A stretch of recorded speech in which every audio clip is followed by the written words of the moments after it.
Each week, we talk about the topics concerning today's youth. We look at how the issues affect teens, how to cope with these issues, and how parents, friends, and loved ones can help teens handle these challenges. Check out our video episodes on youtube.com/insightsintothings. Catch our audio versions on podcast.insightsintoteens.com or on the web at insightsintothings.com. Insightful podcasts by informative hosts.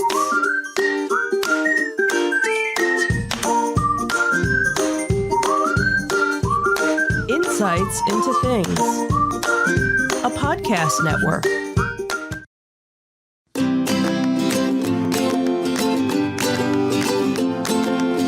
Welcome to Insights into Teens, a podcast series exploring the issues and challenges of today's youth. Your hosts are Joseph and Madison Whalen, a father and daughter team making their way through the challenges of the teenage years.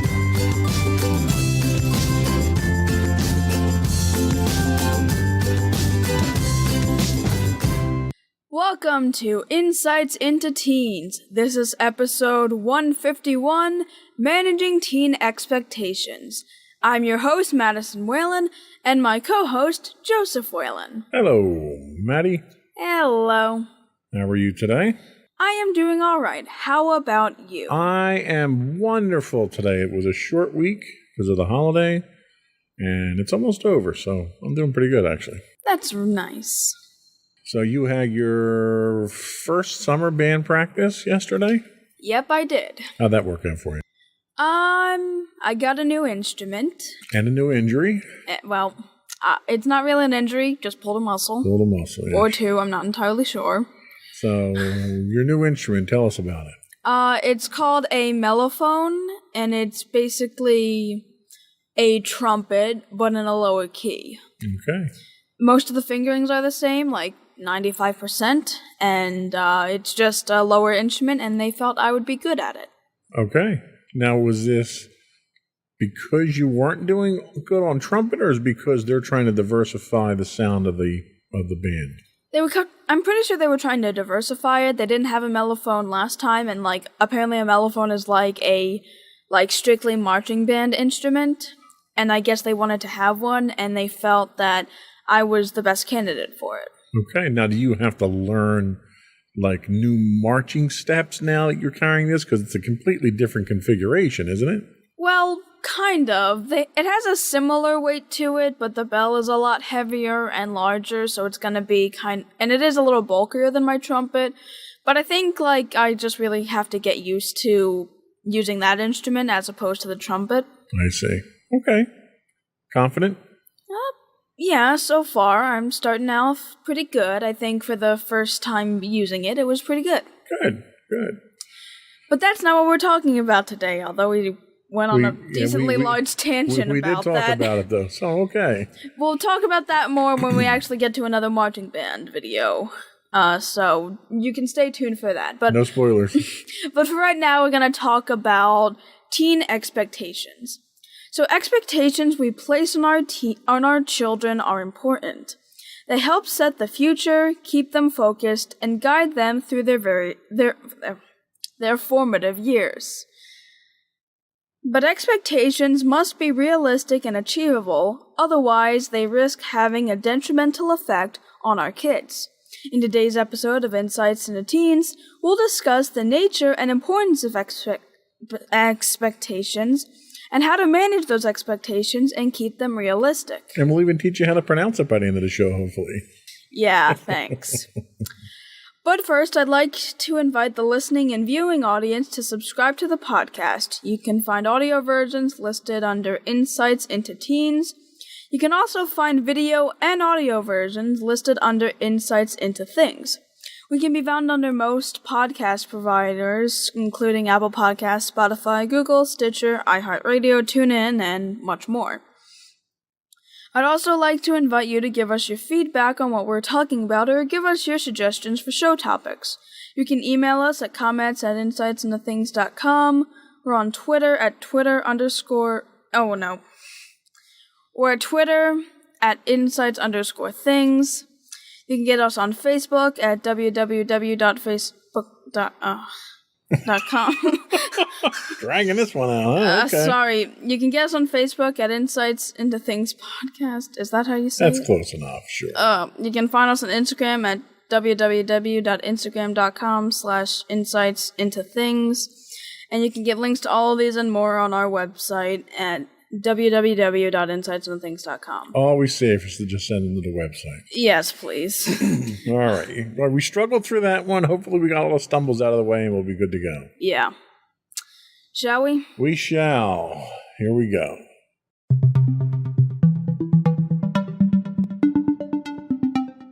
So first we're going to talk about the nature of expectations, and this comes to us from psychologytoday.com. Expectations are psychologically important. Expectations are mental sets we choose to hold that help us move through time, through change, and through experience in order to anticipate the next reality we encounter. To appreciate the power of expectations, consider how much we routinely depend upon them. We approach each day with a huge array of them in place to help us assume what we can count on and look forward to. To wake up with no idea what to expect creates ignorance that can be confusing and at the very least, and anxiety-provoking at most. Expectations are anticipatory. They can ease our way through life when they roughly fit the next reality we encounter. They can facilitate our capacity to adjust to the new and different. Although we may not like the reality we foresee, at least expectations can help us get prepared for it. Parents might take some preparatory responsibility for a teenager who's faced with some major life change. Mom or dad wants to help the young person build realistic expectations about what the new experience will be like in order to help with the transition. Things such as going off to middle school, to high school, or to college can all be traumatic things that kids need to learn how to deal with in their own way. Or the parents going through a divorce, are careful to let a young child know what the new family arrangements are going to be. They are careful to do this because going through a time of uncertainty, there is security in knowing what to expect, and insecurity when one does not. The same principle of informed readiness applies when it comes to parents getting prepared for common changes to expect when their child begins the adolescent transition from childhood to young adult. To have a set of expectations that roughly fit the general transformation of growing individuality and independence, it's helpful to know. So the way they're kind of depicting it in this first example here, I guess, is it's more like having a set of rules or a set of guidelines that you use to kind of keep yourself on a path, on a routine, on what to expect next. Do you find that you've got expectations that are kind of along those lines? Like, okay, my expectation in the summer is I'm going to get up and I'm going to do this, and over the course of so many days I have this work to do and stuff like that. Do you find you have those expectations, and if you do, how do they guide you? Yeah, I definitely would say I have those expectations, especially when I'm at home during summer. It's like, okay, there's certain things I want to get done today. I want to make sure to do them in a timely manner. And basically it would either consist of some chores that I was planning on doing for that day, some summer homework that I needed to also complete, as well as just really having my own time to relax and also even practice for marching band when I get the chance. So yeah, I'd say I do have expectations for what I want done during the day. And in the professional world, you have the same type of thing. Like, there's certain things at work that are routine things that have to be done. There's maintenance things that have to be done, either specific to the job or that pertain to, managing resources or managing employees. And these expectations are sort of the things that keep you on the train tracks, right? It keeps you upright. You know where you're going. You do these types of things over and over, and it's kind of a repetitive thing. So next we're going to talk a little bit about the understanding of the importance of expectations. This actually comes to us from PolarisTeam.com. At their core, having expectations makes the world a bit more predictable. Expectations help us transform the unfamiliar world beyond us into something we can reasonably begin to understand. Having a stable familiarity with the world makes it much easier to adapt to new circumstances in our lives. This is why having a reasonable set of expectations is so essential for the healthy development of an adolescent. Though there are many things in the future of your teen's life that simply cannot be predicted, an established set of expectations can help them anticipate probable outcomes and navigate through new sources of adversity. Common challenges faced by many teenagers include depression, trouble at school, divorce and family issues, social pressures, and difficulty forming a positive identity. Overcoming these sources of adversity is easiest when a parent and their teenager can work together as a team. When the world can be predicted in a manageable way, accomplishing goals and mentally developing become much more possible. So one of the things that come to mind with expectations is kind of a discussion that we were having earlier in the week about the expectations of next year at school, right? So you're taking a few more advanced classes, excuse me, and the expectations are going to be increased because being advanced classes, there's going to be more work involved. It's going to happen at a faster pace. You're going to be kind of expected to work a little bit more independently than you have in the past. Knowing that, do you find that to be helpful? Do you find it a source of anxiety? What are your feelings in knowing those expectations now? Because I know how you reacted to it when we had the discussion, but when you look at it from an expectation standpoint, how are you impacted by that?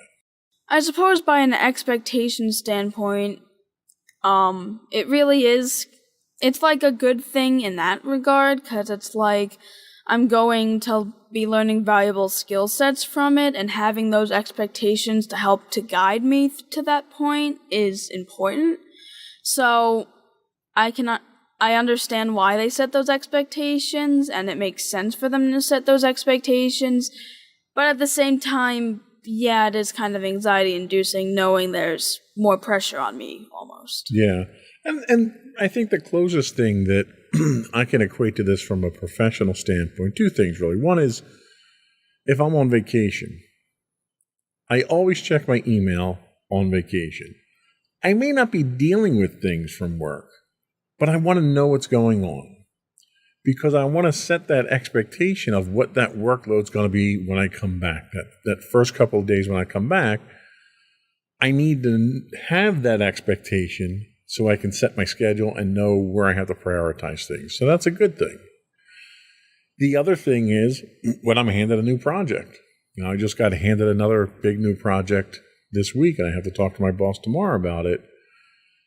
There's that anxiety there that, okay, well, I'm working 8 hours now on a full-time job maintaining everything I'm doing now and keeping everything going now, and I'm getting another project.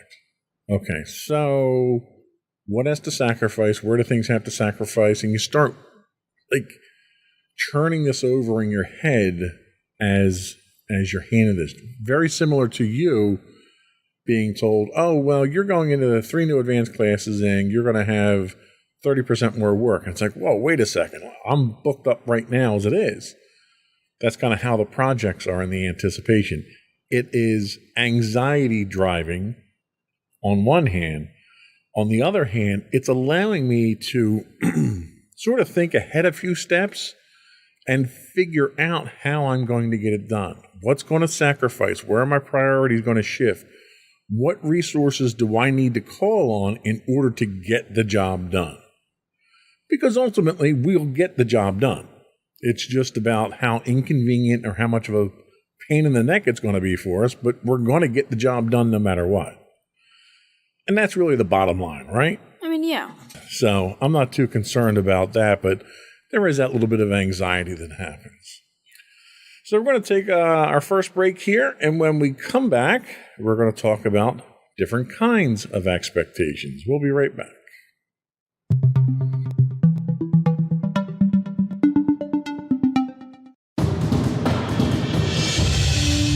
For over 7 years, the Second Sith Empire has been the premier community guild in the online game Star Wars: The Old Republic.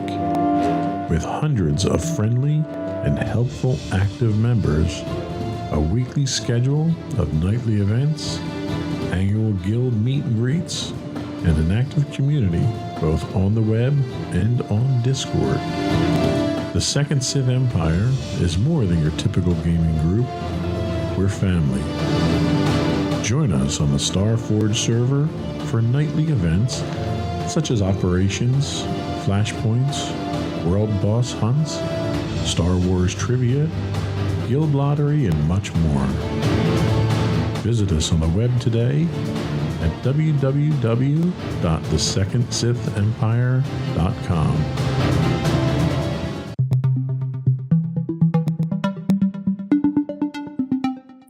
Welcome back to Insights into Teens. Today we're talking about managing teen expectations. And now we're going to talk about the different kinds of expectations. Expectations can generally be placed into 3 distinct categories. The first category being predictions. A prediction is something that a parent believes has the highest probability of actually happening. Predictions can come in both positive and negative forms, though some negative predictions are best kept to yourself. Some examples of a positive prediction might be, I believe I will have a loving relationship with my teenager, or I believe my teenager will get into a top-tier university. An example of a negative prediction might be something like, I believe my teenager will have trouble saying no to peer pressure. Okay, well, we'll stay away from the negative ones for this podcast because we try to keep things upbeat here, right? Yeah, sure. So the next type of expectation are ambitions.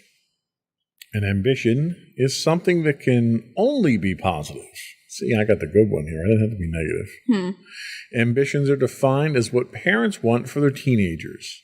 These include things such as graduating from a certain school, participating in certain activities, and maintaining a positive relationship.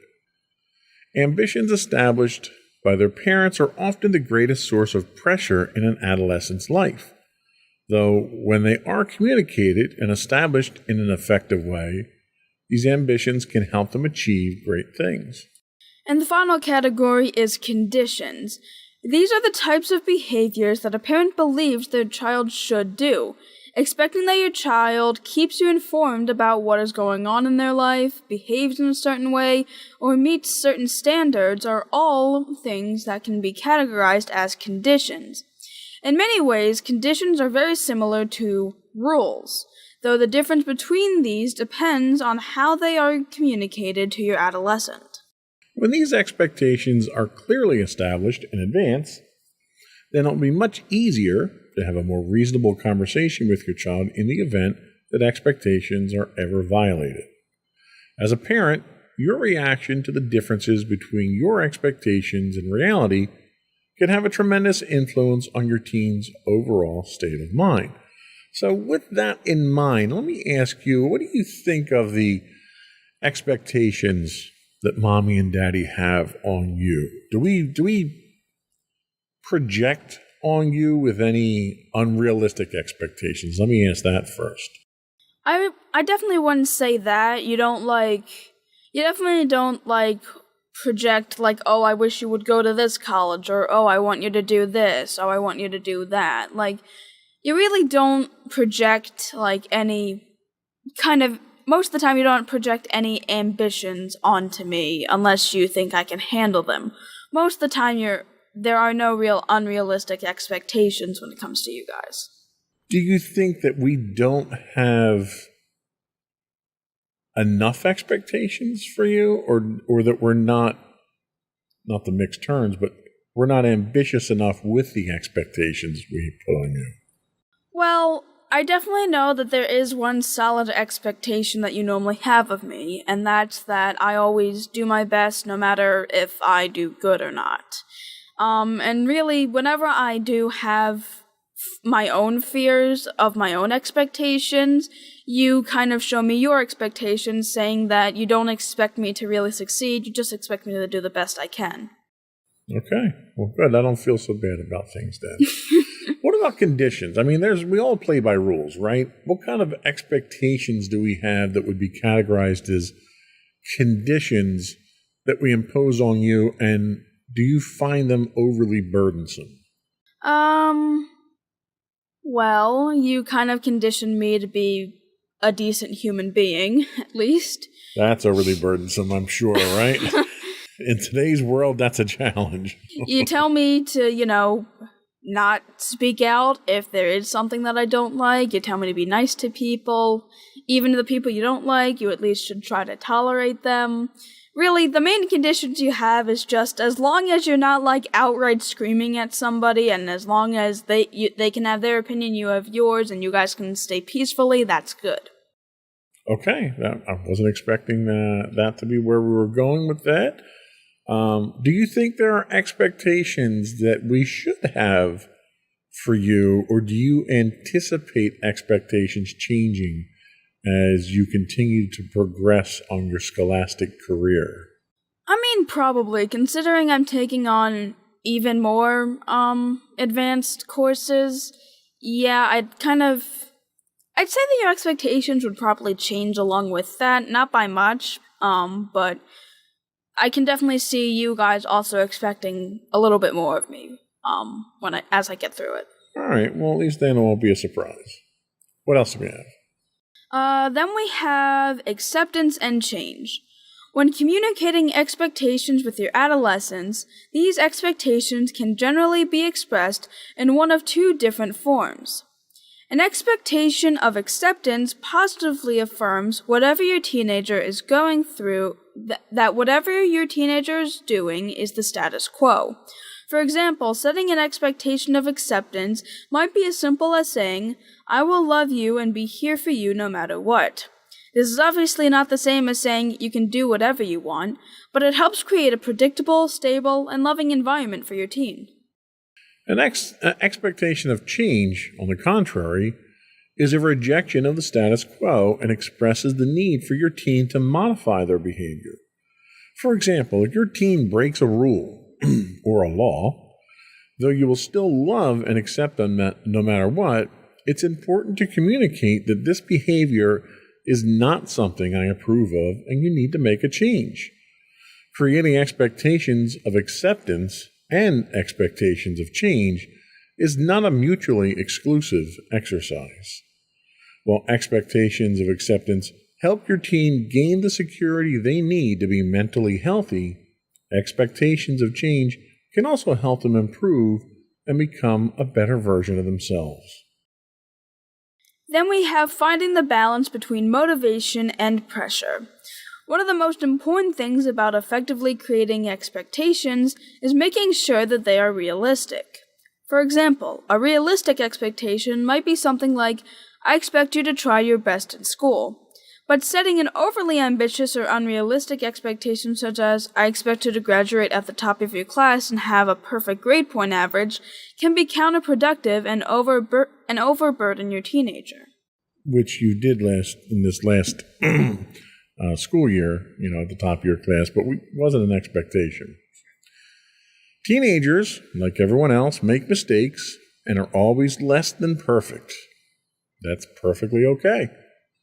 By simply accepting your teenager as they are, letting them know that you will be there for them along the way, and communicating that you believe they are capable of doing great things, you'll have created an environment that is much more conducive to their success. Finding the balance between motivation and pressure can be difficult, but it's certainly not impossible. Managing your expectations of your adolescent involves clear communication, constant support, and a willingness to empathize with what they are going through.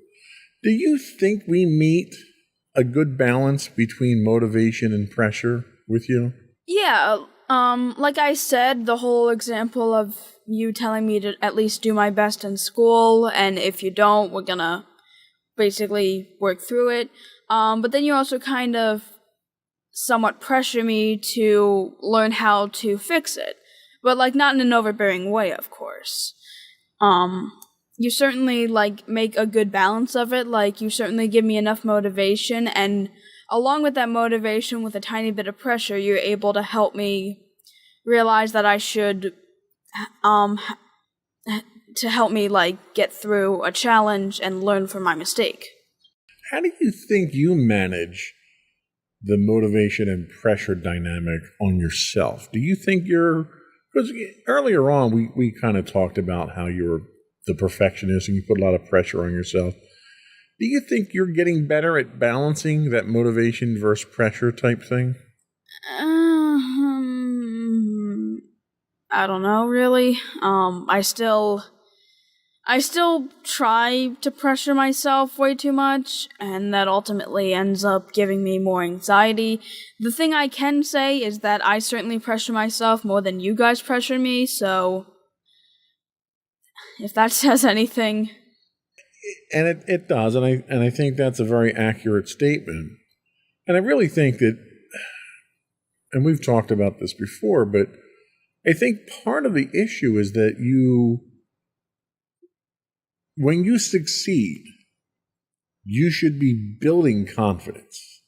It's almost like working a muscle, right? So if you don't work a muscle, it's going to atrophy, it's going to get weak, and you're not going to be able to do anything with it. But every time you exercise that muscle and you lift that weight, that's the equivalent of succeeding at something. And every time you lift that weight, the muscle gets stronger a little bit. Well, every time you succeed at accomplishing something, your confidence should get stronger. And it should be proportional to the level of achievement that you make with whatever the activity is. And where I think you might fall down here and where we get that imbalance is that your level of confidence doesn't go up with the amount of successes you have. Because you have a tremendous number of successes. And the fact that you're number one in your class this year, let's put aside the fact that you get straight A's. I mean, you get straight A's and you're number one in your class. That's a huge accomplishment. And you should be not getting overly confident or cocky about it, but you should relish in that. You should appreciate all that hard work that you put in last year and the accomplishment that you got at the end of the year by having that award. And I think you fail to give yourself the credit that you deserve when you have those successes. And I think if you learn to kind of digest those successes a little bit better, it'll help build that confidence and allow you to balance that motivation and pressure dynamic a little bit better. Mm-hmm. That's where we have to work on. And we probably need to have a confidence building podcast that we can kind of go into that and show you how to do some of those confidence building exercises and really appreciate the things that you've done, with band again this year. Okay, last year you were a rookie. You're coming into your second year now. So all those rookie,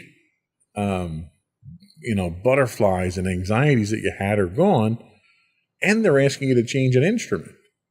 Not because you're not playing your instrument good, but because you're playing your instrument so well that they think you're capable of switching instruments this year after only 1 year in the marching band. They were so impressed with how well you performed that they're asking you, in order to help the band out, we want you to switch instruments to an instrument that's more appropriate for the band. That's a compliment. And you have to see it as that. So it's things like that where we'll put together a podcast, because I think a lot of other teens out there could benefit from understanding how to appreciate their own accomplishments. Because I think there's a lot of kids out there who are kind of afraid to accept their accomplishments and realize what it means and the effect that it should have on their self-confidence. So we'll do another podcast on that. All right. I think that was it for that segment there, right? Did you have anything you wanted to add? I think we pretty much covered most of it. All right, I went off on a tangent there. I apologize. You're fine. It was a good tangent. Good. We'll get a whole podcast out of it now, see? Yes. We're going to have a podcast of tangents. That's what it is. That's ultimately what we're going for. Yep. We're going to take our second break, and we're going to come back, and we're talk about paying the price for unrealistic expectations. Sounds dramatic, doesn't it? I know, right? We're going to leave that tease right there. We'll be back.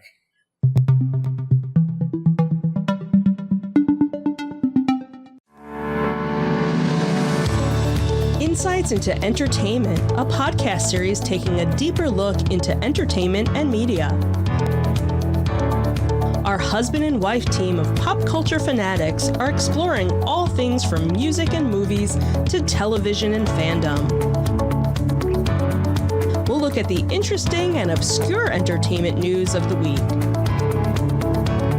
We'll talk about theme park and pop culture news. We'll give you the latest and greatest on pop culture conventions. We'll give you a deep dive into Disney, Star Wars, and much more. Check out our video episodes at youtube.com/insightsintothings. Our audio episodes at podcast.insightsintoentertainment.com, or check us out on the web at insightsintothings.com.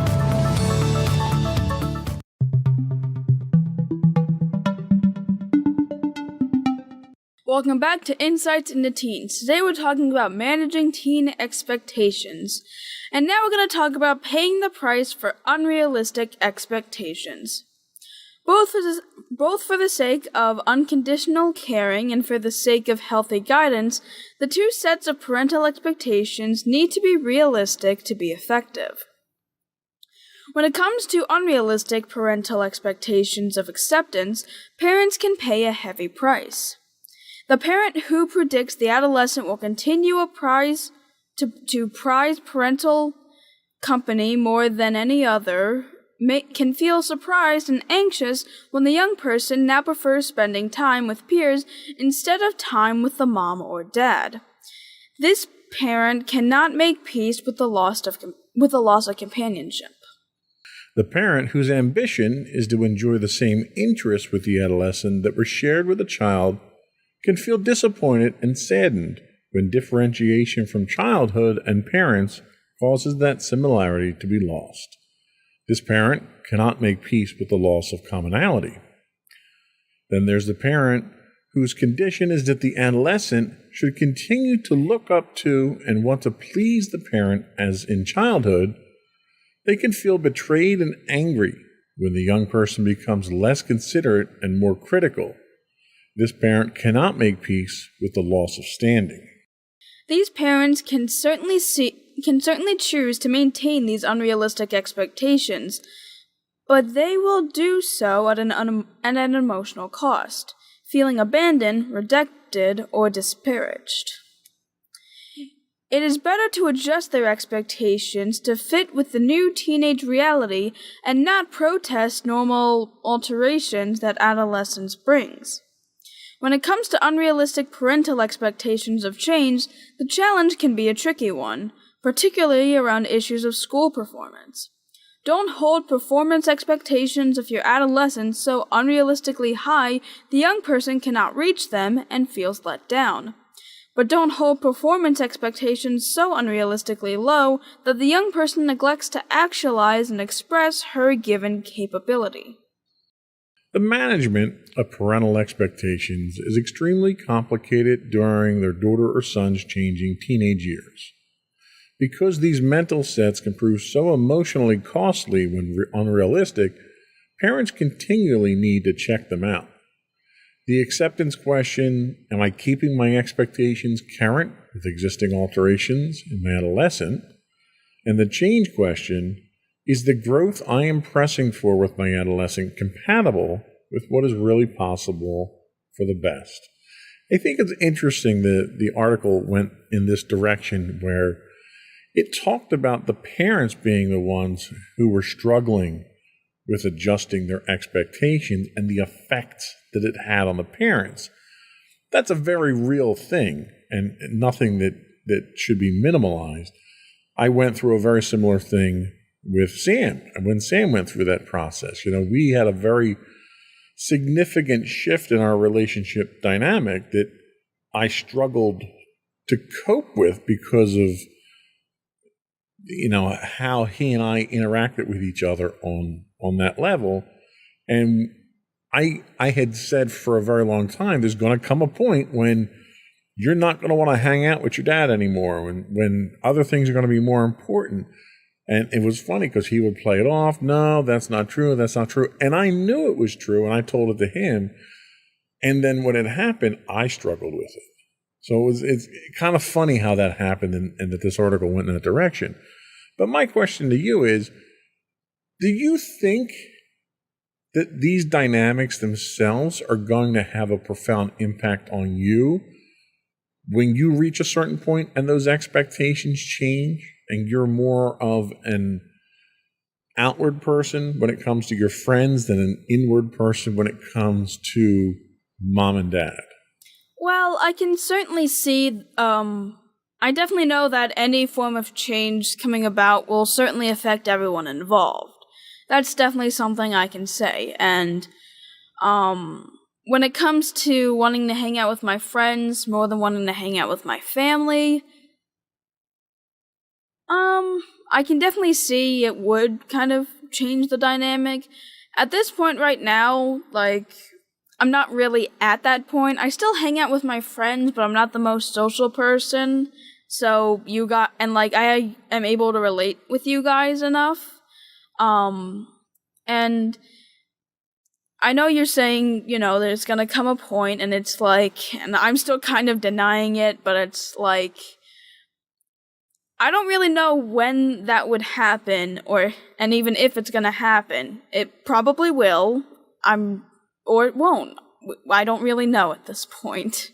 Well, and it's interesting because I think back to when I went through this with my parents,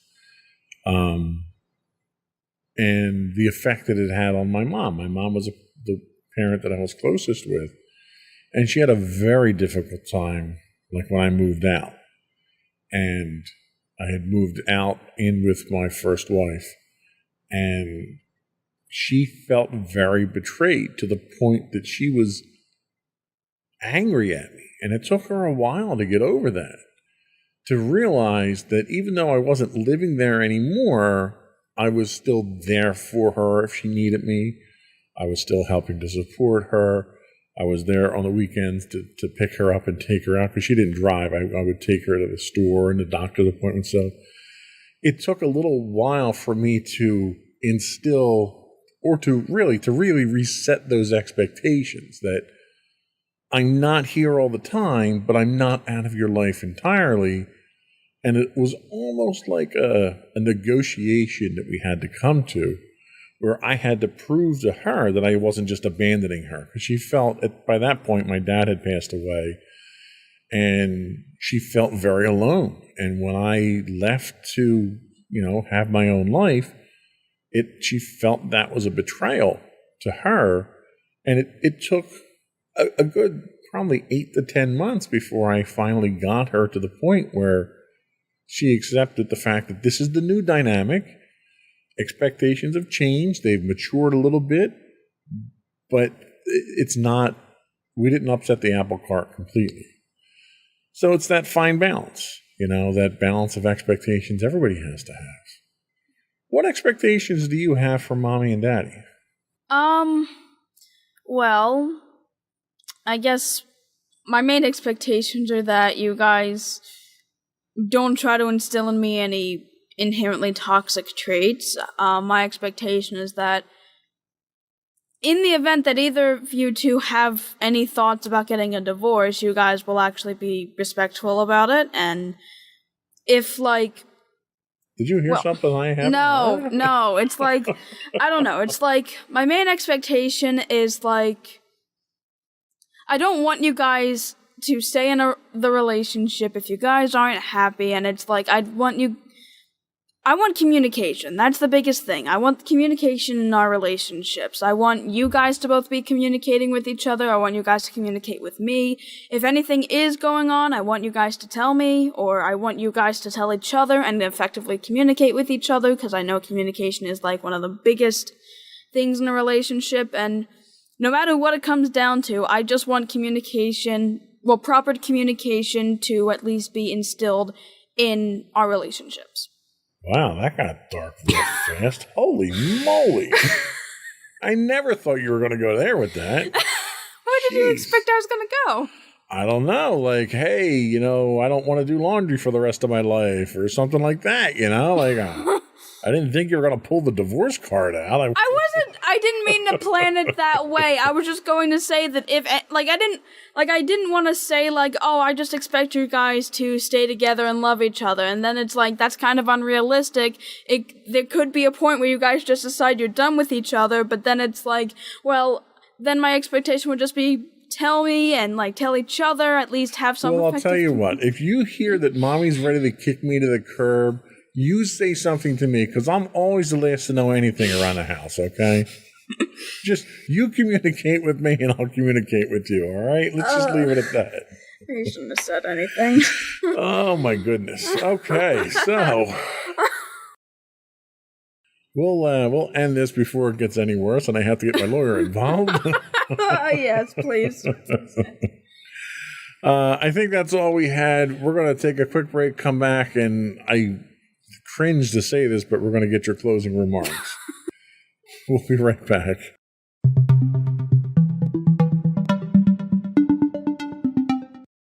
Okay, so, for everyone involved, expectations, at least healthy ones, are definitely very beneficial in order to help ease anxiety most of the time, as well as kind of help to set you up possibly for success. But unrealistic expectations tend to do the exact opposite effects, causing way more anxiety, and causing you to not really reach that point due to that anxiety. So, the best thing is, like with everything, find the perfect balance. Sage advice, as always. And that's it for our episode today. Before we do go, I do want to once again invite our listening and viewing audience to subscribe to the podcast. You can find audio versions of this podcast listed as Insights into Teens. Video and audio versions of all the network's podcasts can be found listed as Insights into Teens. And you can find us on Apple Podcast, Pandora, Castro, Stitcher, Podbean, Buzzsprout, anywhere you can get a podcast these days. I would also invite you to write in, give us your feedback, tell us how we're doing, give us some suggestions on what issues you think we should be addressing on the show. You can email us at comments@insightsintothings.com. We are on Twitter at insights_things.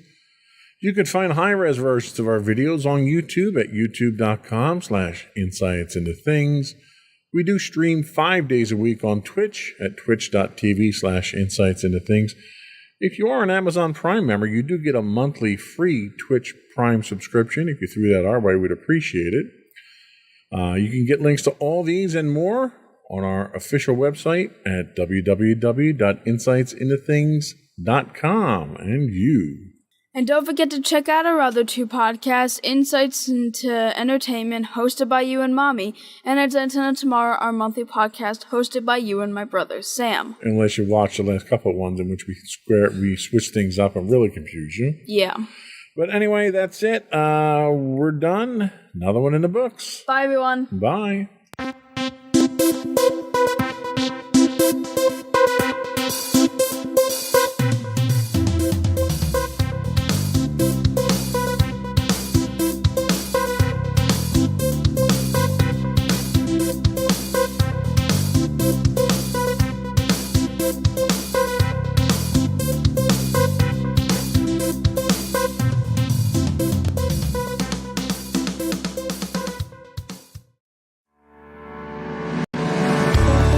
Insights into Entertainment, a podcast series taking a deeper look into entertainment and media. Our husband and wife team of pop culture fanatics are exploring all things from music and movies to television and fandom. We'll look at the interesting and obscure entertainment news of the week. We'll talk about theme park and pop culture news. We'll give you the latest and greatest on pop culture conventions. We'll give you a deep dive into Disney, Star Wars, and much more. Check out our video episodes at youtube.com/insightsintothings. Our audio episodes at podcast.insightsintoentertainment.com, or check us out on the web at insightsintothings.com. Insightful podcasts by informative hosts.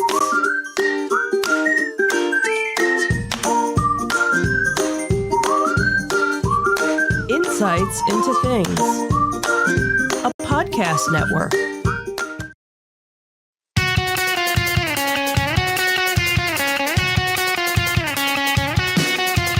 Welcome to Insights into Entertainment, a podcast series taking a deeper look into entertainment and media.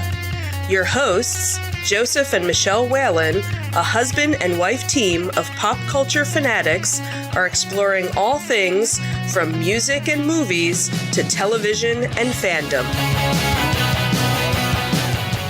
Welcome to Insights into Entertainment.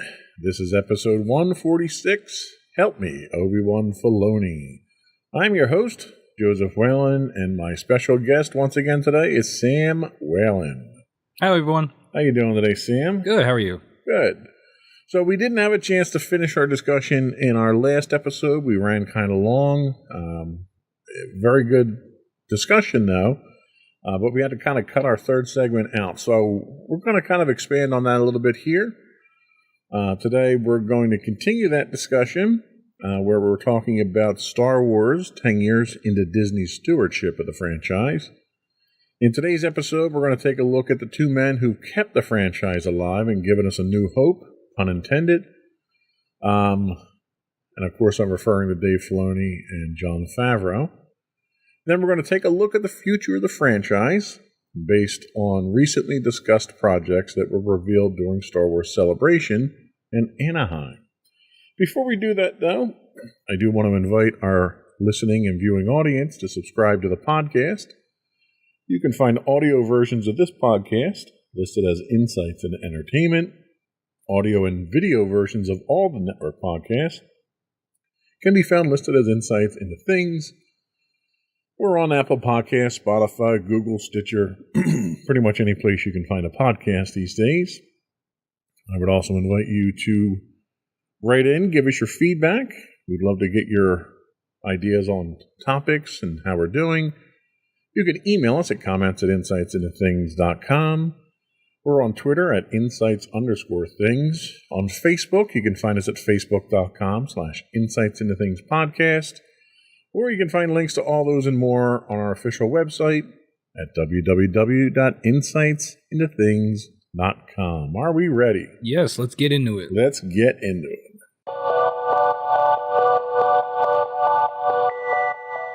So before we dig too deep into where we're going with Star Wars, I thought it would be worthwhile to kind of go back and take a look at the two men, I think, that have been attributed to reviving and keeping the franchise alive, and the first being Dave Filoni. Filoni himself has gone back in animation back into the mid to late 90s, working on things like King of the Hill, The Oblongs, Kim Possible, Lilo and Stitch, the series. So he's had interactions with Disney through his animation. But the one big project that he really worked on that I think that established him, because he was moving from a writer role and animation work into directing, and that's Avatar: The Last Airbender in 2005. You're familiar with that show, aren't you? Yeah, it's one of my favorite animated shows of all time, not just animated. I actually did a recent rewatch of it, probably within the last year or two. It's a fantastic show, and you really can see it's not just a kid show. I wouldn't even say it's a kid show at all. It deals with some heavy stuff. There's really cool action in it, really cool themes, and it was one of the first shows I remember when I was growing up watching, thinking, okay, this is different. This is what the animation medium can be, and this is what storytelling can be in a lot of ways, where it's, it's complicated, but also at the end of the day, it's very simple, and it tugs at your heartstrings, and it really connects with you. And I think that as we go through and we see what Filoni does with Star Wars, you can see a lot of his strengths in Avatar that is then translated into Star Wars with similar storytelling techniques. Yeah, and from Avatar, he moves on into the Lucasfilm world with Clone Wars in 2008. And it's funny, he had relayed a very interesting story. When he got the call to meet Lucas, he didn't believe it because he was a huge Star Wars fan. Yeah, I've heard the story. To begin with, yeah. And he thought it was a prank. So he agreed to meet Lucas to discuss a 3D animated project for Lucasfilm Animation.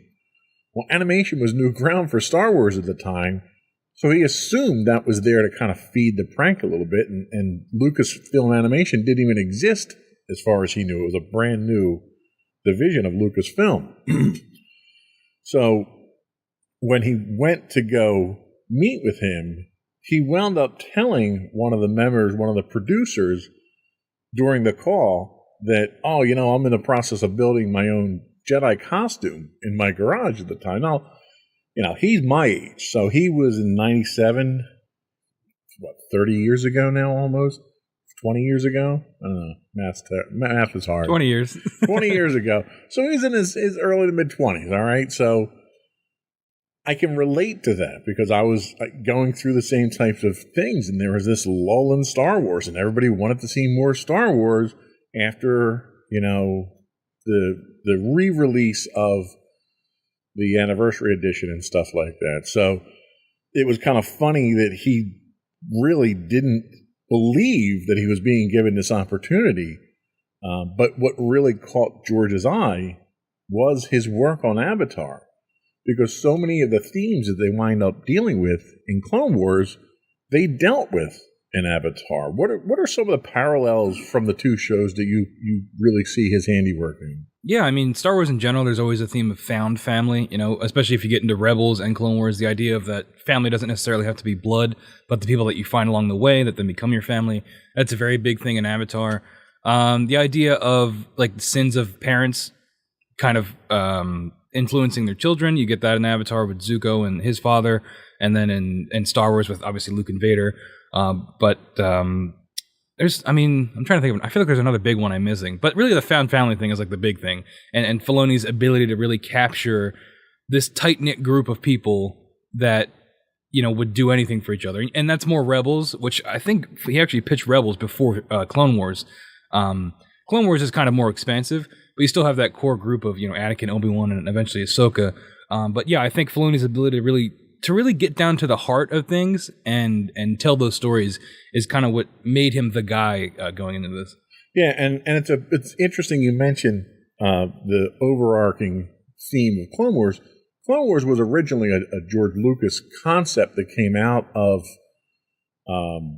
Attack of the Clones, Return of the Jedi, stuff like that. Lucas wanted to tell that story that he couldn't tell in between the films, and that first season was really a lot of what he wanted to do with that.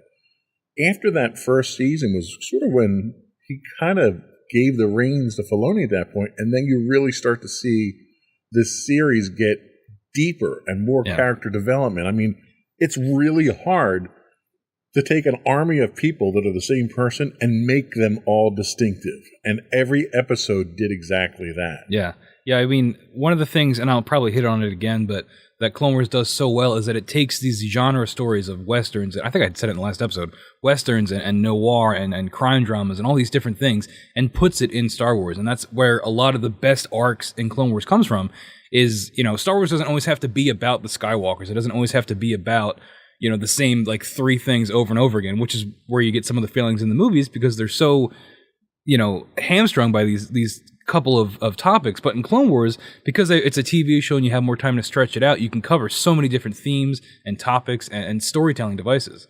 Yeah, and I remember when Clone Wars came out, they had talked about how they're going to distinguish the personalities of the clones. And the big thing that they kind of latched onto was oh, they're going to have different hairstyles. And it was like, that's really not going to cut it. Yeah. And that's what the first season was. It was, this guy's got a mohawk and this guy's got a buzz cut. And it was like, they were all the same person in really that first season. It wasn't until Filoni really started to get involved with it that you started to find out that they were all distinct personalities. It wasn't just a haircut. Yeah, and two things I want to mention in that. I think in the first season we get the episode Rookies, which is where it's all about the clones, and we get, I'm blanking on, all the Star Wars fans are going to bash me, but we get that original team of clones that we eventually follow through the entire show, and that's when you start to get their different personalities. And I want to shout out D. Bradley Baker, who does the voice for all the clones. He's like ridiculous. If you watch Bad Batch, he does all the voices there. He does all the voices of all the clones. And the more opportunities they give him to do it, the better he gets at it. Because you mentioned the haircut thing, but it really is the vocal performance too of Baker giving each of these individual people who look the same, you know, aside from cosmetic differences, but who has the same face, distinct personalities just through the vocal performance. And if you have any interest in animation and voice acting, it's like a masterclass in what you can do just by little, you know, changes to your voice. Yeah, it is great. And in fact, when we were down a couple years back at Star Wars Celebration in Orlando, they did it was a continuing storyline that they were doing that was an on-stage read-through. Oh, wow. And he participated in that. He was there? Yeah. It was fantastic to see these guys up on stage, all the voice actors doing a read-through of this story. It was incredible. You could probably find it on YouTube still. Yeah, that would have been awesome. Wow. Yeah, it was a great experience to actually see that and to see how they work together. Because it's not even like... Because when they do the show, they're recording their dialogue in separate, you know, studio sessions and stuff like that. But when they're up on stage, they're riffing off of each other, you know? Mm-hmm. They're looking at the person that they're actually reading dialogue to, and they're almost emoting it out. I mean, they're sitting on chairs and stuff like that. They're not up acting it out, but you can see the emotion on their faces when they do this. And when he changes characters, you can see a change in his posture as he's doing a different character. It reminds me of Andy Serkis, for all you Lord of the Rings fans out there. He did an interview recently on Colbert where he was talking about recording the audiobooks for Lord of the Rings, which are very good if you want to check them out. But he was talking about, because he does all the voices, so he was talking about, and he was physically demonstrating how when he does Gollum, he has two personalities. He'll go from one side of the mic to the other to do the different two aspects of the personality. And it's things like that where, like, I don't know, I'm like such a nerd for like voice acting and things like that, because I just think it's so cool and it's so impressive. And this show is an example of that, Clone Wars. And like with most things with the show, it gets better as it goes. And not just D. Bradley Baker, but Ashley Johnson as Ahsoka Tano, James. I was going to look up the other two names of Anakin and Obi-Wan, but they're also great. Because it's, you know, it's not Hayden Christensen and Ewan McGregor. They got new actors, and in some aspects, I think they do a better job than Hayden and Ewan did at some points, especially Obi-Wan. I think Obi-Wan's voice is awesome. Well, and part of that is the fact that there's so much more character development that happens over this time. You've got so much more freedom to express emotions and regret and development of that character, that you don't have that level of freedom in a 2-hour movie. Yeah. Matt Lanter is Anakin Skywalker, and James Arnold Taylor is Obi-Wan. I just want to make sure I get those names right. Also, a bunch of other people. Corey Burton as Count Dooku is like one of the best voices in the show. It's great, and you should all go watch it. Just to confirm, it was Season 1, Episode 5 was Rookies. Yeah, so, I mean, Season 1 is definitely rough, and definitely it can be, like, you're like, okay, do I really want to watch more of this? But episodes like Rookies really are like, okay, there's potential here. Sure. And is it a coincidence that's when George leaves that the quality steps up? I don't know. You know, I don't want to bash him too hard, but... Well, you know, George was never famous for his dialogue, right? Exactly. So I think if you can... You don't have to... You know, you can cherry pick some episodes from Season 1. And I would say you could probably skip the whole movie. I don't know if we want to cover the movie, but the movie was rough. It's only kind of worth it to see Ahsoka get introduced, but she's also unbearable in that movie. But... she's unbearable at the beginning, but then by the end, it makes her character progression even better. So, and Rex too. We get Rex in that movie, who's great. Yes, we do. And I'll reserve judgment on Ahsoka. Yes, we've had discussions about Ahsoka. The jury for me is still out on Ahsoka. My biggest thing with Ahsoka was she was a character that shouldn't have existed. The only reason she existed was to appeal to a certain demographic for the TV show. That was all she was created for. I mean, in Filoni's pitches for what was going to be Rebels, George handpicked out Ahsoka and was like, hey, we should have her. Of all the characters he pitched, he picked Ahsoka and was like, hey, let's develop her. And then they did. The problem that I have with that is canonically, how do you go through the entire episode 3 of Revenge of the Sith? He's still a Padawan in Revenge of the Sith. How do you go through all of that?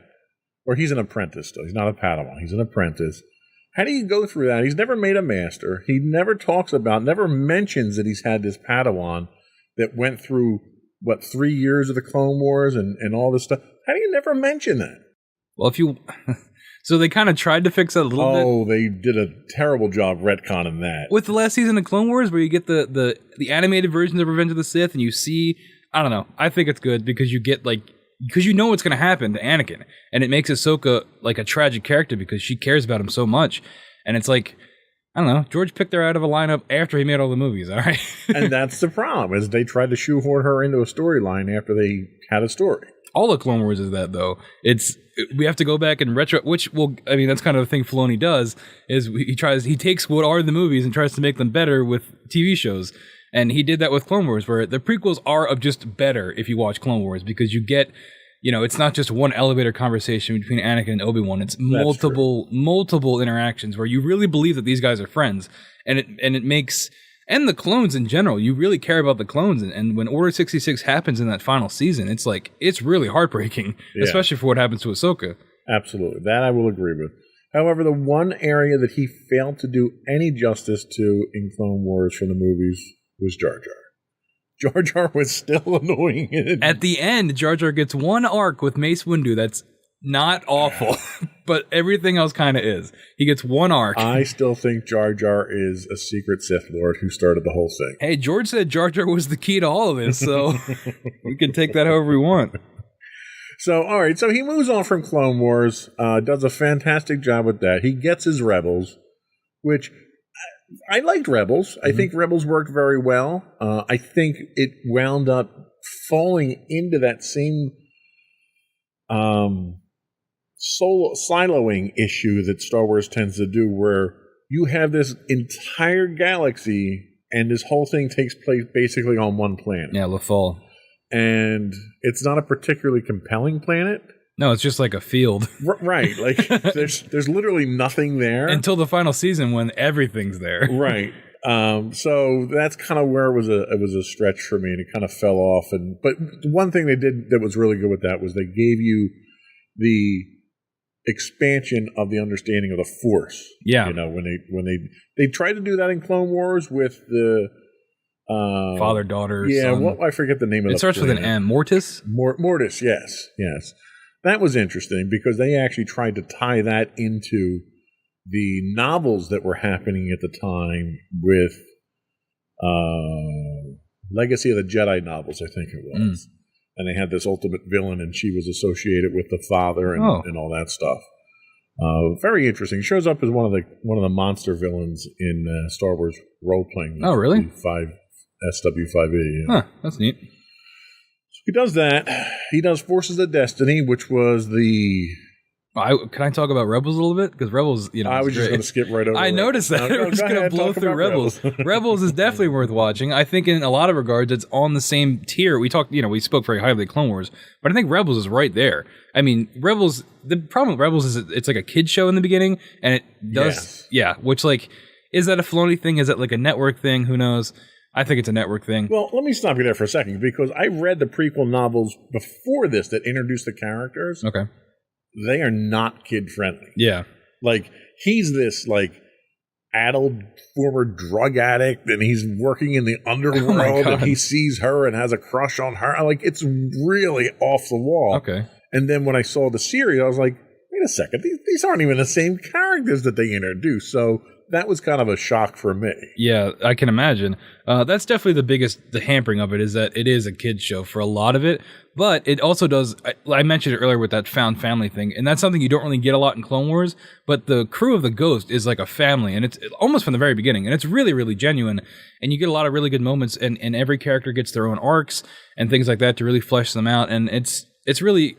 I think that's cool. I also like the original trilogy era, even though the art style in that show is weird because they tried to do like the Ralph McQuarrie stuff, but like that just doesn't translate to animation very well. So if you look up a photo of like Yoda, he looks like a monster, like more of a monster than he actually looks like. I would definitely say watch Rebels, especially if you liked Clone Wars and you want kind of more of that similar storytelling. Season 2 is really good. We get Ahsoka back and we get Ahsoka Vader fight, and it's really cool. It's like one of the coolest finales I've ever seen in a show. But yeah, definitely don't just skip by Rebels. I would say definitely check it out. Okay, so I won't skip by it. Sorry. It's not gonna Forces of Destiny we can skip because I didn't watch that. Well, Forces of Destiny was more a marketing campaign than anything else. They had to come up with some stories to sell some toys, and that's really what Forces of Destiny was. And it was catered to young girls and stuff like that. I don't really have much to say about Forces of Destiny. Same thing with the next show, too. I also didn't watch this. Resistance was terrible. The animation was terrible. The storylines. This was one of the things that they tried to do to bridge the gap from Return of the Jedi to Force Awakens, and it was just awful. It really was. I mean, this is one of the ones where Filoni kind of fell flat on his face. Well, yeah, like I said, I never checked either of those two shows out, but I mean, I'm sure someone had a good time animating it, so hopefully they got something out of it. Well, there you go. And then we have Clone Wars 2, otherwise known as The Bad Batch. I talked very highly about Bad Batch last week. Maybe not very highly. It's good. It's more Clone Wars, like you said, Clone Wars 2. You get characters from Clone Wars and Rebels. It kind of becomes a thing that they do now where it's a cameo fest, but you get more D. Bradley Baker crushing it as all the clones, Rekka, Tech. He doesn't do Omega. That's somebody else. I forget her name, but it's a young girl or a woman. But yeah, if you liked the family aspect of Rebels and the actiony war tale of Clone Wars, it's kind of like a merging of those two things. Yes, that I would tend to agree with. And Bad Batch, I think, is pretty good. The only complaint I have about Bad Batch, and you and I disagreed on this last week, is how much they devoted the last season of Clone Wars to setting this up as an offshoot. They wasted a lot of episodes that they could have used to really wrap up that story arc better than they did, because they wasted a lot of episodes of that last season of Clone Wars that they brought back. Yeah, I mean, they could have. I think they wasted way more time with the Rava. Absolutely. Rafa, and I forget her sister's name, but those people that show up in Bad Batch. Yeah, because they got to reuse them. Yeah, they spent all that time animating them, so especially that with like this is it. Like Ahsoka's back, and like we see where Ahsoka's been, and then she's hanging out. There's like wacky adventures with these two sisters. It's like, what are we? Why? And that was almost felt like an extension of Forces of Destiny, the way that it went down. That's really what it felt like. The stuff with the Bad Batch, like I said, we talked about it last week, but those episodes were like basically already scripted and made and blocked. So I think that they were in there because, we had already shown the fans this, and people are going to expect that if we're going to give it the full budget that this final season got, which is why it looks awesome. Like in terms of visuals and animation quality, it's like a huge step up. See, and the problem that I have there is you're retconning. Like, okay, the Bad Batch. They're like X-Men. Right. Like, how were they never mentioned before? They come into Clone Wars with this reputation of being like the A-Team. And you've never seen them before. You've never heard of them before. They don't show up on any kind of news feeds, nothing. They just come in with this reputation. Well, this is what happens when you're supposed to believe it. When everything's a prequel and we never move forward. When we're constantly backtracking to fill in gaps, this is what's going to happen. It's inevitable. When the movies are the blueprint and then we try to fill in every possible second of the timeline with new characters, there's just not a whole lot you can do. And I get that, and I accept it. I just don't like it. We tried moving forward, and no one liked that. So, well. All right, so let's take a quick break, and we're going to come back and kind of do a recap on Happy when we come back. We'll be right back.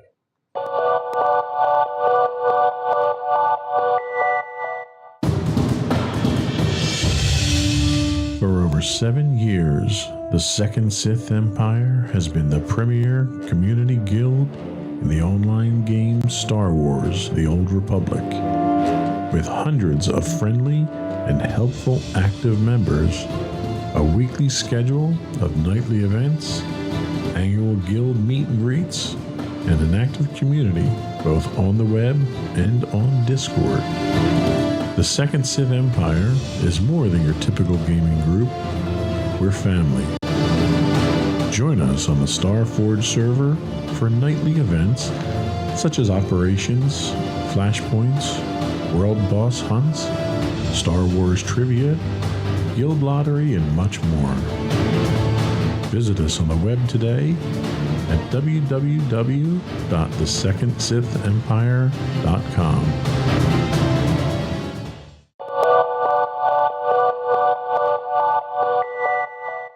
Welcome back to Insights into Entertainment. We are talking Disney and things. Star Wars mostly, but everyone starts out in Disney at some point. Yeah, right? the large looming shadow of the mouse. So 10 years in, since they've owned it, and we're talking about where they came with it. And the other person who seems to be the man of the hour with resurrecting Star Wars and keeping it going is Jon Favreau, who started out with Disney back in 2008, directing Iron Man and portraying Happy Hogan in Iron Man. And he had a rather storied career with Marvel. What are your candid thoughts on Jon Favreau? Yeah, I looked ahead at the notes and I saw that we were going to talk about Jon Favreau. I'm not a big Jon Favreau guy. I don't think he's that talented of a director. I think he's, I use the phrase Disney hack off air, maybe. But I like Iron Man, the first one. He also did a movie called Chef. That's pretty good. He stars and directed that. Those movies are good. I don't know. You look at, we have the list here. Iron Man 2, no one likes that movie. Jungle Book, the 2016 remake. The Lion King 2019 remake, both of those movies just felt like such corporate kind of cash grabs, especially Lion King, because the live action remakes that were 99% CGI. Oh yeah, well yeah, that's a whole nother. They're not live action. They're just not. They're animated. Okay, just because it looks like a real lion, which it doesn't make it live action. If they didn't cast a lion, it doesn't matter. The Lion King especially was a personal offense to me because I'm a big fan of the original movie, and the new one was just so. I didn't watch it, so you can disregard my opinion if you like. But it's just so soulless, And I think it's the epitome of Disney as a corporate machine, and I think Jon Favreau is on the front of that face of that. Because they didn't have the songs in it. That's why they only have 4 of the songs, and they redid them, and they were awful. Anyway.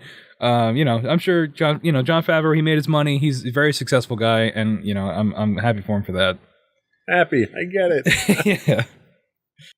So what about producing? So producing, he did pretty much everything with Marvel so far. He's been involved with Avengers, Iron Man, Infinity War, Endgame, Age of Ultron. Do you think that his hand with Marvel has been worthwhile? Has he contributed to it? Has he detracted from it?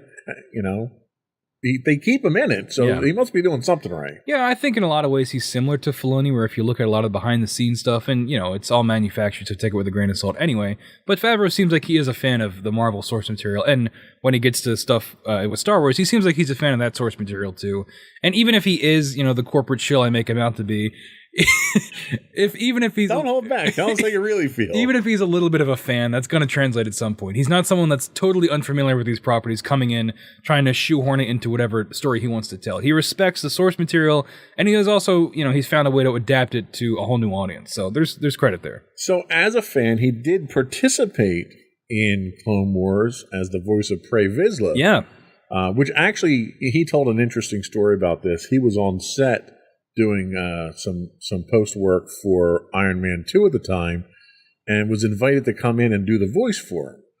And all of a sudden, he adopts that persona, moving forward in the shows. Then they bring him back in for Mandalorian. Now, everyone kind of really got juiced about Jon Favreau because of what he did with Mandalorian. What are your thoughts on? Obviously, you're not a huge fan of his Marvel work or his other Disney movie work. How is he done with Star Wars? I'm a big fan of Mandalorian. I talked about that last week. It's I think it's the best modern Star Wars thing to come out of this whole, the acquisition and everything. I think it's the most promising thing going forward of what we can do with this universe. And it's, Favreau's been a big part of that. And, I give him a ton of credit for that, because it's kind of like what he did with Iron Man, where, this is the guy for this universe going forward. And we're going to center things around him and have that property be the thing. And I think Favreau's good at that. And I think he did it again with Star Wars. So Now, did you ever get a chance to watch the Disney Gallery documentary on The Mandalorian? I did not. That's worth watching because he hosts it and he kind of does all the interviews with all the other directors. Because remember, Mandalorian Season 1 was directed by 5 different directors. Yeah. So it wasn't him directing everything. He was really the showrunner for it more than anything. Okay, so I was thinking of something else. I did watch a couple of these. I didn't watch all of them, but I did watch a couple of these episodes. Because I remember that's where you get a lot of the cool behind-the-scenes stuff that Yeah. So those were fun to watch, especially like hearing the Filoni one I remember being really good because he talks about like you get, he's just a fan. So it's like 2 fans just talking about Star Wars. Yeah. But yeah, I do remember those now. And I have to say that's probably where the magic really happens. Is each of these guys alone bring an element that's contributory towards the success, but I think the 2 of these guys together as a team are what really have made this what it is. Filoni kind of had this early on when he had that mentor-mentee relationship with Lucas and he was kind of like the Junior George type thing. But I think the relationship that Favreau and Filoni have together is more, they play off of each other's strengths. And I think that's really where a lot of that value comes from. What are your thoughts? Yeah, definitely. I mean, especially if it's, if Favreau is more of the business side of things, having a background in producing and directing and, having a foothold in the corporate world of things at Disney, for better or worse. I think that could be an asset when you've got a creative like Filoni that can do the writing and the story blocking and things like that. Putting those together, that's how you get things made at the end of the day. So, and I think ultimately that's where we're kind of at with the situation here that we're at now. I mean, we've got Book of Boba that was a collaboration between the 2 of them, which that was probably not the best thing that came out of it up until about episode 5? Yeah, whenever the Mandalorian showed up. when Mandalorian season 2.5 started. The one thing I think that we get from the 2 of these guys is that we don't get from the movies that we saw, the sequel movies, is there's an appreciation for the history and for the legacy. They're constantly trying to put little pieces in to connect it back to the original series. I went crazy when the Mandalorian lands on Tatooine in season 1 and the little red R5 droid comes out with the scorch marks from the blown motivator from A New Hope. And I pointed it out when we were watching it to the rest of the family, and they're like, oh yeah, whatever, you're just sort of making this up. And then in the documentary, he talks about that specifically. Oh, really? Yes. That's cool. And he insisted that they actually paint that on there so that you would be able to tell that that was where he came from. Yeah, speaking of Tatooine callbacks, in the 2.5 episode of Boba, he gets the souped up Naboo starfighter that's like a hot rod, right? Which is like so dumb, but I fell for it. Like, it was so cool. And then you see it flying next to X-Wings, and it's like the merging of prequel and original trilogy stuff that, I think is really neat. And there's just so much potential that if they would just kind of capitalize on, and like what I imagine the Mandalorian will do, moving the story of Luke forward, moving the story of Ahsoka forward, things like that. Yeah. Like, moving forward with things. Well, I guess for Luke, he's still, we see where he ends up, but the Luke that we all wanted. Right. Well, and it's funny you mention that because even that scene where they're putting the ship together, he goes to the Jawas and they have to go get some kind of stabilizer, or I forget what it was called, but it's the bar that they used in the trash compactor scene in A New Hope.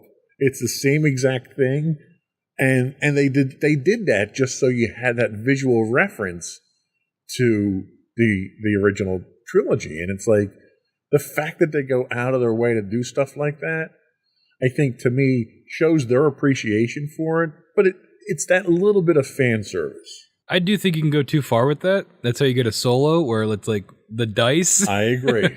But, at least that the people doing it in Mandalorian actually care, because you see the behind the scenes stuff and, it's not like as in your face. If it's subtle. If it's subtle and it's there to provide accent to the scene or context to where you are or something like that, And it can make the universe feel more connected, I guess. Too. Exactly. Yeah. When you do something like a Solo, or even what J.J. Abrams did, as much as I want to say that Force Awakens was the best of the sequel trilogies, it still wasn't a very good movie. And it was really there for fan service, just for fan service, for the sake of fan service. Yeah, it was basically a remake of A New Hope. And they even make fun of it, you know? Like, in the movie, they're making fun of, oh, there's got to be a way to blow it up. There's always a way to blow it up. Like, you know, lines like that are kind of, it's that slap in the face that where you're going over the top. Yeah. All right, so I got a giant Death Star with a big laser. Oh, well, this is what the original Death Star looked like, and this is what, oh, so it's a bigger Death Star. Okay. Yeah. So it's like, that was too much. Seeing an R2 or an R5 droid that I recognized and thought, wow, that would be awesome if it was the one from A New Hope, and it turned out to be the one from A New Hope. Yeah.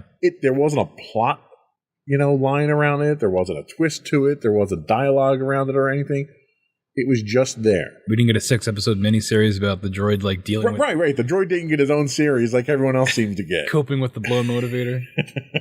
So, anyway, but I think the bottom line here is that while they each bring their own to the equation here, I think the two of them together is really where that creativity is benefiting the franchise. Yep, absolutely. So we're going to take a second break here. We'll come right back, and we're going to talk about the future of Star Wars.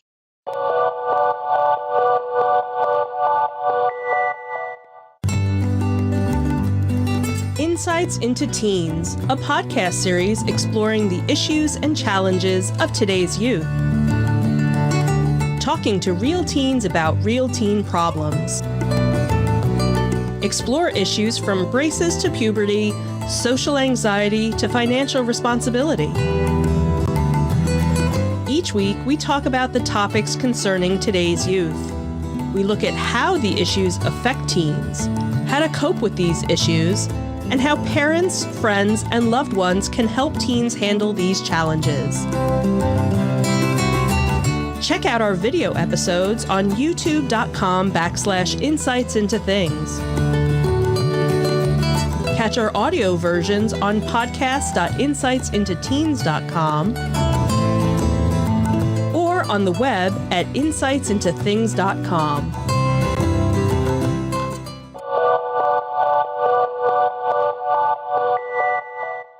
So the future of Star Wars under Disney. So they had a ton of announcements at Celebration. I watched a bunch of the panels. Couldn't go because it was in Anaheim and, you know, flying and all that stuff and pandemic and Corona and all that. But I found when we were down at Orlando, it was better to watch it on YouTube anyway because you can't get close to the stage for anything. So they announced a bunch of things, and some of these we already knew were coming out. So the first one that we have to talk about here is Star Wars Rogue Squadron, which was announced back in December of 2020. It was going to be a Patty Jenkins movie. Then she was on again, off again, on again. She's got Wonder Woman that she's working on. A whole kind of thing. And it almost smelled a lot like Solo, where we're having problems keeping directors again for some reason. Rogue Squadron still scheduled for a 2023 theatrical release, but it's not clear if they're going to keep that, especially with Taika Waititi's film moving forward that we'll talk about in a little bit. Do we need a Rogue Squadron film? No. I think my thesis for this part is I talked about it last week, but I've kind of fallen off the movies and TV shows, and I think this is like the peak of that. No, we don't need a Rogue Squadron. If you're going to do it, it should have already came out, and it should have ripped off Top Gun. People would have been way more invested if that's what they did. If I had to guess, I'd say they're probably going to make it a TV show now, because didn't, what was it, Kathleen Kennedy, they said they're moving away from movies and they're moving into television? That was, yeah, they did, but they did, because they announced a whole bunch of movies at Celebration. Oh, okay. Yeah, I didn't check any of that stuff out. But no, I don't think we need that. I never was really into the whole Rogue Squadron thing. I never was really into the games, because they were, flying games, and I was never into them. They had the new Squadrons game that was fun. Very complicated though, and again, it's just, I don't know, the flying thing as a topic never really interested me. It was a great series of novels. I have to say, I did enjoy the novels themselves, and they had a Rogue Squadron video game that came out in the, I want to say, 90s or so, somewhere in that time. But none of the storylines from those books or that game is going to be included in this, from what they said. So awesome. It's going to be something completely new. So next we have a movie that's to be determined. It's a standalone movie from director J.D. Dillard, who did the 2016 sci-fi hit Slight. No details about this. The fact that he got his own movie, because apparently everyone's getting a Star Wars movie now. Not only do you get an offshoot of a series if you're a character, you get your own movie if you're a director and apply for it at this point. I don't know. Yeah, I'm sure our letter's in the mail. Yeah. I'm waiting for our invitation to come do our own. Because the next one that we have to talk about is another one that's to be determined, and that's a Kevin. How do you pronounce his name? I was looking up J.D. Dillard. Kevin Feige. Feige. Okay. So Kevin Feige is also getting his own standalone movie. Okay, people were jazzed about that. He's the Marvel guy, so he's the Marvel guy. I mean, he is. He's like, again, we talked about it off air, but you don't want to point fingers at one person for everything wrong or everything right with a franchise. But Kevin Feige seems like he's the one that is like he steps in and he says, "Hey, let's do this to make the MCU a cohesive universe." And it's weird they're giving him only one movie, but Well, and that's the thing. Like, he's not. Why is he? Has he directed before? I don't know. If he's the Marvel guy, why is he doing a Star Wars? Okay, it's Disney. They own everybody. Let me look up Kevin Feige and see if he's directed. That could be interesting, though, if he, does it right. I don't know. Did they give any information on what it could be about? No, there aren't a lot of details or any details at all. They talk about him being the man who built the Marvel Cinematic Universe. Yeah. There was a 2020 conversation in the Hollywood Reporter from Joe Russo, the Endgame director, where he talked about Star Wars in Kevin's debut, and he thinks he's going to do great at it, blah, blah, blah. It's mostly producer credits on his IMDb, but there's so many of them that I'm having trouble finding anything else. There's 67 of them, and I can't figure out how to sort. So, maybe, he did his time at Marvel. Maybe he wants a shot at directing a Star Wars film, and that's why it's a standalone movie. We're like, hey, here you go, buddy. Well, that's the only thing that I could think. Michael Waldron's being tasked to write the script of the film. They did announce that. Deadline announced that in January of 2021. Oh, Loki executive producer. Okay, sure. Yeah, I mean, it's a lot of producers doing things that aren't producing makes me kind of nervous. Yeah, and kind of they're moving down the food chain. Usually you move up to the producer role in the food chain, don't you? Yeah, but directors get more critical acclaim, so I guess, yeah. If they're good. And that brings us to another to be announced movie that they're looking to do. So this kind of all plays into that whole theme of Kathleen Kennedy, where Star Wars is moving away from movies. They've got a bunch of movies they want to do. They just don't know, or they're not releasing information. Now, we already know that Taika Waititi was confirmed to be making his own movie here. He was already out during Celebration. He was out scouting locations and filming. It's slated for a late 2023 release. I don't know if I want Taika Waititi doing a Star Wars film. Now, he did get a Star Wars episode. He did get an episode of Mandalorian, which he did great with that. Yeah. But I'm terrified that we're going to get a Thor comedy version of a Star Wars movie, and I don't know if that's going to go over very well. I mean, I'm more open to the idea just because I think Thor Ragnarok was good because it made Thor more interesting and it made the universe more interesting by not taking it as seriously. But also, it helped that every other Thor movie sucked, though. That did help. Yeah, it's hard. It's a low bar. I have not seen the new Thor movie, which he also directed, so I'm not sure if that quality's still there. It didn't get very high ratings. I saw that. I try not to read that stuff, but it's everywhere. So, I don't know. I think Taika's a pretty talented guy. I don't know. I think if they did something where it's not, like a main character that we know, if he kind of got like his own thing that's a little more quirky, maybe that would go over well. Or just fully commit. Make a Star Wars comedy on Disney Plus. We've never seen that except for like Droids. Droids. Yeah. I don't know. I think that could be interesting. That's what I've been saying. Let Star Wars do whatever it wants. Take away the restrictions and make something weird. And if you throw everything at the wall, which it seems like they're doing anyway. Visions is everything weird. True, but make a comedy. Well, and they did with Visions. There was elements of comedy in some of the Visions episodes too, which is fine because it's its own self-contained little box there, and it doesn't break the rest of the universe. And that brings us to the last and certainly the least desired movie project, and that is the rumored Rian Johnson trilogy. At least from my perspective, I have zero respect for Rian Johnson after The Last Jedi at this point in time. I'm sure you'll disagree to a certain extent there. Yeah, people harp on Last Jedi pretty hard. It's not as bad as people say it is. It has bad elements, but there's good things about it, everybody. All right, there's good things, and one of those is the directing. The writing is not great, but there are great shots in it. There's great direction. Maybe not with the actors, but with the action and the cinematography and things like that. Oh, especially like that Holdo sacrifice scene where it goes completely silent. It's pretty cool. And they actually had to put a notification at the movie after it is okay. Oh, really? That's how bad the direction was with the cinematography. Or people are just dumb. I mean, who knows? Well, yeah, there's a lot of I think that's much more likely. Because everybody, especially if you're going to a big premiere like that, people have to clap and throw their popcorn at the screen. So, I don't know. It could be all right. I don't think it's actually going to happen, though, because I think people are way too turned against Rian Johnson for them. Like, he's like corporate, like, he's like a bad apple, I don't think they'd give him another chance. Well, and I think that's a reputation it's well earned after Last Jedi. Well, the same thing happened with the guys from Game of Thrones. One of them, right? Benioff or Weiss, one of them was supposed to get a trilogy. And then the final season of Game of Thrones came out and everybody hated them. And they were like, well, we're just going to scrap that. Well, and then they're coming out with the offshoot, the spin-off. House of Dragons, something like that.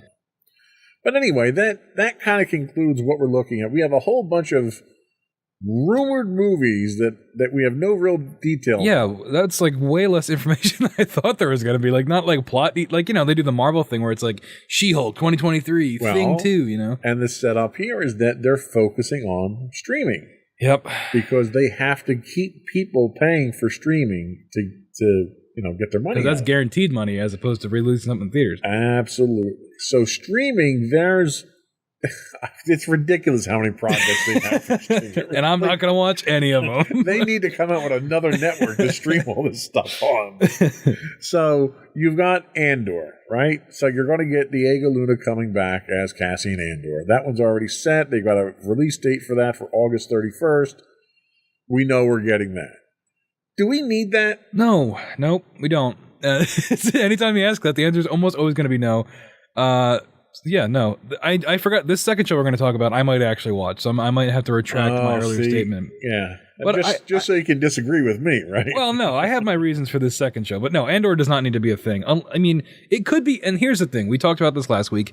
It doesn't all have to be like important to the lore. It can just be an interesting story. If Andor turns out to be like a gritty war spy thing.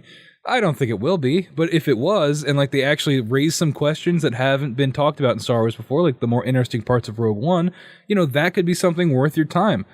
I don't think it's going to be that. and rumor has it that they're going to be doing that. They're supposed to be depicting the origins of the rebellion, and the rebel cause, and They keep referring back to the one scene about he's been in this since he was 7 years old or whatever it was. Since I was 6 years old. So it was really 7. It was Time is hard to keep track of. Space time. But it's supposed to kind of go into that, what he sacrificed and what these other people sacrificed, and how like Mon Mothma had this idealistic idea that she could change things from within the organization, and she comes to the realization that so there's a lot of drama, There's a lot of that drama that they're trying to establish with this. Whether or not they pull it off or not, I don't know. We'll have to find out. I just hope they commit. I hope they don't shy away. Like that, what you just pitched me sounds great. That sounds like that could be really interesting and deep, and really great character drama. I don't have faith in them to do that. It's not disputes over trade lanes. Yeah, sure, yeah. So then the next one that you'll argue with me on is Ahsoka. And I'm actually excited about Ahsoka. We got like the whole Rebels cast coming back. We do. And what I like about Ahsoka is the character's finally interesting to me. Yeah. She's matured. She's not this annoying little kid anymore. Yeah, I'll use that word. But she's mature. She's a wizened Jedi at this point. Not a Jedi. I don't know what the hell she is. She's a gray Jedi. They let her keep the lightsabers. Yeah, So. but they're white now. So Yeah, it's pretty cool, huh? But I think the time period that we're seeing here needs to be explored, and I think it's a great opportunity. And this is after Return of the Jedi? This is set in the same time period as Mandalorian, which is 10 years, 15 years after, or 5 years after Return of the Jedi. Okay. Yeah, because, like, I like Ahsoka, obviously, and I also keep forgetting the show's going to happen. But also, they've announced, like, all these Rebels characters are coming back, and Ahsoka's appearance in Mandalorian, she's looking for Ezra. She wants to know where Thrawn is, and, like, that's the stuff that, like, interests me, because Thrawn's cool. Yeah. And, like, if we get an adult Ezra who's, like, again, not super annoying, because he was as annoying as she was at that age. Except he was the whole show. I should have mentioned that when I talked about Rebels. Ezra, the main character, is the worst part of the show, and he never stops being the worst part of the show. He's insufferable. He gets like 3 good moments, but I'm really looking forward to that, and I'm curious how that's going to translate to live action, because everybody always harps on the translation from animation to live action, and the real answer is because it's not meant to be that. It's not supposed to happen. But like, imagine Zeb, who's the big furry dude, like in live action, he's gonna look like a monster. So I don't know what any of that's gonna look like. But yeah, I will probably watch that show. And that's it. That and Mandalorian. All right, so we got you hooked on that, and then we've got Mandalorian season 3 coming in with the big mistake. I think is they're bringing Baby Yoda back in, which they had to. You didn't have to. You didn't. You absolutely didn't. Everyone accepted the fact that Baby Yoda went off to train with Luke. And he's back. Right. And they killed that in Mandalorian Season 2.5, otherwise known as the Book of Everyone But Boba. But like right away, we talked about this last week. Stupid. So stupid that they did that. They should have done... I'm not saying a whole season without Baby Yoda, because I'm not a big Baby Yoda guy. I can't stand the kid. But...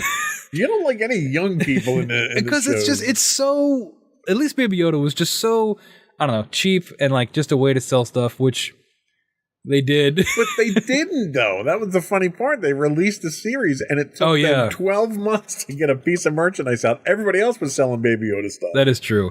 I think if we would have gotten like half a season without him and then he shows back up or something, just to give the Mandalorian some more character time alone, See, and I think they had set it up perfectly. All he had to do was take the damn lightsaber. Who doesn't want a shiny lightsaber? I thought he was going to take both. Yeah. Have cool armor and a lightsaber? Well, no, I thought he was going to... For those of you that don't know, Luke presents Grogu with a lightsaber or a set of a tiny Mandalorian t-shirt. and his choice is essentially you can either stay with me and be a Jedi or go live with Mandalorian. I survived the Empire, and all I got was a stupid t-shirt. It's really funny, guys. Look it up. It's a small... He holds it up like this. T-shirt. Yeah. Anyway, so Grogu ends up choosing Mandalorian, and I thought he was going to pick both.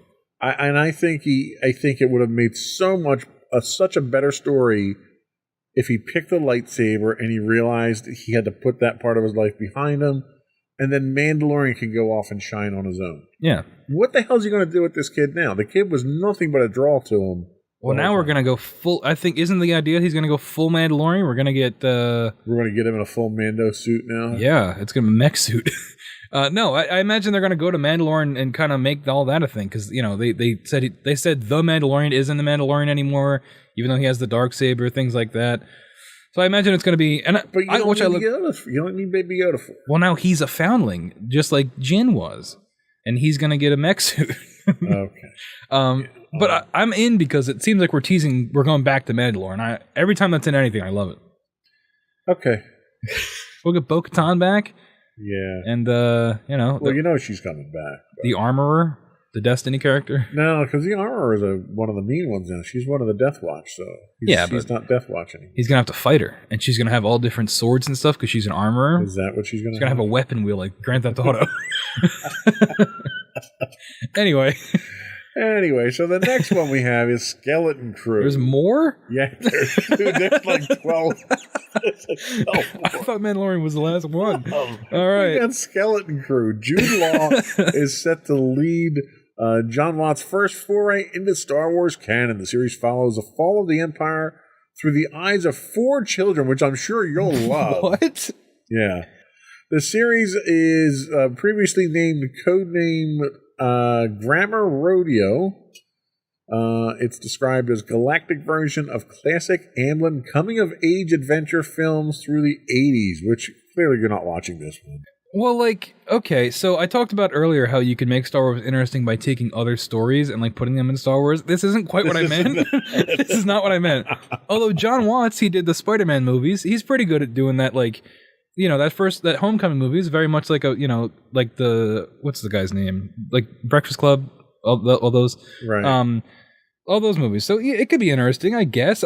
Why? But sure, Jude Law's in it, so he can be like the principal, I guess. Anyway.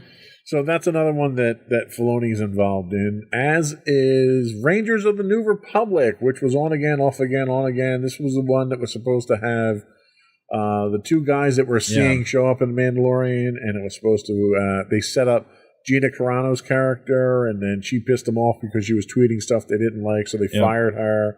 Then they canceled this, and then at Celebration, they indicated that this was back on.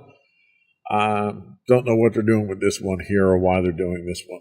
Just combine this and Rogue Squadron and no one will know. You know? This was really what Rogue Squadron should have been.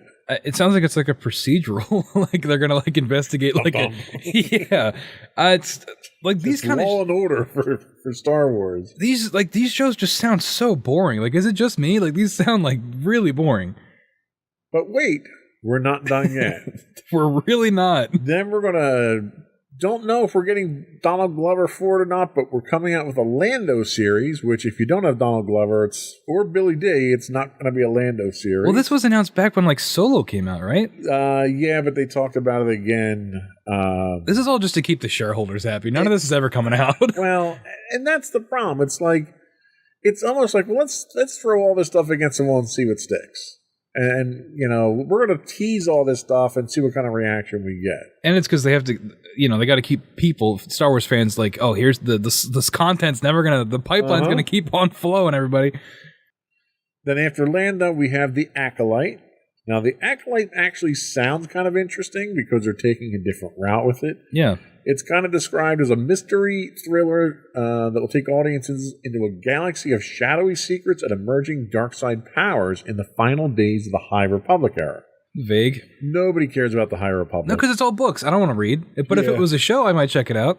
Right. So this is where they're going to introduce High Republic into the series. They should have held off on the High Republic stuff until this was ready. You would have thought, right? Because nobody wants to read. No.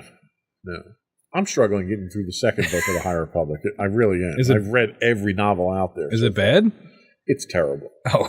It really is. Well, maybe they'll do better. It's boring. It's more boring than some of these TV shows. These descriptions, these very vague, good will fight evil. Like, they don't even have good villains. You can't have a Star Wars novel without good villains. I'm sorry. Yeah. But what's interesting about this one is it's going to be a Sith apprentice who's training to become a Sith Lord. Mm. So you can easily tie in elements of Plagueis and Palpatine and the history of the Sith. You can get some, who was the ruler two? Bane? Bane. You can get some Bane tied into this stuff. Sure. So there's a ton of lore that you can tie into this, which I like. Then the next one that you're going to hate, A Droid Story. An animated feature, A Droid Story, will combine original Star Wars animation with new visual effects from ILM. What does that mean? I don't really know.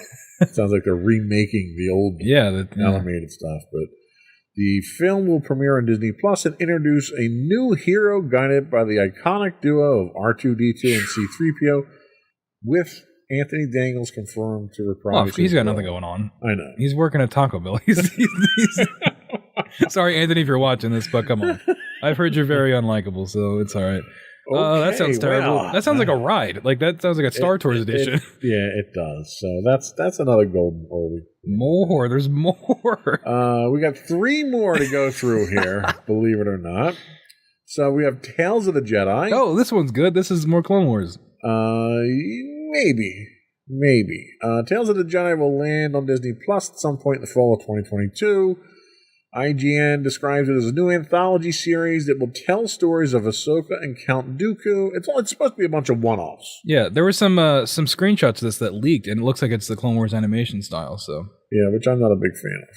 Yeah.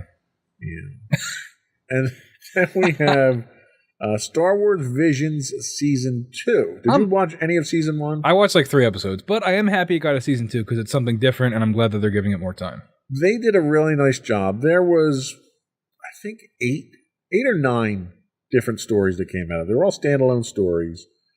And of those, 5 were really good.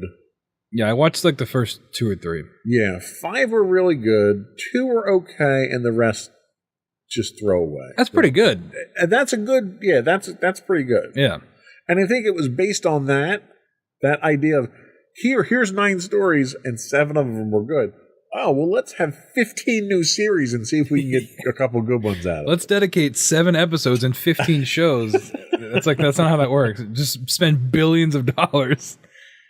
And the last one we have to talk about is oh my God. Young Jedi Adventures. First full-length animated Star Wars series created specifically for preschoolers. Because there was a market there that we weren't serving, right? Yeah, somebody in like the team was like, you know what demo we're missing out on? Preschoolers. The series will follow younglings as they follow the path of the Jedi in the High Republic era and learn about compassion, self-discipline, and the power of friendship. Hey man, if it teaches kids something, sure, Good thing it's not the other Republic younglings, because then the kids would ask, what happened to all the younglings? So it's worth noting that in the first novel of the High Republic that I've read, they slaughtered probably 50 or 60 Jedi in the first novel. I'm not sure that's preschooler material, to be honest with you. Make it like Sesame Street. Just don't talk about that stuff. Yeah, that's what we're looking at. I guarantee you a third of these shows never come out. They won't. Well, I mean, some of them are already confirmed. The first 4 are confirmed. So you've got Andor, Ahsoka, Mando Season 3, and Skeleton Crew are confirmed. And Bad Batch Season 2, which isn't in here. It's not. Bad Batch Season 2. Acolyte's confirmed. Visions Season 2 is confirmed. So there's only like 4 of these that are speculative. Yeah. Okay. The pipeline, the content will never stop. So we talked in our last episode about whether or not this is overkill. Is this overkill? I mean, it looks really bad seeing it all on paper like this. So yeah, it is. And we talked about Star Wars fatigue. People are already feeling that after 3 sequel movies and all these shows already on Disney Plus. And I think depending on the release schedule of this, it's only going to get worse. I think the only way not the only way, but a big way to save this would be something like an MCU Thanos buildup where everything is tying into this larger thing. I think these scattershot shows and movies are just not going to grab people like they think it is. Yeah, and I think the philosophy is that Star Wars is in a universe, and it's a big universe, and it's more than just a Skywalker story. So let's tell everybody's story in the universe. And they're really kind of close to that at this point. Yeah, but I at the end of the day, I think they're always going to fall back on the Vaders and you have to, because that's the moneymakers. Yeah, it's tough. At the end of the day, they need to make profit, right? The one thing, and we're already pushing up against the time, but I don't care. We're not gonna go to another episode. We're gonna finish it up here. Yeah. So Star Wars in movie and television is one thing. Now you can live Star Wars, right? So you can go to Disneyland, Disney World. You can go to Galaxy's Edge. You can stay at the new Star Cluster. I have no idea what it's called. I don't forget what it's called. The Halcyon. The new hotel you can stay at. When I heard about all this stuff, I was so excited because I've loved Star Wars my entire life, and I thought it would be great to be able to live in that environment, or at least visit it. Yeah. What are your thoughts on that? Do you think it needs to come off the silver screen? Do you think it helps to add to it? What are your thoughts on that? Just theme parks in general for me, I have a really hard time getting immersed. I'm a jaded, cynical old man now. We dragged you to Disney enough to make you hate it? Well, it's just like, for me, there was definitely a time in my life where this would have been awesome. It would have been like, hey, I'm going to get fully into the same thing with the Marvel Avengers campus, where it's like you see the dummy of Spider-Man fly across and hit the brick wall because the thing broke. You saw that. Yeah, it's a very funny video. Those things, they do nothing for me, and they're all way too expensive. And it's not that interesting to me, unfortunately. But if you can get in there and you can really feel it, and if you enjoy it and it can do something for you that movies can't, where you're in that world, more power to you. Harry Potter world was pretty cool, and I'm not even that big of a Harry Potter fan, but that was very neat. So something like that I think could be interesting. It's not my cup of tea. And I tend to agree with you. I've only been to Galaxy's Edge once at this point. And I enjoyed it. I had a good time. I could have spent the entire day just soaking it up. The promise of the interaction that they offered you when they first launched it's not there. That's where the hotel comes in. So now you got to spend $6,000 for a 2-night stay to get that. To me, it's a lame attempt to capture the nostalgia that you get from the movies and TV. And what bothers me more than anything is it's not my Star Wars. That Galaxy's Edge is set in the sequel trilogy era, and it's not my Star Wars. Which is interesting, right? Because they know that, I feel like they have to know that most people don't like the sequel trilogy, or at least the people that are going to spend $6,000 for a 2-night stay. So why would you not, I think if they made an original trilogy themed area, maybe they're saving that for other parks. You get a prequel one, you get an original trilogy one. I don't know, but I think it's a strange, I don't know, maybe they decided to double down, right? If we make a hotel, maybe it'll convince people to like these movies more. It's really hard for me to go to a Star Wars land and know I'm not going to see Darth Vader. Yeah. It's just, he's Star Wars, and he's not there. That is very strange. And it just seems very cheap, and it's a money grab to me. So yeah, I mean, that's the theme of the sequel trilogy. What's the one drink cost at the hotel? Oh, the Kai Burr crystal, the $5,000 drink. Yeah, which is just, it's insulting. The fact that you're asking me to spend $6,000 to stay in a room smaller than our studio here, for 2 nights, it's insulting. Like, I have the money. I could go there today and book that and stay there and not blink an eye at it. I refuse to spend that kind of money because of how insulting they are. Yeah, and they're counting on the Star Wars fan that has the money like yourself, but that doesn't have the free will, the free will in their brain to say, wait a minute, they're just bleeding me dry. They don't care about me. Yeah. They just, yeah. We're going there again in August. And I'm going to spend a lot of money there. I'm going to come back with a boatload of merchandise that I don't need. Do you have a good time though? Do you enjoy it? And that's the idea. I'm going to, I don't know, in August I might not enjoy it so much. In Florida. But yeah, I mean, and that's really all that matters. It's disappointing that it's that money grab. That's all. It's okay to fuel these corporate monopolies as long as you're having a good time. As long as you don't think about it. Thank you so much for helping me justify it. As long as you have that dopamine hit when you buy a new figure or something, it's okay. Just spend money and don't think about it. Thank you. I feel so much better now. That'll change my life now. Thank you. Use your Twitch Prime sub to subscribe to this if you have it. Oh, so I think that's all we have. I think we beat this topic to death. Yeah. Today with our second episode. Before we do go, though, I would want to just once again invite you to subscribe to the podcast. You can get audio versions of this podcast listed as Insights into Entertainment. Video and audio of all the network's podcasts can be found listed as Insights into Things. You can find us on Pandora, Castro, Stitcher, Podbean, Buzzsprout, any place you can get a podcast. Write in, give us your feedback. Tell us what you'd like us to talk about. Tell us, how if we're doing a good job or not. Do you want us to? Do you want to bash me for hating Ahsoka? Write in and tell me about it.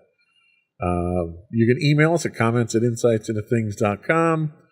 We do stream on Twitch 5 days a week at twitch.tv/insightsintothings. If you are an Amazon Prime subscriber, you get a free monthly Twitch subscription, and we'd appreciate you throwing that our way.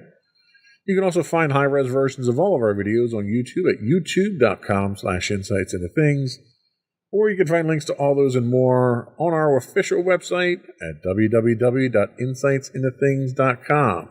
You had something else? Yes, I would like to issue a challenge to everybody out there. What's the best metric? Twitch follows or subs for us? If we get 10 Twitch subs by the time Andor comes out, I will watch it and we'll do a review on this program. Wow. That's a challenge for all you people out there. That is bold. I will abandon my principles for 10 Twitch subs. That's not even that much money. You can do it, everybody. Good to know you got a price. But yes, if August 31st is when the first episode comes out, if we have 10 Twitch subs by then, we will be doing a full review of Andor. All right, you heard it here first, folks. That's all we have for today. Another one in the books. Bye-bye. Bye.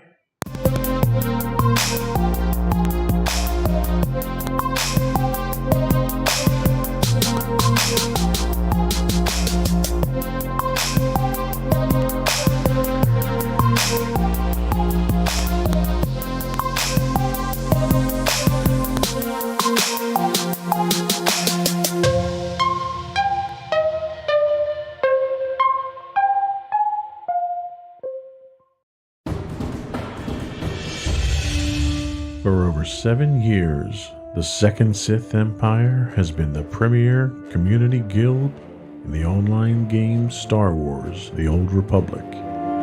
With hundreds of friendly and helpful active members, a weekly schedule of nightly events, annual guild meet and greets, and an active community both on the web and on Discord. The Second Sith Empire is more than your typical gaming group. We're family. Join us on the Starforge server for nightly events such as operations, flashpoints, world boss hunts, Star Wars trivia, guild lottery, and much more. Visit us on the web today at www.thesecondsithempire.com. Insightful podcasts by informative hosts.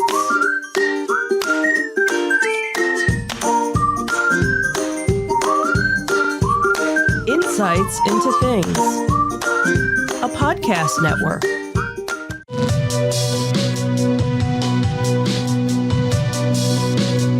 Welcome to Insights into Tomorrow, where we take a deeper look into how the issues of today will impact the world of tomorrow.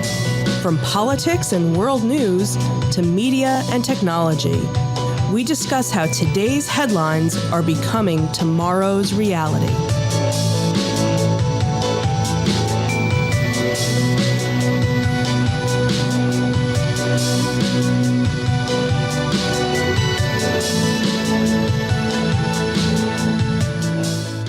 Welcome to Insight into Tomorrow. This is episode 17, Women's Rights Are Human Rights. I'm your host, Joseph Whalen, and my special guest host this week from our Insights into Entertainment podcast, Michelle Whalen. How you doing today, Michelle? Full of many, many emotions. I can imagine. We had actually planned on doing this podcast for a little while now. We've been working on putting it together and stuff. Right. Understanding that there was going to be an impending decision. And today was the scheduled day that we were going to do this. Right. Not knowing that yesterday was going to be the day that the other shoe dropped. Right. So we're going to continue to go through the material that we did plan, and we reserved the last segment to have an open discussion on the groundbreaking, rule-shattering, country-damaging decision, I think, that came yesterday. So there's been a disturbing trend in recent years in the United States. There's been an assault on women's... an assault has been waged on basic human rights. Victims of this assault have been chosen by color of their skin and their gender and various other things. All are victims that have been targeted for generations and have fought for their equal human rights. In this episode of Insights into Tomorrow, we're going to take a deeper look at the assault specifically on women's rights. We'll take a look at the history of women's rights through the years. We'll examine the current state of women's rights, and we'll explore the threats against those rights. Before we leave, we'll take a special look at the current issue of abortion and the not-so-impending Supreme Court decision that threatens to overturn, which it did overturn Roe versus Wade. But before we do that, I'd like to take a moment to invite our listening and viewing audiences to subscribe to the podcast. You can find audio versions of this podcast listed as Insights into Tomorrow. You can find video and audio of all the network's podcasts listed as Insights into Things, and you can pick those up anywhere you can get a podcast these days. We're pretty much everywhere. I would also invite you to write in, give us your comments, give us your feedback, tell us how we're doing. Email us at comments@insightsintothings.com, or you can find links to all of our social media on our official website at www.insightsintothings.com. Are we ready? As ready as we'll ever be. Let's get into it.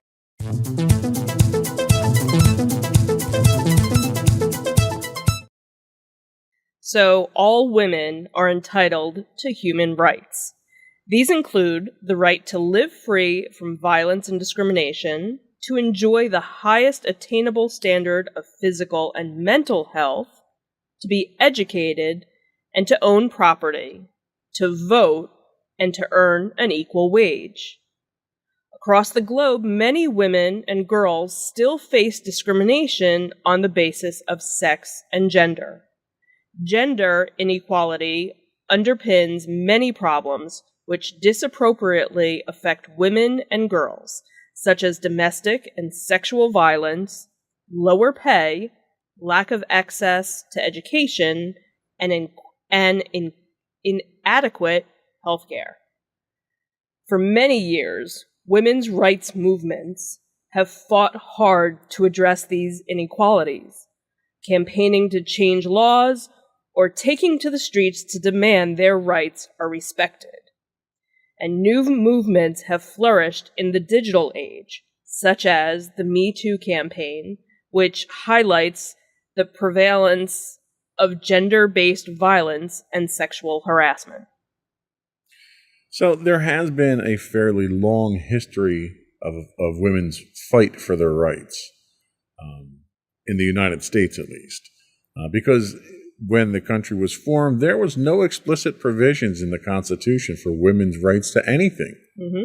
The Constitution protected, quote, consent of the government, consent of the governed, which at the time meant white landholding men only. Right. The Bill of Rights did not protect everyone either. Women were considered second-class citizens. They were essentially property of their husbands. So women started to organize as early as the Seneca Falls Convention in July of 1848. It planted the seeds for the women's suffrage movement. It pushed for equal rights for all people of all races and sexes. The end result was the signing of the Declaration of Sentiments by 100 men and women, a document based on the Declaration of Independence. So we move into the women's suffrage movement. This is really probably the foundation for the first fight for women's rights. Wyoming passed the first law granting women the right to vote in 1869 and was the first state to grant women the right to vote in all elections in 1890. But it took until 1920 for the 19th Amendment to the Constitution to allow women the right to vote across the country.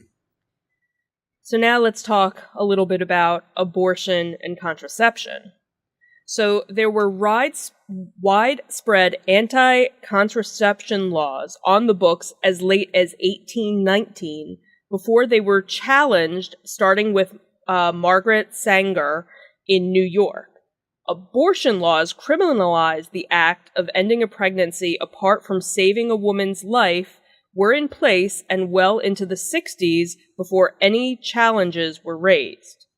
These obviously culminated into the 1973 Roe v. Wade Supreme Court ruling that being drawn into question, unfortunately, as of yesterday. Yeah. So then we move on to women's equal employment and equal pay. The first minimum wage laws applied to women didn't come into effect until 1912. This was later superseded by the 1938 Fair Labor Standards Act, imposing a federal minimum age regardless of gender. It wasn't until 1963 with the Equal Pay Act that any attention was given to equitable wages, well, wages too probably, but wages for the same work performed by men. It took until 1974 for Congress to include gender protection in fair housing and education as part of the Civil Rights Act. Now, it's worth noting that even though these laws were on the books, they're on the books today. They're not observed. There's still discrimination today, despite the fact that we have these laws on the books. Right, exactly. And finally, leadership in government. So the first woman to serve in Congress was Jeanette Pickering Rankin, who didn't take her seat until 1917. But it would take nearly 100 years for a woman to take on the leadership role of Speaker of the House when Nancy Pelosi assumed that role for the first time in 2007. And we didn't see our first Supreme Court justice until 1981 with Sandra Day O'Connor. And Madeleine Albright was our first Secretary of State in 1997. And obviously, our first female Vice President, Kamala Harris, in 2020.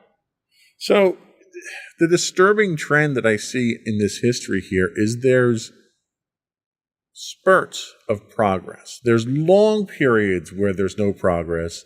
Then you get a few exceptional people that just get mad as hell and they're not going to take it anymore, and they do something about it. Yep.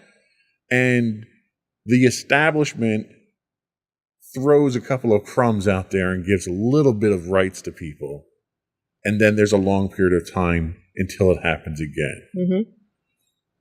How do you think this compares to other fights, civil rights, for instance? How do you think this compares to civil rights for African Americans and minorities? It's almost the same, really, when you think about it. Unless you are a rich white male, you're fighting every day, and maybe once in a while something comes along that you get something, and then unfortunately something else in the news is going to pop up where everybody's mindset is on something else, and that fight still hasn't been won. Yeah. And until something happens with that fight again, everybody kind of forgets about it, because again, our attention span, is, we have short attention span theater, of our minds. Look at, not to get on a totally different tangent, but all of the school shootings, it's been how many weeks and none of that is in the news. There, you have the gun reforms that they're trying to pass. But again, now that you have everything going on with Roe v. Wade, that's the main focus. But yet there's other things that still need to be focused. Black Lives Matter still needs to be a focus, because you had everything that went on with George Floyd and all the other African Americans who, with the police issues and things like that, and none of that was solved, but because something else came along, oh, well, now our attention, but no, you have to go back and do all the other things. It's funny you mention that. What do you think is the cause of that? Is that a media issue? Is that a society issue? Is it a politics issue where politicians don't want to deal with the issue, so they distract with something else? Or is it media just trying to get ratings that's dictating what our issues are today? I don't know. I think it's a little bit of. I think everybody's a little bit to blame with all of that, because obviously media is one aspect, and when you kind of think back of, okay, well, why did it take so long? So Wyoming, it was the 1800s when, Wyoming, but it wasn't until the 1900s that it was actually, and you have to think back then, how long did it take for news to travel? How long, same thing with Juneteenth. it was signed into law that blacks were no longer slaves, but how many years did it take for the news to actually travel? Right. There was no quick way to do it, where now we have that instant gratification. We can, as soon as news broke yesterday of the Supreme Court's decision, everybody in the world knew about it. So I think a lot of it is because we're so hungry for information right now, what's the next thing? What's the next thing? What do I need to do? And also, we're all so tired. We're all so tired of having to stand up for everybody. And there's just so much injustice. It's like, well, where do I put my energy? Where's my next fight? Yeah. And it's like, I have no more spoons to give. My jar is empty because I've given, so much, because there's so much that's needed, from all of us. I think that's, where it comes to, because there's obviously thousands and thousands of organizations and different things that are in need, but it's, how much can the average person give before you have nothing left to give? Sure. Yeah. Yeah. I mean, it's definitely been a problem. Let's take a little break. We'll come back and we're going to talk a little bit more detail about where we are right now with these specific women's rights. We'll be right back.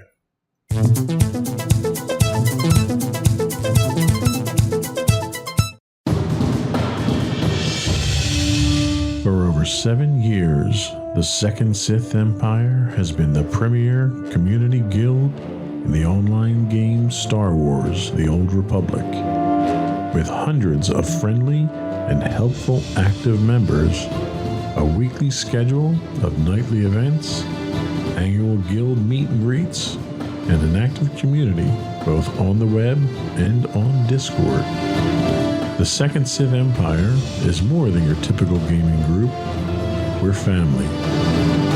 Join us on the Starforge server for nightly events such as operations, flashpoints, world boss hunts, Star Wars trivia, guild lottery, and much more.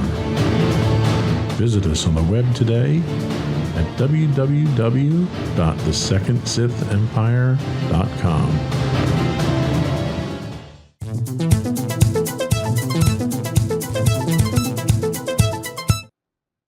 So let's talk about the current state of women's rights. And we'll talk first about women's suffrage. At the moment, it's safe to say that fight has been won, I guess, kind of, sort of, in the general statement, yes. If nothing else, we can say that women are equally discriminated against with everyone else when it comes to your right to vote these days. Yes. Okay, there's no special discrimination. Right. Against women on this one. Okay, we can go with that. Abortion and contraception. Well, this had been won, but it looks like it might be a split decision with the much anticipated ruling from the majority right-wing Supreme Court that was held yesterday. And we'll have more on this later on in the show. So we take a look at employment and pay. So legally on paper, this was a win back in 1963 with the Equal Pay Act. Do you feel like this was a win? No. And I think most women would be of the same opinion. In practice, there's a long fight ahead of this one. Progress continues to be made, but not nearly enough to level the playing field between men and women, equal pay, equal work. It's a mess. And the fact that people are still getting away with it is frankly disturbing, that you can get away with it. Yep. Leadership in government. There was a surprising amount of progress early on this, but it's been painfully slow in coming into the modern time. Since, the 80s, 2000, we've seen some progress here. Many parts of the country are progressive enough to make the progress that's needed. There are other parts, and less progressive, less evolved parts of the country where politics is still an old boys network. But from a national standpoint, we're seeing, we have a female vice president now, which is huge. How do you think, let's talk women's suffrage, your ability to vote. Do you feel you have the ability to go out there and vote when you want, for who you want, how you want? Absolutely. And that's something I've never felt I wasn't able to do. I've never felt that I wasn't allowed. Even in high school, senior year was when I turned 18, and I had a history teacher who was very passionate about the women's movement and made sure she had her little pamphlets in her desk drawer, and who's turning 18 this month, fill out your form so you can vote. And she said it doesn't matter if it's a presidential election, if it's a governor election, even your little local election, you will vote every time, because there are women that died doing this. It is your heritage. It is your responsibility to pass this on and make sure you vote. How do you think how can I say this without getting hate mail?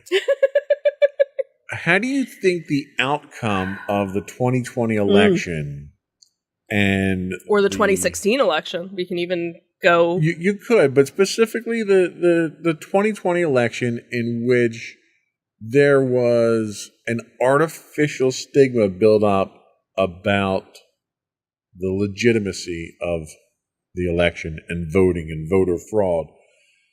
And it drew the entire country into that.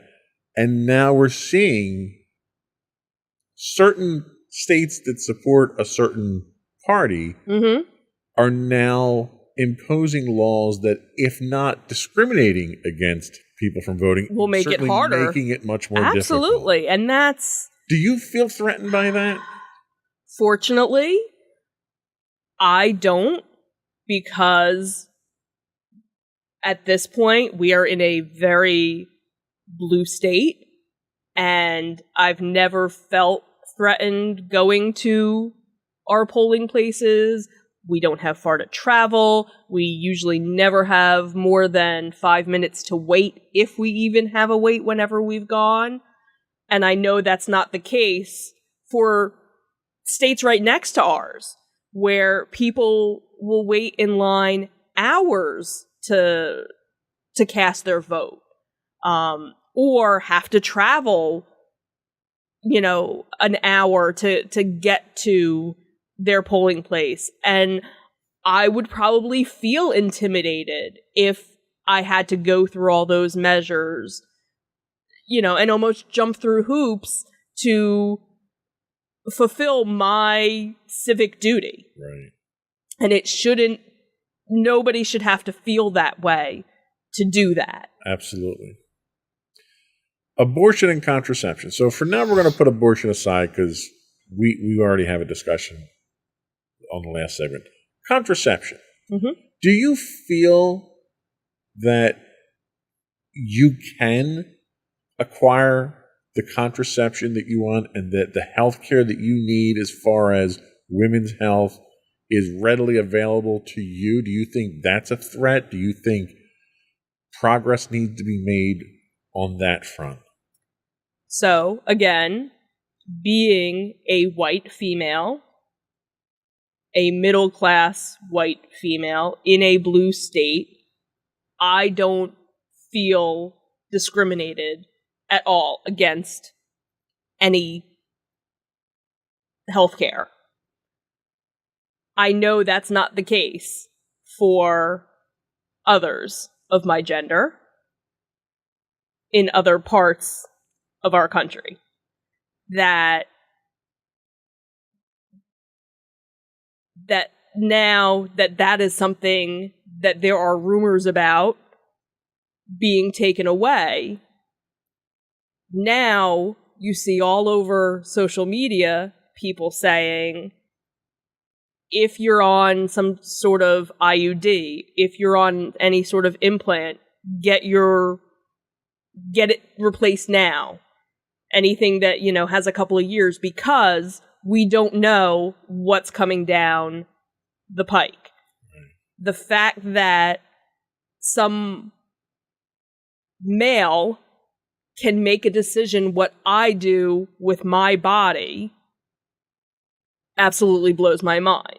And that, whether or not I'm a married woman or a single woman should have nothing to do with it either. And that if I want to have a child, it should be by choice. Right. I should not be forced. I am still of age where I could have a child. I am not at a point where I would want to begin that process all over again. And I need to have that body autonomy. That's my right to decide that, and nobody else should decide it. I don't make a decision for anybody if they want to be on Viagra or not, or if they want to get, reconstructive surgery or some. I don't make that decision for anybody else. So nobody should be making a decision for what I do to myself. And I agree 110%. As long as you don't expect the government to pay for it, then it's your say what you do. Mm-hmm. I'm totally down with that. Mm-hmm. Employment and pay. Where do we stand with this? Do you think there's sufficient progress? Do you think you're compensated fairly for what you do? And do you think that there is a threat to that looming? I don't know. It's one of those things because, of course, at most places of employment, one of the rules is you don't talk about how much you make. So, you don't find out how much somebody else is making. So that's a really hard, I know, or I shouldn't say, I assume within the company that I work in, there are people that work in the North Jersey facility that make much more money than the people in the South Jersey facility. And that's unusual because of geographics. Right, absolutely. But again, it shouldn't matter where I'm physically located because I'm doing just as much work as there's certain factors else. Like cost of living and stuff like that. Absolutely. That you have to factor in totally. I totally. But compensation-wise, on a 1-to-1 ratio, are you being fairly compensated? I really don't know, because it's one of the things that probably bad on me is I kind of stopped paying attention, because there's always these websites you can go to and say, how much does a person that does this job make? And the thing is, what I do for a living is kind of specific to my job, so it's kind of hard to say if I went someplace else where I could kind of try and figure it out. And I think I know I'm probably underpaid.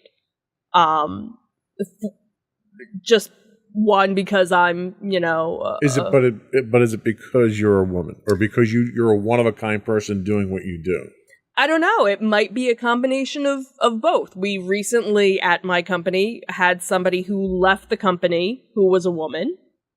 I never asked her or found out how much she made. I knew she probably made more than I did, even though I've been with the company much longer than she had been. And we recently hired somebody who I knew was a grade level or a position higher than her. And I have a feeling probably started out making more than she did. Okay. So that's another, So clearly we're not where we need to be. No. Leadership in government. So my question to you here is, clearly we're seeing progress certainly on the federal level. A lot of states are making progress with women in leadership positions. You personally, do you think the door's open for you if you wanted to get into, say, local politics? Do you think you'd have any obstacles with that? Do you think you'd be discriminated against because of your gender? I don't know. I think in a lot of cases it's still a boys' club when you come to, your local, but I'm sure there are some areas of the country where it's not like that. I've never been interested in wanting to run for a government position, so it was never something that I thought about, but I could see where I wouldn't, again, where we live, where we are. I'm sure if it was something where I started volunteering or doing things, I could, eventually see something. What's interesting is of the 4 fundamental rights that we talked about, 3 of these you attributed to some level of political influence on how it impacts you. Mm-hmm. That's disturbing. That women's rights are a matter of politics. And they shouldn't be. No, they shouldn't. And I think that is a highlight of where we are today. And it astounds me, and we're not going to pull any punches here. You're obviously a Democratic supporter. I am? How did you know? What astounds me is your experience, I would say, is pretty typical for most women. Democratic women or Republican women.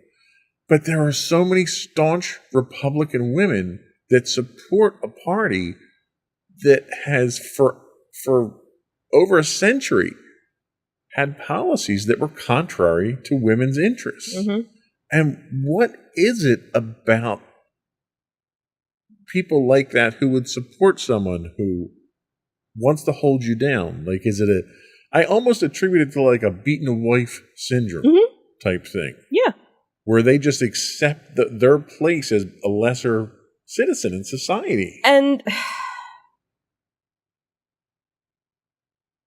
you have to kind of think that, there are still women that are young girls, women that are raised today to your only job in life is to raise the family and support your husband.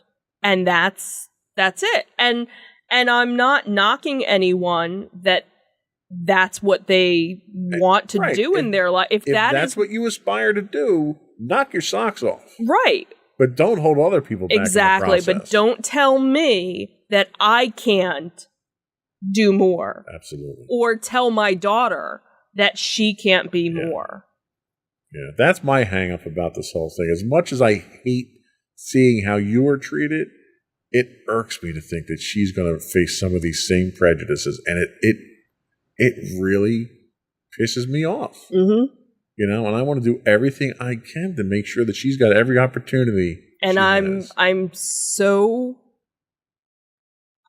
proud of what she stands for and what she believes in. And yes, a lot of it has to do with us, but there's a lot that, is her own, and I'm so glad that we raised her and are still raising her to be so open-minded to things. And she, in so many cases, is more open-minded than we will ever be. And that gives me hope that, she's also surrounded, she surrounds herself with people that feel that way too. Yeah. And that generation will hopefully make a difference and bring about so much that more than we could ever hope for.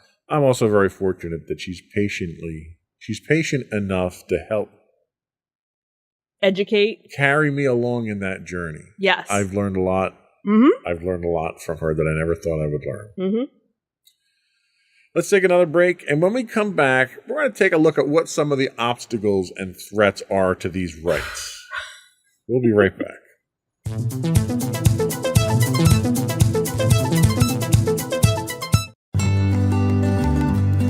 Insights into Teens, a podcast series exploring the issues and challenges of today's youth.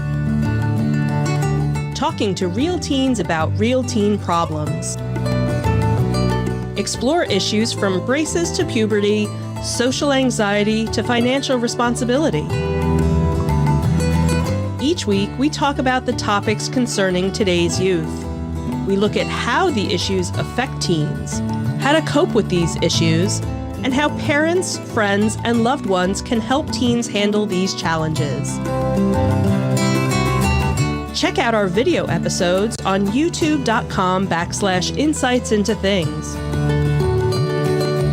Catch our audio versions on podcast.insightsintoteens.com or on the web at insightsintothings.com.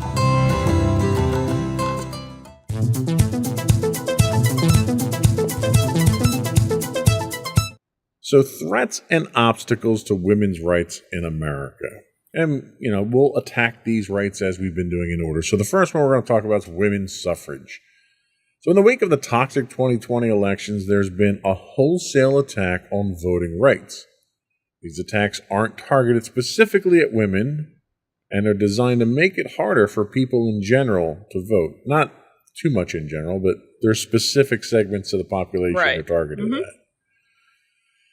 So some of the obstacles. 17 states have enacted 28 new laws that restrict access to voting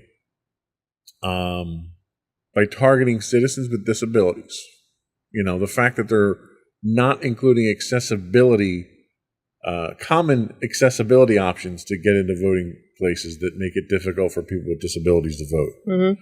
They're attacking absentee voting. After the 2020 election, when when absentee voting was done because we were in the middle of a pandemic. Right. A pandemic that the sitting president ignored for the first 4 months and downplayed it and pretended it didn't exist and created the crisis in the first place. Right. They're attacking provisional ballots.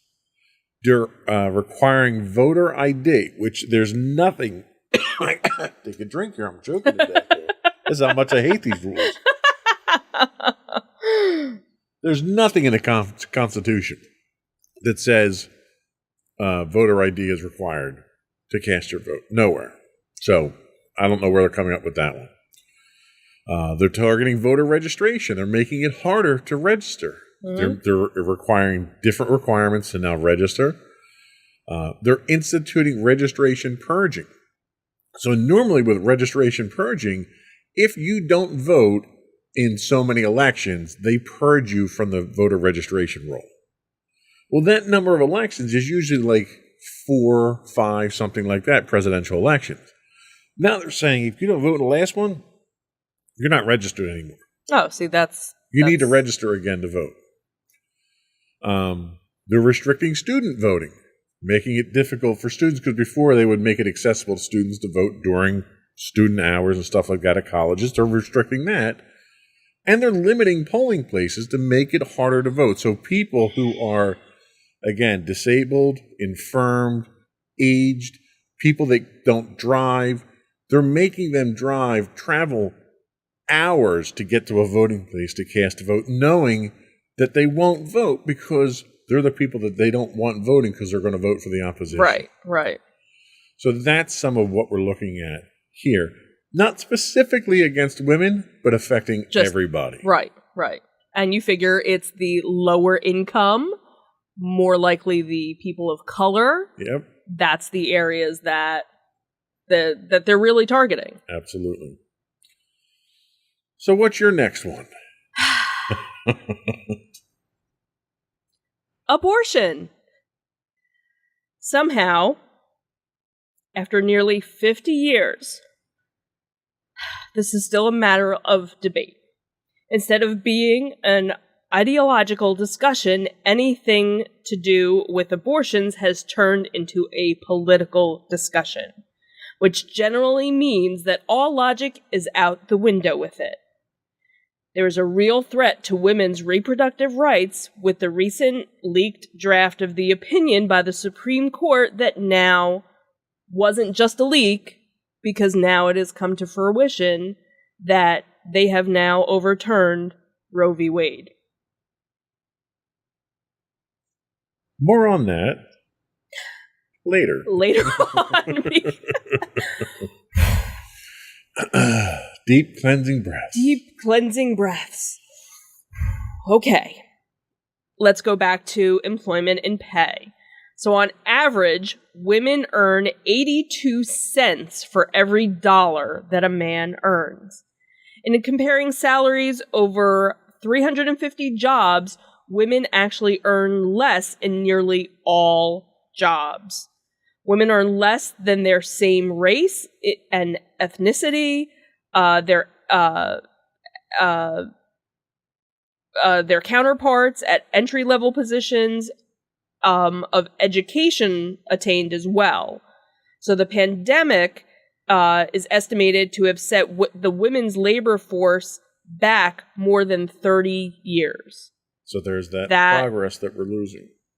That astonishes me that during the pandemic that even, happened. Finally, leadership in government, again, we now finally have a woman vice president. How many years did that take? And then you even look back, how far was when the first vice president, female vice president, was in the 80s, late 80s, and then Geraldine Ferraro. Geraldine Ferraro. Nomination, never elected. And then you even had Sarah Palin, the second, never elected. Right. So it took 3 women, but how many years, obviously, to get to that position? Another interesting thing, for the first time in our history as a government, there will be 2 female signatures posted on currency in our country, because we will have the treasurer has Secretary of the Treasurer, and what's the other signature that's on the bill? I can't think of what it is, but that was something that came out in the news because of a newly appointed position. Top 2 women in money. Right. See, and I'll tell you, so while that's nice that we've gotten to that point, what annoys me is every time the press takes this is the first time a woman did this, and this is the first time a woman... Right. It annoys me that we're saying that. Right. It's annoying that we have to say anything like that. And when you look at... Obviously, there are other countries in the world that will never have women in government. But then there are other countries that have had women in leadership and had women in politics so much longer, and they kind of look at us and go, how backwards are you? And these women were incredibly strong, competent women who overshadowed their previous male counterparts by a long shot, right? In most cases. So it just baffles me, with as progressive as we say we are as a country, we're so backwards than so much more. Well, and the thing that annoys me when we say it's the first woman to do this, that fact doesn't annoy me. But what annoys me is that attention that we draw to it being the first woman to do that is the same attention that the detractors use. Mm-hmm. Oh, well, you have a first woman in the Treasury, and look at what the economy's like, as if it's their fault, right?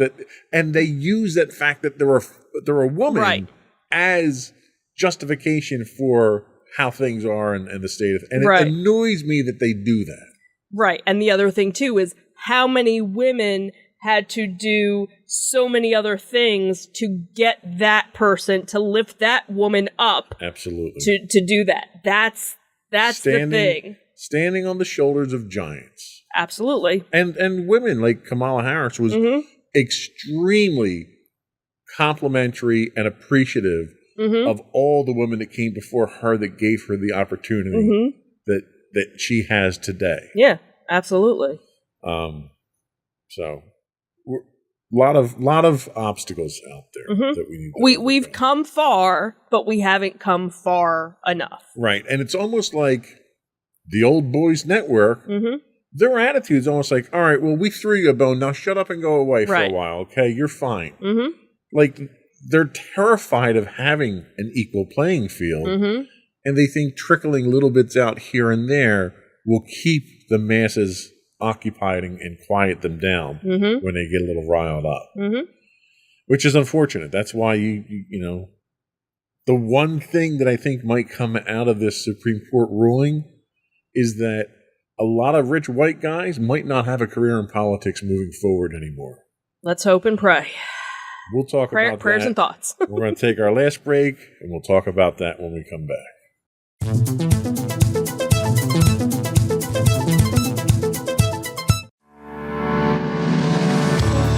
Insights into Entertainment, a podcast series taking a deeper look into entertainment and media. Our husband and wife team of pop culture fanatics are exploring all things from music and movies to television and fandom. We'll look at the interesting and obscure entertainment news of the week. We'll talk about theme park and pop culture news. We'll give you the latest and greatest on pop culture conventions. We'll give you a deep dive into Disney, Star Wars, and much more. Check out our video episodes at youtube.com/insightsintothings. Our audio episodes at podcast.insightsintoentertainment.com, or check us out on the web at insightsintothings.com.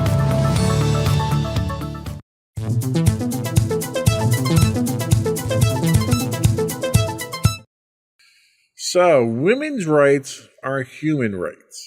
Damn Skippy. And as of yesterday, I think we've seen a significant encroachment upon women's rights. You think? So, this is our open discussion on Roe versus Wade and abortion in general. You have the floor, dear. I don't even know where to Rip into it. How about we start with just the hypocrisy of the Supreme Court's decision? Because the day before, they had a very contradictory decision. Absolutely. They said that you could carry a gun, that it's okay to carry around a gun now. You don't need to conceal it anymore. Right. So New York had some very common sense gun safety laws. For over 100 years. Designed to save lives. Right. Which the Supreme Court decided that was a constitutional violation. Right. Where if you read the Constitution and the Second Amendment, nowhere in there does it say anything about carrying concealed weapons by citizens. Right.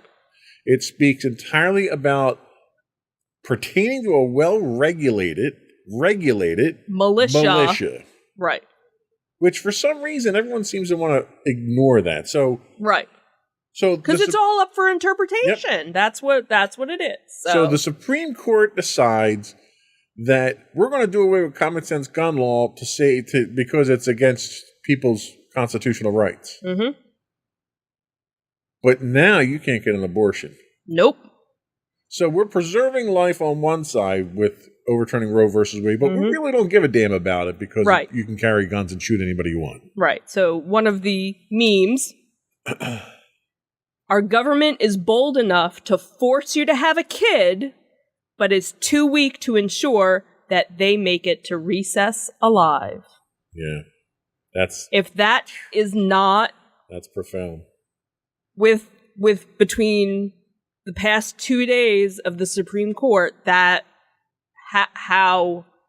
Yeah, it highlights the ludicrous level of hypocrisy coming out of today's Supreme Court. Right.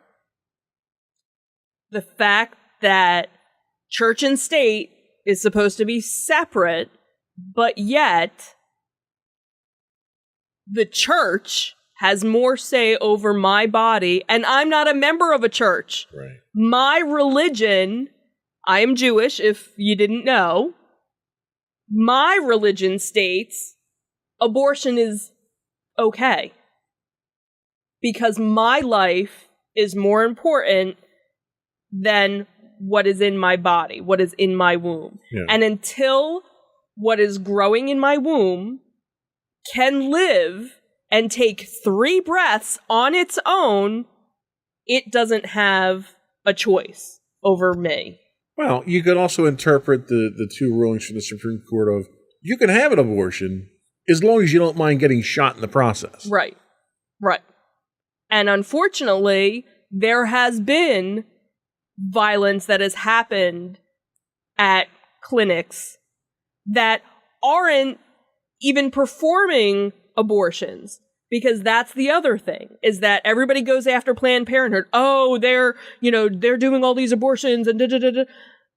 That's not even their main purpose. That they are giving health care to women, and somebody going there just for a routine checkup is risking their life from these crazy psychopaths who are trying to save the unborn child, but yet are taking their gun to go kill people. Well, and to play devil's advocate for a minute there, you have people who are pro-abortion who are also attacking anti-abortion clinics as well. So you've got violence on both sides. You've got crimes being committed on both sides. But if nothing else, that should simply highlight the level of passion involved here, that the decision that the Supreme Court made to overturn a previous Supreme Court decision, which, honestly, that's where I have my biggest problem, is the Supreme Court has basically made itself useless. Right. They decided that no matter what we decide, it doesn't matter because the guys 5 years from now can overturn it. Right, and that's where now... Okay, so everybody's, kind of, you have the people that are like, oh, well, it's still at the state level and da-da-da-da-da, and now you can still travel to get to states even though they were passing laws saying that you couldn't, and that there were certain laws where, if the doctor performed one, they were going to be jailed, and the woman who received it was going to be jailed, and all this other... But this isn't where it's going to stop. Right. That's the thing that most people aren't looking at, is now that you've taken this away, now all these other rights of, gay and lesbian couples, now you're seeing that there are people out there that are, get a hold of a lawyer, make sure everything is written and that you have legal documentation. If you have children, make sure there is legal documentation. Make sure you have copies of your birth certificates and everything, that both parents are listed. If you got married in a state that is in danger of overturning your marriage decision, I have various clergy friends that are now offering free to remarry you in a state that is protecting you. And the contraception, that's another thing that now, oh, thank God for Clarence Thomas, for everything. But you know what law he's not going to overturn is loving, because that affects him, because he's married to a lovely white woman but all the recent things he's picking in, oh, well, I can't do that one, but I can do this one. And this is the problem that I have, is that our current Supreme Court has turned into an activist court. Mm-hmm. And their job is to rule on the constitutionality of laws and situations. Right. It's not to make new laws. It's not to overturn laws. The Supreme Court should never be able to overturn a Supreme Court decision. Right. Because the Supreme Court is the Supreme Court. Right. It's the law of the land. Right.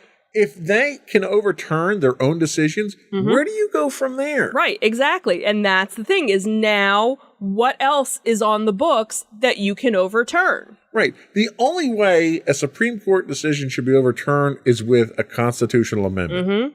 That's the only thing that should overturn. Right. So a couple of things that come out of this. One, you're going to see an assault on other freedoms that the right-wing nut jobs in the Supreme Court don't agree with. That's the number one concern.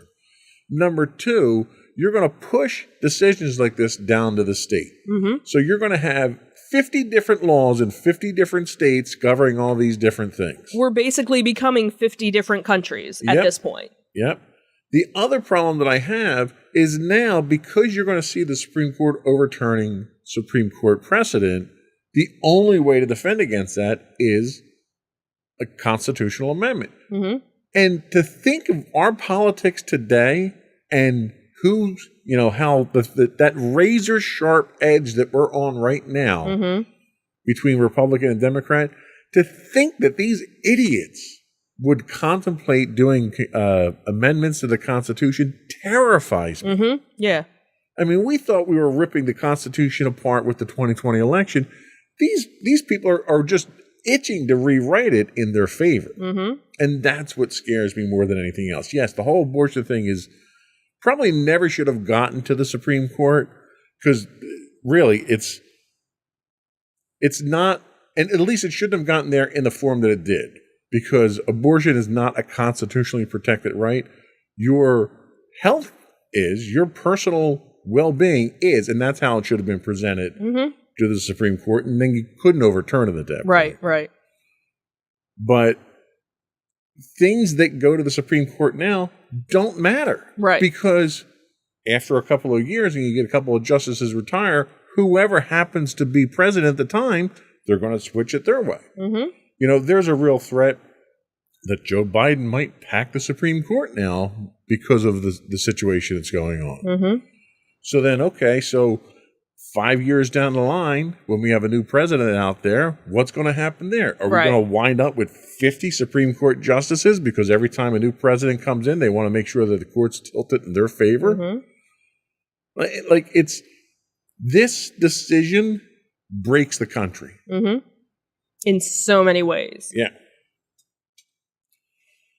Do you feel threatened by this? Absolutely. And fortunately, again, I'm an older woman. Ugh, as much as that hurts me. Who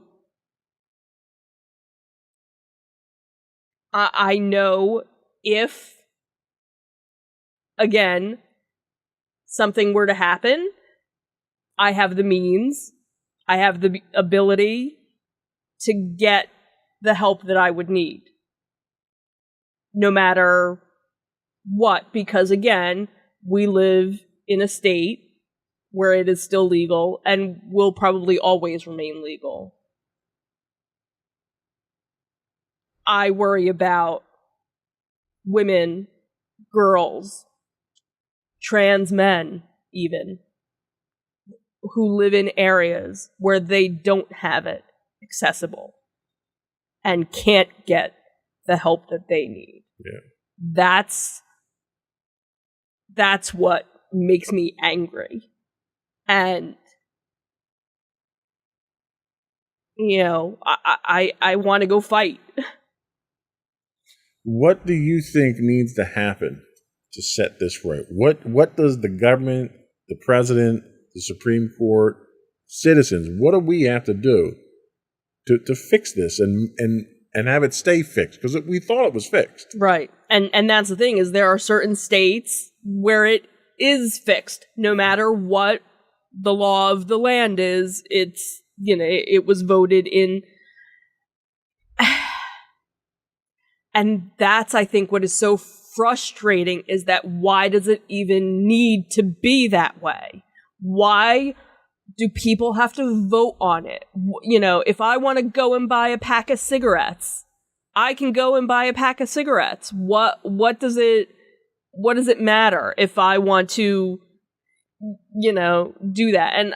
And I've never been a smoker, and I would never want to smoke, but yet you can go and that's what's just so. Your point there being it's your body, you can do what you want to do. Right. And granted, I got into a discussion, a little bit of a debate with a friend of mine that from high school where, again, my body, my choice, and she's anti-vax and, but very liberal in certain respects and conservative and, she's kind of like all over the board, like she would never get a vaccine because she just doesn't trust the government. And when I said, but, I don't have to do certain things or I can do certain things. And, she said, well, you wore a mask when you were told to.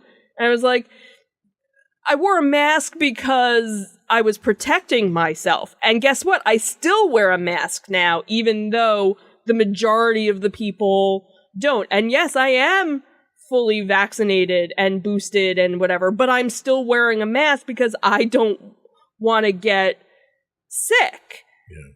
But if,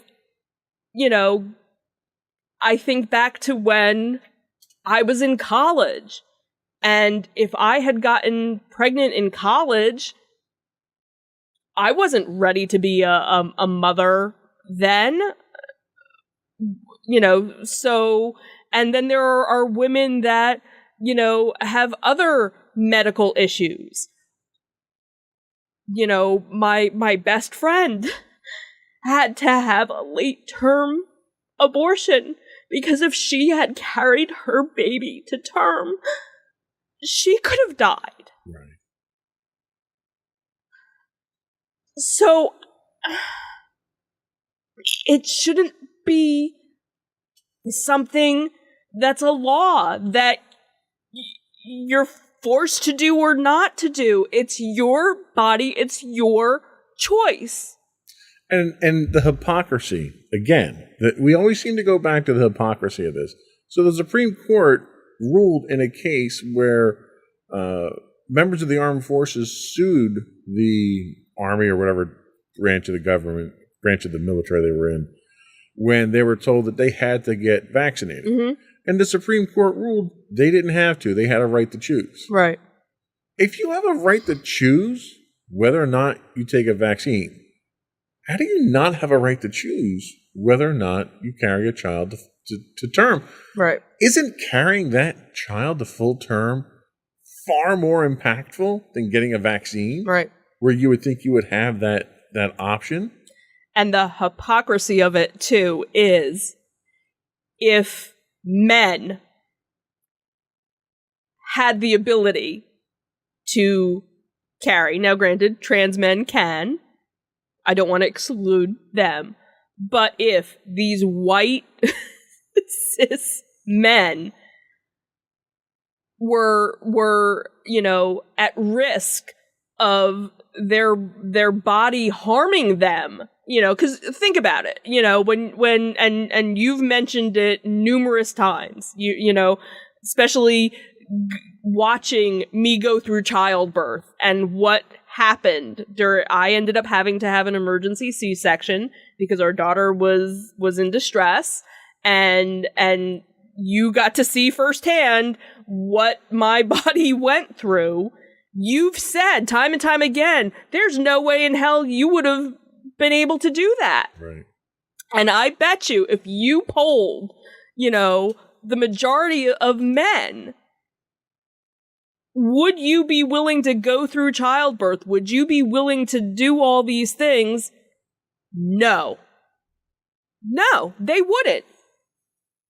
But yet, you'll put your partner or your wife or your mistress,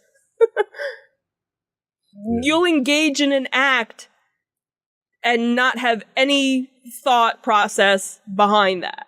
Yeah. The other interesting hypocrisy here is they're forcing women to carry children to full term. Are they forcing the sperm donor to be a father, to be there, to have any level of responsibility? And that's the thing, is that at the moment of conception, that's when you should be paying child support. Right. Absolutely. And you don't get to walk away now. Yep. That is now, there were a couple of memes like, Happy Father's Day! You're now gonna be a dad because of that one night stand because you decided, you didn't want to put a condom on. Right. We're up against the clock here, but I did want to raise one more point. We had talked about it off the air, and I think it's worthwhile mentioning because I think it's a great example.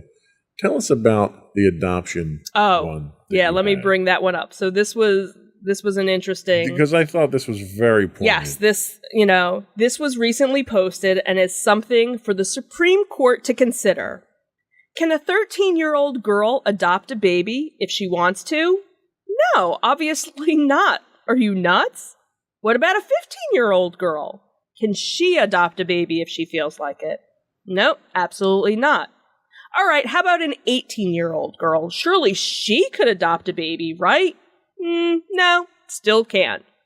Well, what if she was 20, no longer a teenager? A 20-year-old can definitely adopt a baby if she feels like it, right? Actually, no. Well, weird. Why not? There are over 400,000 children in foster care, so why can't she adopt at least one of them? She just can't. And you know why? Because you have to qualify to adopt a child.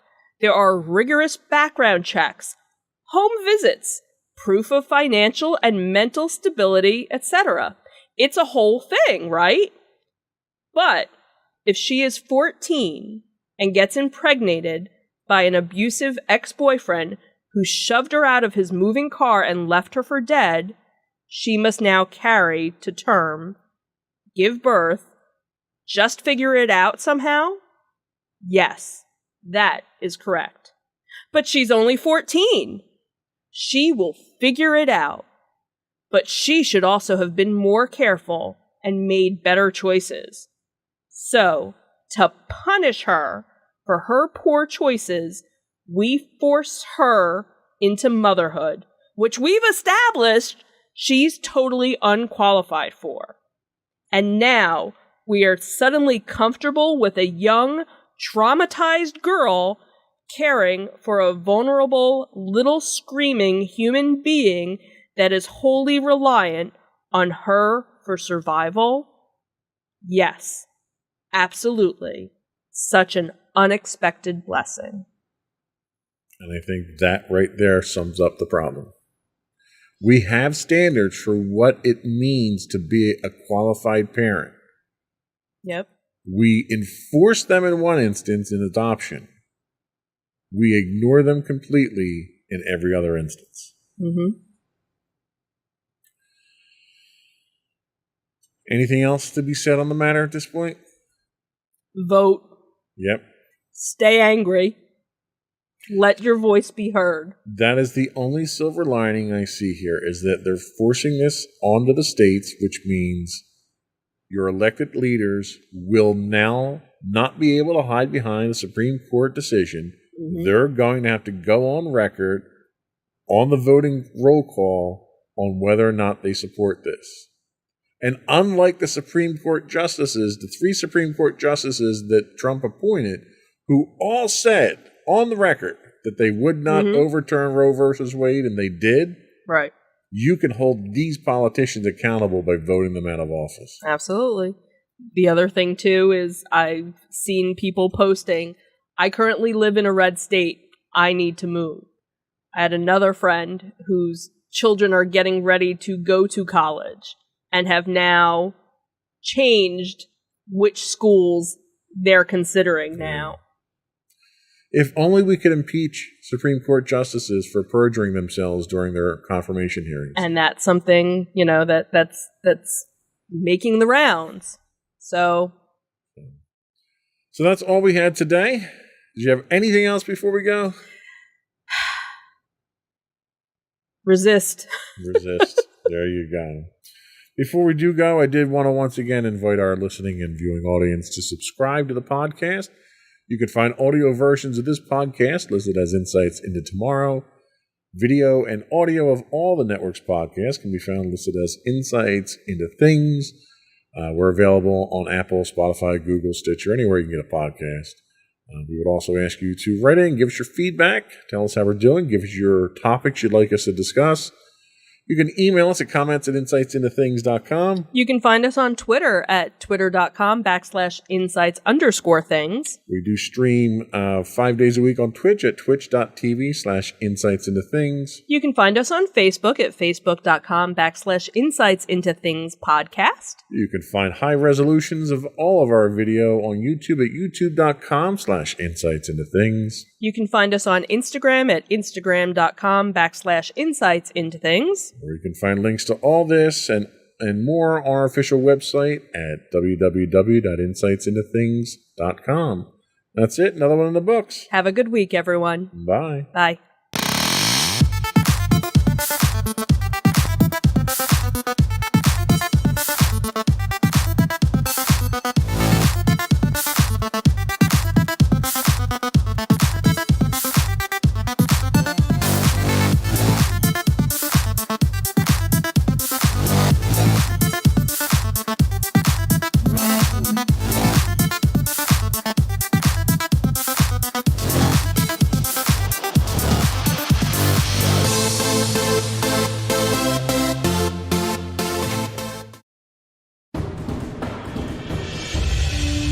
For over 7 years, the Second Sith Empire has been the premier community guild in the online game Star Wars: The Old Republic.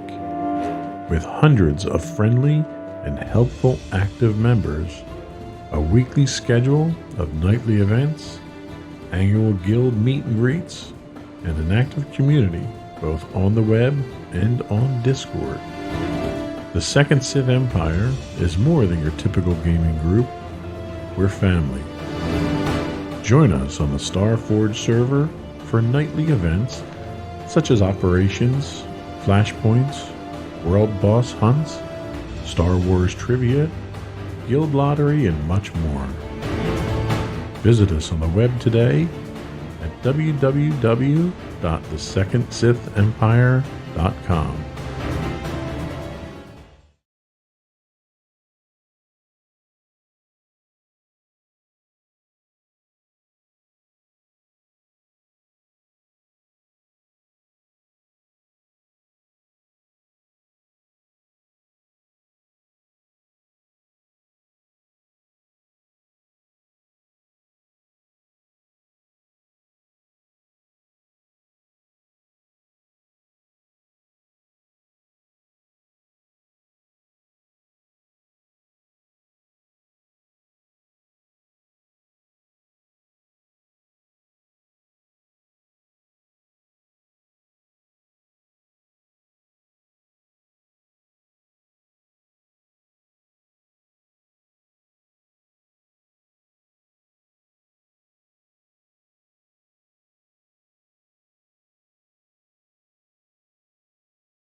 Insightful podcasts by informative hosts.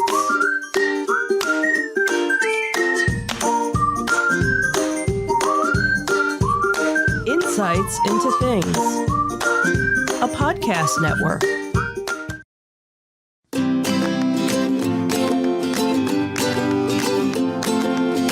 Welcome to Insights into Teens, a podcast series exploring the issues and challenges of today's youth.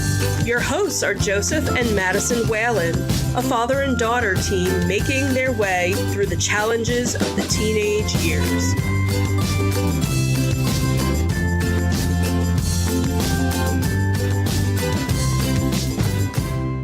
Welcome to Insights into Teens. This is episode 150, People Say the Strangest Things. I'm your host, Joseph Whalen, and my creative and ever-curious co-host, Madison Whalen. Hi everyone, I don't think we've used ever creative before, so that's cool. Always trying to come up with something new here. Nice. So how we doing today, Maddie? I'm doing alright. You just got some news, didn't you? What was that news? The fact that I ended up being the top highest grade point average in my freshman class. Woohoo! Good for you. And how we magically got like 5 other kids after the last time. Well, yeah, we're not gonna look but that's even better because you got 5 more people you were competing against there. Congratulations. Yep. What are we talking about today? Oh, that camera angle's really bad there. All right, we'll have to fix that. Are we gonna cut this out? No. We'll be fine. What are we talking about today? We'll just go to a different camera angle. See, if we do that, we fix the problem. No, that's still there. We go. There we go.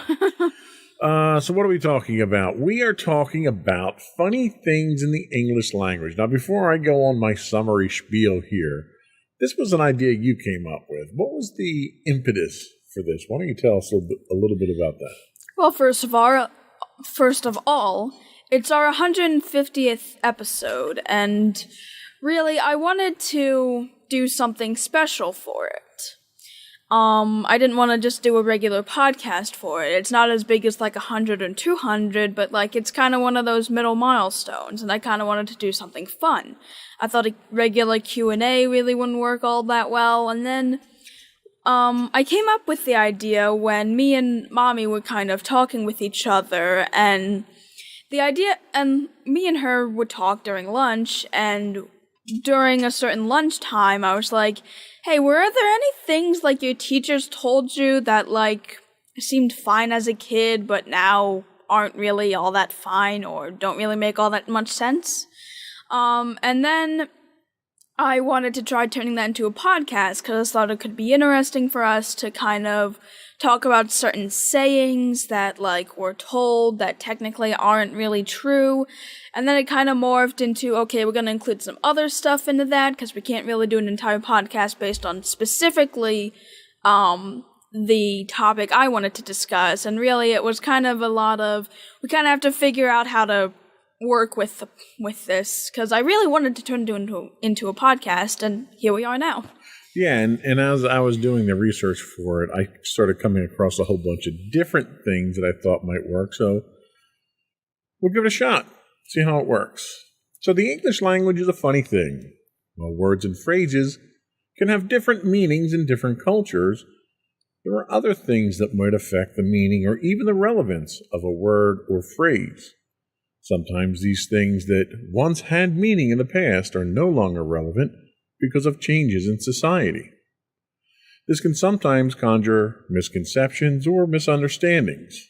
Other times, a phrase changes so much that the true meaning of the phrase itself is lost, while other phrases are often misheard, misunderstood, or just murder the English language, kind of like when you hear the wrong lyrics of a song, which might be a podcast in the future for us. On today's episode of Insights into Teens, we're going to take a look at a few of the phrases that stand out to us. We'll shed some light on them, alleviate some misconceptions, and maybe even entertain you along the way. But before we do that, though, I do want to invite our listening and viewing audience to subscribe to the podcast. You can find audio versions of this podcast listed as Insights into Teens. You can also find video and audio versions of the podcast and all of our podcasts listed as Insights into Things. And you can find them anywhere you can get a regular podcast these days. I'd also like to invite you to give us your feedback on what we're talking about or give us your suggestions for show topics. You can email us at comments@insightsintothings.com, or you can visit us on the web at our official website and get links to pretty much all of our social media at www.insightsintothings.com. Ready? Yep. Here we go.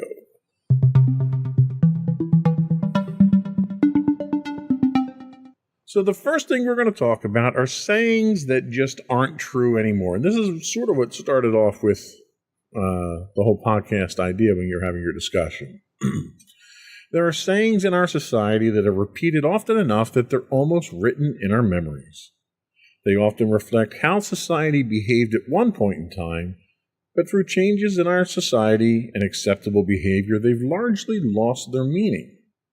While they may not be relevant to today's society, they do serve to give us a glimpse as to how things were in the not-too-distant past. In fact, I remember many of these being the normal, acceptable societal behaviors when I was a kid. So here's a few. The first one, back then, we'll say, was snitching is wrong. Well, today, snitching, or at least telling an adult about something that other students are doing because, oh, sorry. I missed a line. Line, please. Snitching, or at least telling an adult something that other students are going through because they won't say anything, can help kids stay out of trouble and can also prevent acts of bullying and abuse of a kid, and abuse a kid is facing who's too scared to speak out. There are more benefits to snitching. There are more benefits to snitching now than drawbacks. Boy, that was a hard one to get through. I don't know how that was hard for you to get I through. don't know. What else do we have? We have one that kind of was a major one for me, is that, well, in my scenario, if a boy is mean to a girl, it means he likes her.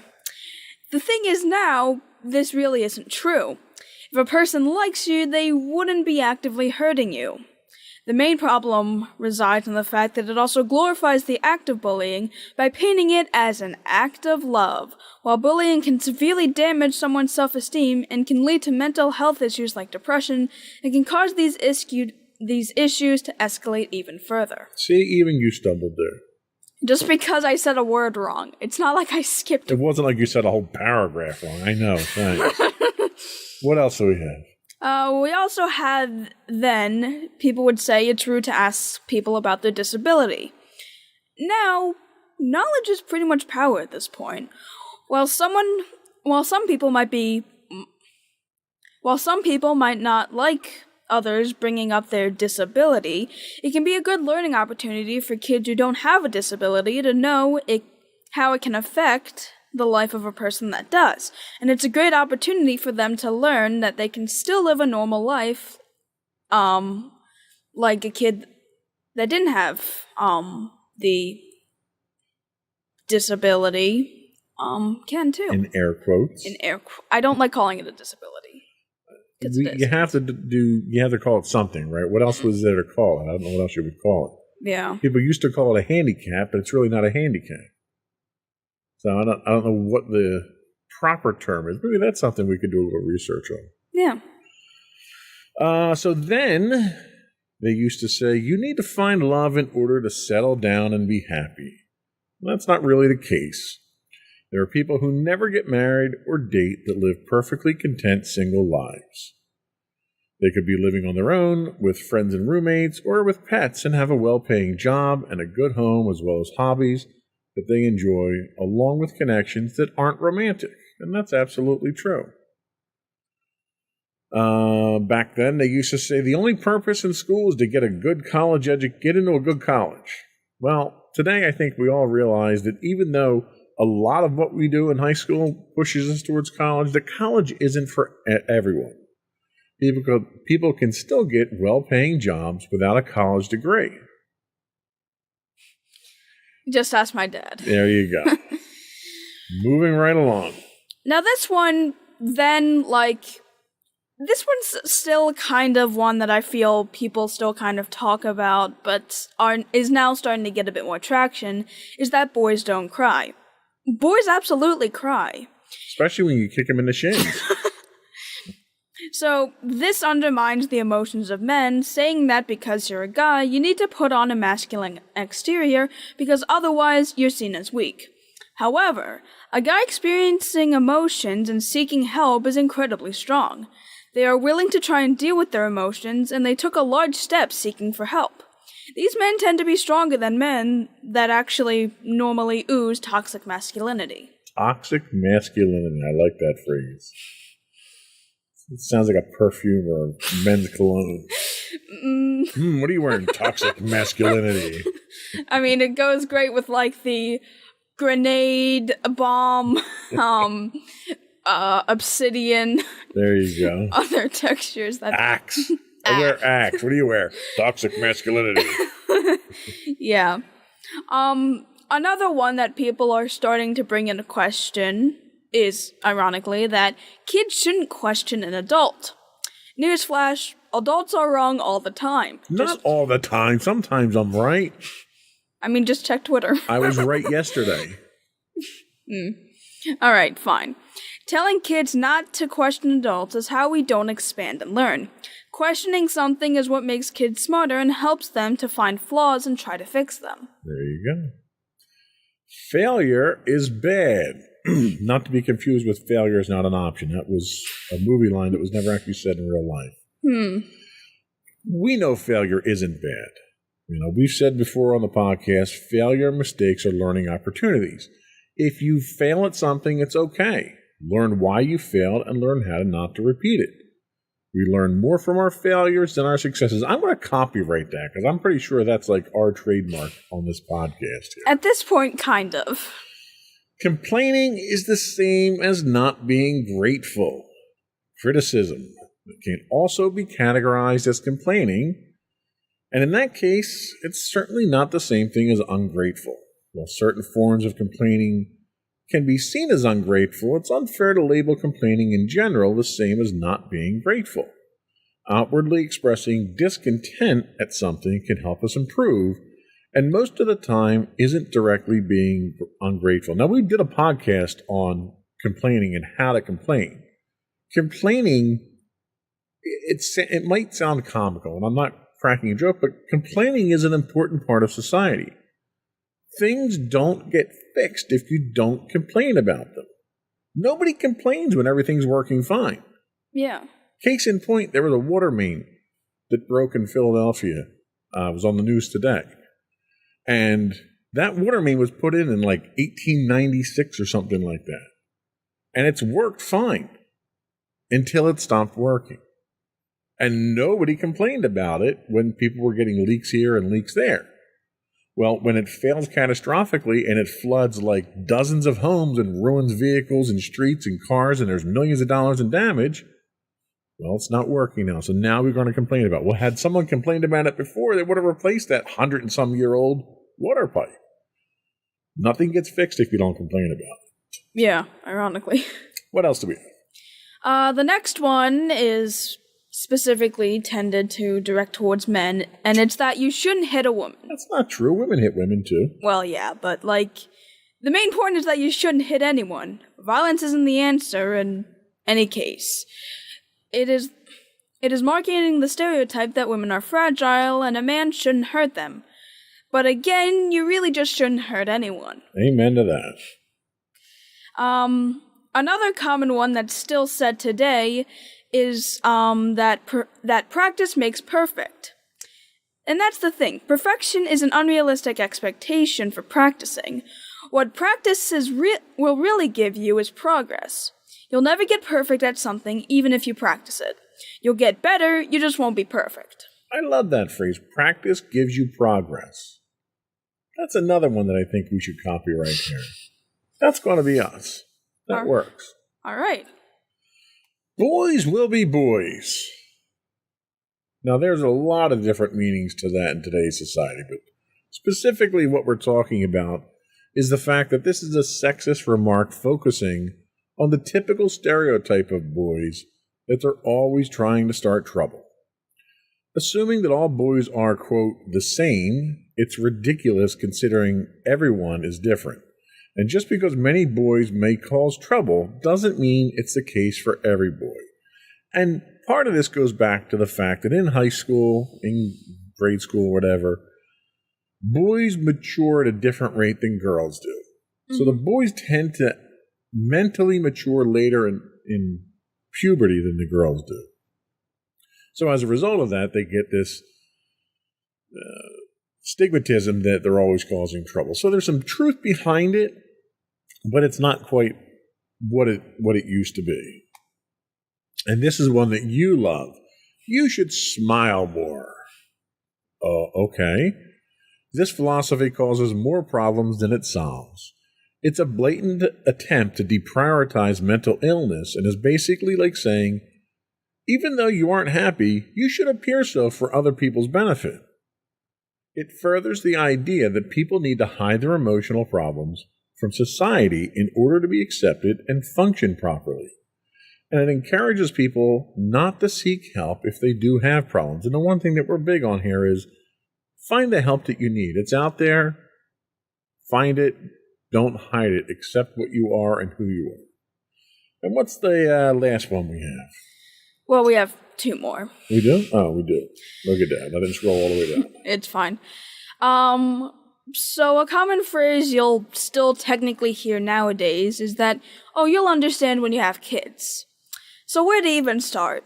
For one, you're assuming that in the future, the child you're speaking to will eventually have kids, even though not everyone dreams of having them or even really suited to take care of a child. 2, you assume that every parent experiences the same thing. Parenting is a complicated experience that, while people can relate to certain parts, is different for everyone. Teens who later have kids more than likely will have a different experience being a parent than you. I will say, being a parent, that my perspective on this is kind of biased because there are things that give me perspective in life as a parent that I could honestly say I would never experience if I didn't have kids. Now, the fact that you're kind of telling people, you're being derogatory in that you're saying, you'll never understand this until you have kids. Meaning, well, they need to have kids. That's the part, I think, of the statement that's the problem. Yeah, I figured that would more than likely be the main problem, assuming that, like, oh, everybody's gonna have kids, so everybody has to have that experience or something. Right. There are things that we as individuals will never understand without experiencing them. And there are lots of things that we don't want to experience. You know, I'll never know, hopefully, I'll never know what it's like to be in, like, a nuclear blast. But there are people that are alive today that have survived that know what it's like. You know, I'll never know what it's like to be slim and in shape. But there are people that know that. You know, so there are certain things that if you don't go through those experiences, it's very difficult to understand them. I can imagine, I can sympathize, or I can empathize with you. But, you know, one of the other ones that I was going to put in here was, you know, the phrase that parents just don't understand. And they don't, and it's very similar to this one. You're going through something similar to what I went through, maybe, but not the same. So I don't understand what you're going through. I understand what I went through. And perhaps in conveying that and how I dealt with it, it might help you to deal with what you're going through. So not everyone goes through the same experiences, but this one here, I think the real problem is you're assuming they're going to have kids, and I think that assumption is where we take exception. Yeah. And now for the last one. That was the penultimate last one. This is the last one. This last one I technically have more of an experience with, and that is the saying that you're really good for a girl. Now, this one is not really all that hard to figure out. I botched that. Yes, not just me. It's sexist for pointing out the stereotype that girls are weaker than boys, which in many cases really isn't true. And I've had a personal experience with this, it wasn't really directed at me, but it sort of followed the lines of this. And I've mentioned this on the podcast before, but it was during my physics class where, ironically, I was the only girl in the room. And the substitute teacher was talking to some of the boys in the background, again, not directed towards me. But the boys did something, and the teacher said that, I've seen girls that are stronger than you, or something along those lines. And yeah, I didn't really. It was kind of shocking to me. Yeah. Because it's like. And for the record, it was a substitute teacher. Yeah. It wasn't your regular physics teacher. She took care of it, though. Yep. Literally, like she came back, man, and she took care of that with a vengeance. So kudos to her for that. Yeah. So I've personally had experience with this, and like, it doesn't seem well. Nowadays, it kind of seems harmless. No, nowadays it seems more harmful. But like, it used to be one of those sayings that nobody really cared about until like recently. And I really hope that this kind of goes away. Yeah. Well, I think a lot of these need to kind of go away. And that, like these types of things are statements that lead to mistreatment. Like, for instance, that statement alone, I can remember growing up as a kid, and people would get picked for teams, and they'd always pick the girls last because the boys didn't want the girls on their team. And it's like, well, some of the girls here are much better than some of the boys. Just because they're girls doesn't mean they shouldn't get picked. Yeah. And I'm in the process of doing research for a new Insights into Tomorrow episode where we're going to talk about fundamental women's rights and how they progressed and so forth. And it was an eye-opener to see how slow things have progressed over time. There's small leaps, and then no progress at all, and then now certain things are being regressed back to where they were before. And it's unfortunate because I don't think any segment of the population deserves that kind of treatment. And when you say something like that where comparing someone to a girl is meant to be derogatory, you clearly don't understand women. You don't understand how capable girls can be if you're going to make a statement like that. And it's the same thing even with when it comes to the boys. A lot of the times when you see that, it's either undermining the fact that all boys are the same with the fact that they are troublemakers and the fact that they mature later on than girls do. And also, society tends to undermine the fact of men's mental health. Absolutely. So, honestly, it can go both ways. With women, they're being undermined. With men, they're not allowed to express their emotions like women are. Yeah, there are prejudices that are built into society, and some of these phrases kind of highlight those prejudices. And even though they're just words have an effect. They have an effect today. These are phrases that are decades old that still have an effect today. And I think the important takeaway from, I guess, this initial discussion is be mindful of what you say, because what you say has an effect on people. And that effect ripples out. What you say today has an effect, in the long term on that person, who that person interacts with, and who they interact with. Set a good example. Yeah, and I also kind of thought of another common phrase that people say is that actions speak louder than words. But words can still speak, really loudly to people. You can get, a small compliment from, someone can give you a small compliment and you just feel amazing from it. Or someone can just say something so hurtful that... And that's the thing, it's a double-edged sword, right? So on one hand, you can compliment someone, lift them up, inspire them to do great things, and in the next breath, you could say something derogatory to someone and tear them down and give them a level of anxiety that just isn't warranted. Anyway, I think we're going to take a break here. We're going to come back and we're going to talk about some sayings that have lost their original meanings. We'll be right back.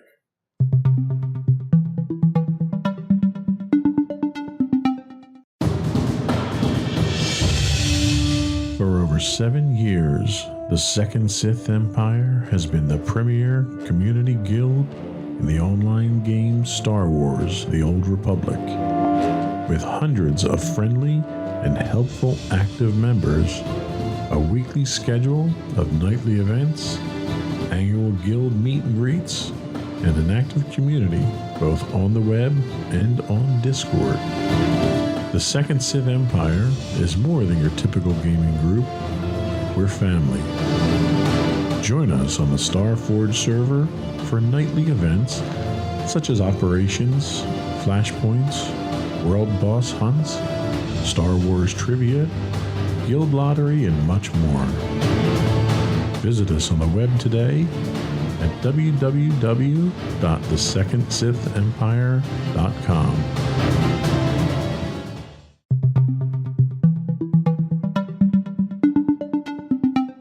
Welcome back to Insights into Teens. Today we're talking about people say the strangest things. And now we're going to discuss sayings that have lost their original meaning. There are a lot of popular phrases that we use on a daily basis to convey simple meanings or life lessons. Some of these are pretty old and over time have changed. They've been shortened or may reference things that don't exist anymore.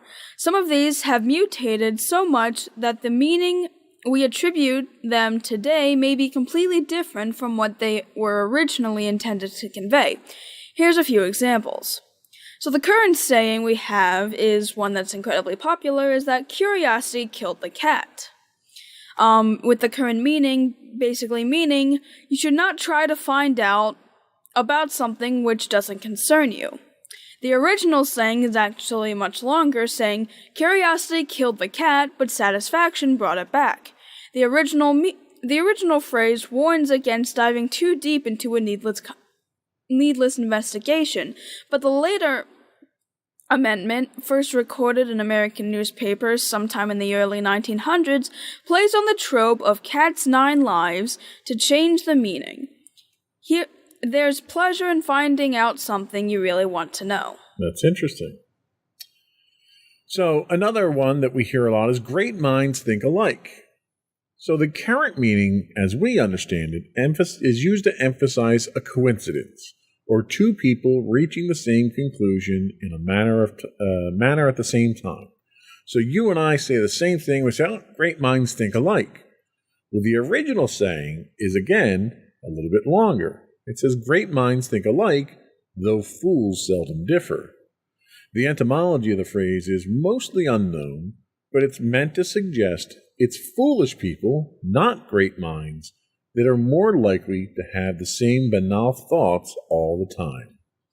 Another one that's commonly used is that blood is thicker than water, meaning a person's family is more important than a person's other relationship or needs.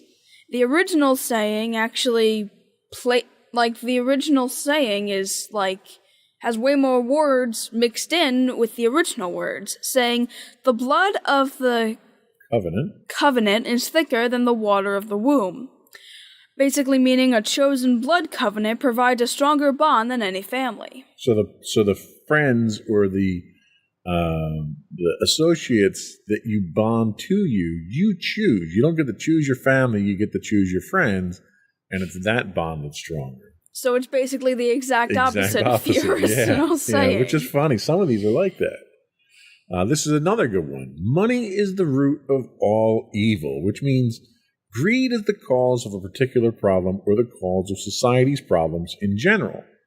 Well, the original saying is actually a Bible text that says, for the love of money is the root of all kinds of evil.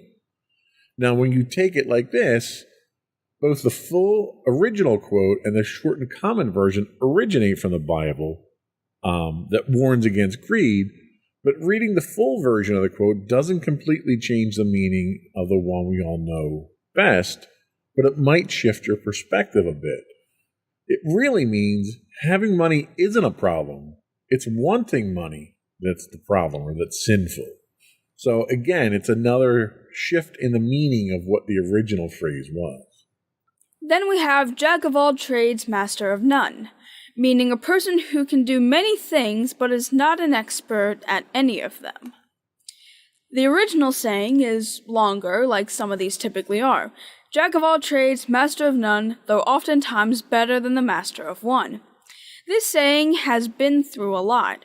It begins as simply Jack of all trades, and a most flattering term for a generalist who has honed many skills.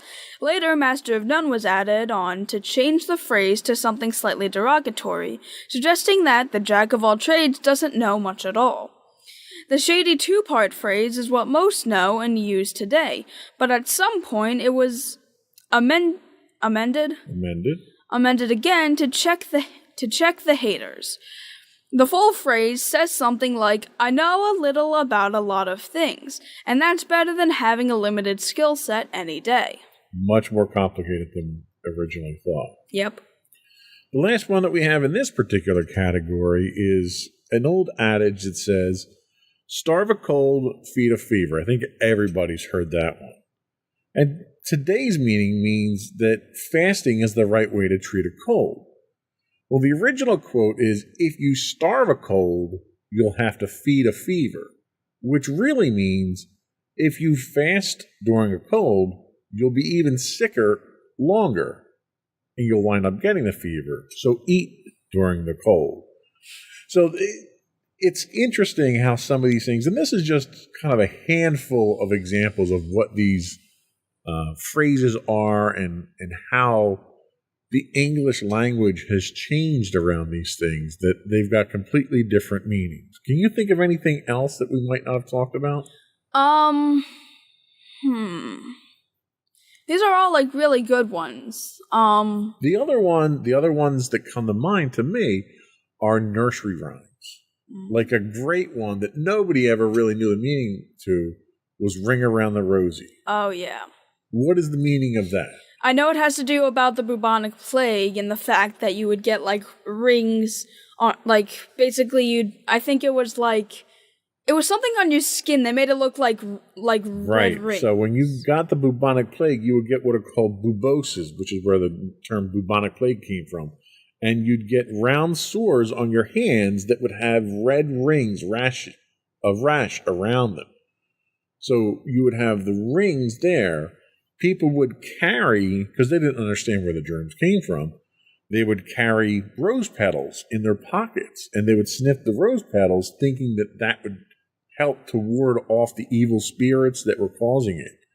So you'd have rings around the rosies, and then the term, everyone sings it as ashes, ashes fall down. It's actually ashes, as if you're sneezing, because you would get rings around the rosies, you would sneeze, you would fall, and you would die. So it's really a morbid, terrible nursery rhyme if you listen to it and you attribute the meaning. And then I want to put another example out. I don't entirely know the origins of it, but it kind of gets creepy when you kind of look into it more and more, is Humpty Dumpty. You know, about the little egg that fell off the brick wall, the king's horses and men couldn't put them back together. But it gets really creepy when you realize that it didn't specify that Humpty was an egg. Yeah. So it makes you think. Yeah, that's more, but that's very similar to like the Grimm's fairy tales, which all your Disney princess fairy tales are really based off of. But if you go back and read the Grimm's fairy tales, there's no such thing as a happy ending there. Yeah, the best example I can give is The Little Mermaid, where instead of just giving up the voice and the happy, friendly kid manner that Disney put it out, she literally cut off her tongue. Right. So the Grimm's fairy tales were very dark, and somehow Disney thought they were good inspirations for a nice little happy ending kid stories where everyone lives happily ever after. Snow White's ending is probably the one that scared me the most. Well, we won't go into that here because it is pretty morbid. Yeah. So anyway, just another example of how English language and the phrases that we think we know might have different meanings. So we're going to take our last break. We're going to come back and we'll talk about what I describe as some head-scratching phrases. We'll be right back.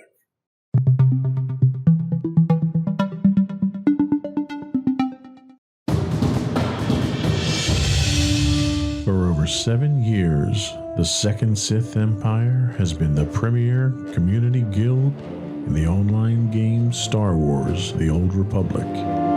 With hundreds of friendly and helpful active members, a weekly schedule of nightly events, annual guild meet and greets, and an active community both on the web and on Discord.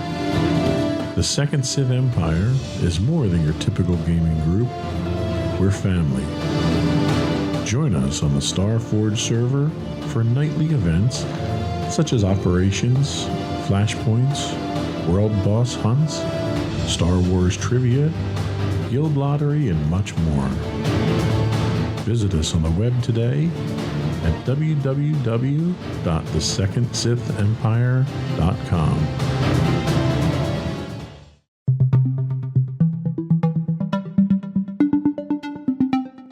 Welcome back to Insights into Teens. Today we're talking about people say the strangest things. And now we're going to talk about head-scratching phrases. Now there are some phrases that have been passed down over the years that simply don't make sense. They seem contradictory to themselves. Some are just simple misquotes that have carried forward like the wrong lyrics of a song. Here are a few examples. The first one we have is a very common one, meaning by the saying same difference. But the thing is, why are you comparing differences? Why wouldn't you just say same thing? Right. And this is a saying that I've been using that I know that you have been, criticizing me on. It's one of the phrases. I'm interested to see if you also put the other phrase that I used to say that I'm not saying anymore. If not, I'm gonna mention it. Then we have, I don't disagree with you.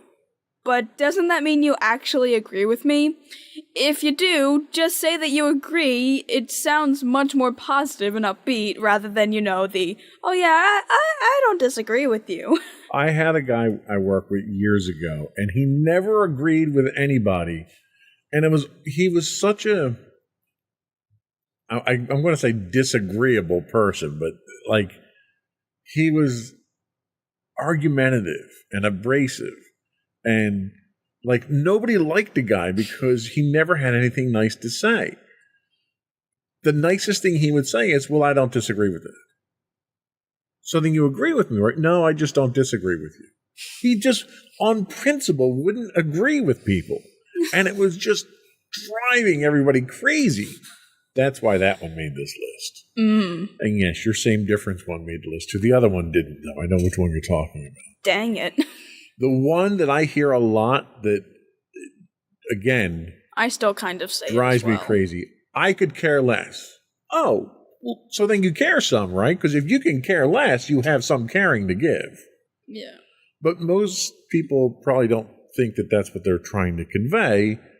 When most people say this, they're trying to convey a lack of caring about something. So you probably want to say something like, I couldn't care less. Or just say, I could care more. I mean... Okay, I'm not sure that gets the point across either, but sure. The other one, and this one is just really people not knowing the English language, is that point's mute. It's not mute. Now, it could be mute. If you're making a point and it, quote, falls on deaf ears, then it's mute. That means you can't hear it. But most people are trying to convey a lack of meaning or significance of the point being made, so they probably mean it's moot, meaning having little or no practical relevance. Mm-hmm. What else do we have? We also have for all intensive purposes. While there's technically nothing wrong with this phrase, it's probably not what you mean when you use it. This would mean something like, for all purposes that require a lot of effort in a short time. What you probably mean is for all intents and purposes, meaning that one thing has the same effect or result as something else. You also have another one being, pull yourself up by your bootstraps. This is a phrase that would have lived well under our previous segment. Oh wait, no, that is fit. Fit, yeah, I don't know where you're getting live there. I don't know. You got an eye, that's it. I said lift. This is a phrase that would have fit well under our previous segment because it's one that's changed its meaning over time. Originally meant to convey an attempt to do something absurd, it changed sometime in the 1920s and evolved into an expression related to doing something without outside help. Do you know what bootstraps are, by the way? Not really. So on boots, there's hooks on either side, on cowboy boots and stuff like that. And you're supposed to put your fingers in there so you can pull the boots up. Ah. That's a bootstrap. Imagine trying to lift yourself up by your bootstraps. It's physically impossible to do so. Yes. So, hence why it was meant to convey something absurd. We'll cross that bridge when we come to it. Meaning not to worry about a possible problem until it actually happens. The phrase itself is kind of silly when you think about it. You can't very well cross a bridge until you come to it. So you can't do it beforehand. So it's kind of silly the way it is. But again, it's one of those absurd statements there to prove a point. Yeah. The other one I love is, I got the wrong end of the stick. This is another curious saying that probably doesn't hold up too well today. What in the world are you doing with your sticks that you have a right end of a stick and a wrong end of a stick? You're poking at someplace you shouldn't be at that point, I think. Then we have the phrase, head over heels in love.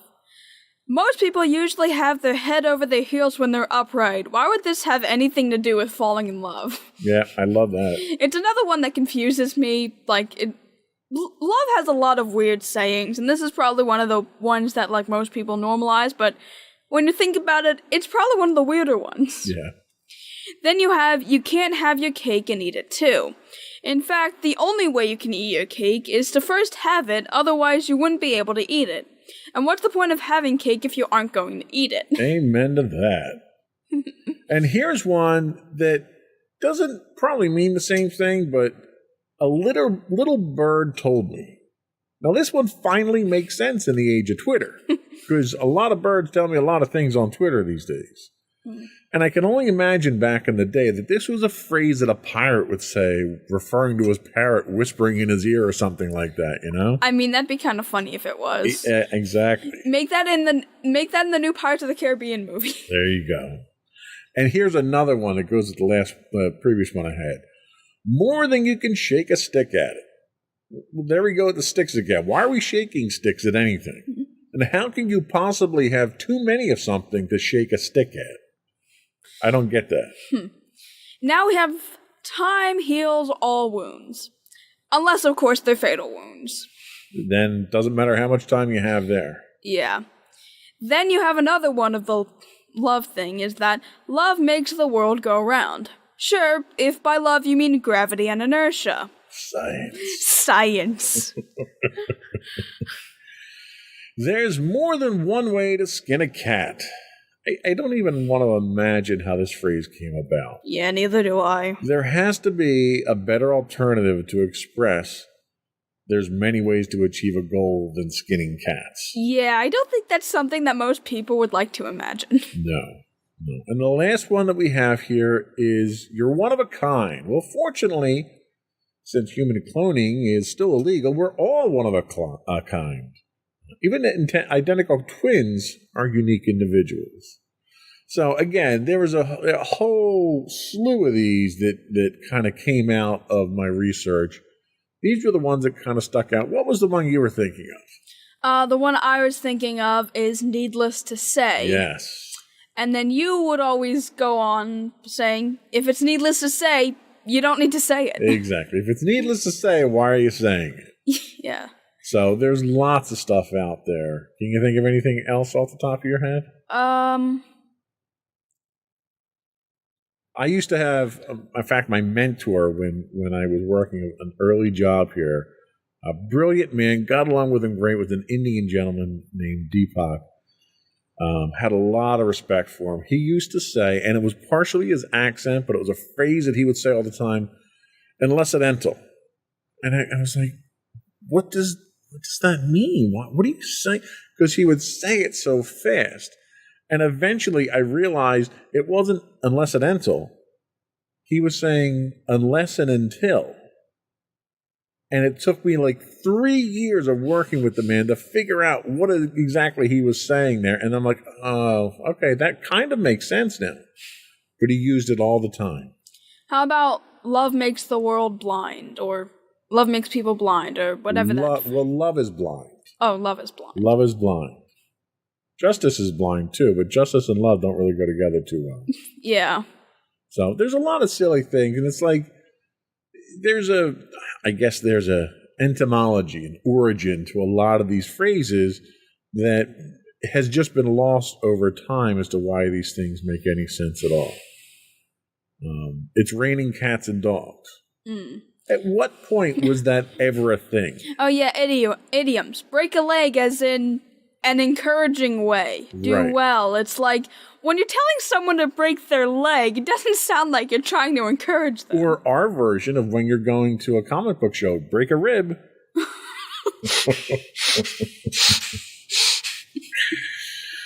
Anyway, I think that's a good note to stop on there.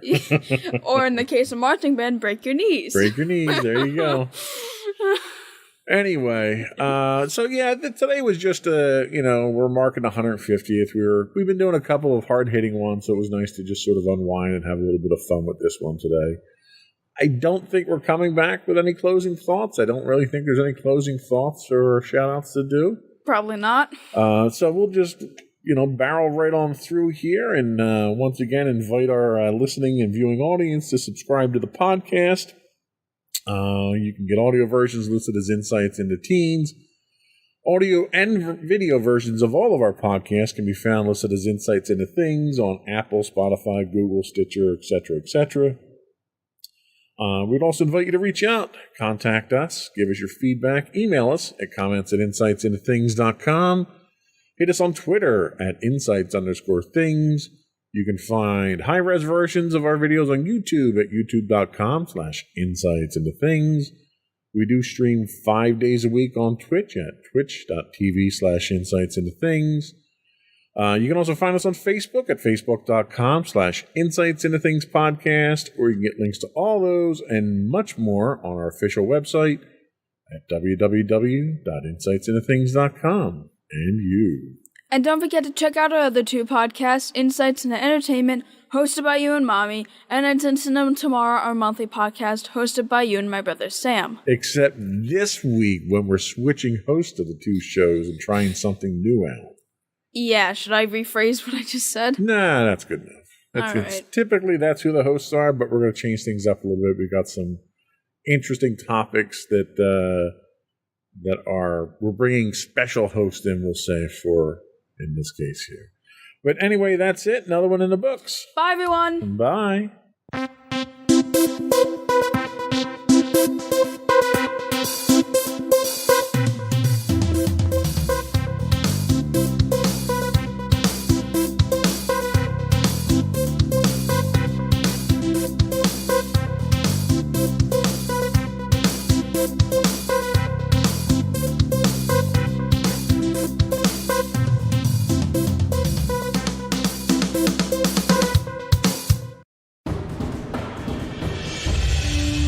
For over 7 years, the Second Sith Empire has been the premier community guild in the online game Star Wars: The Old Republic.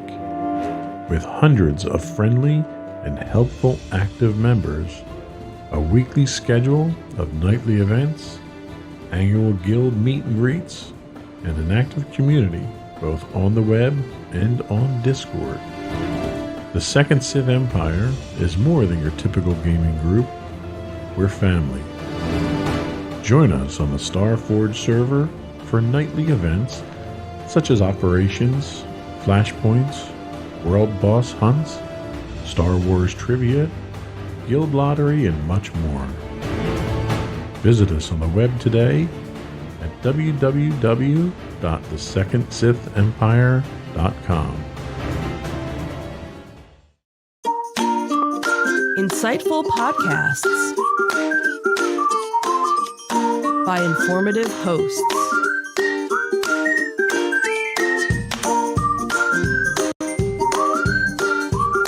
Insights into Things, a podcast network.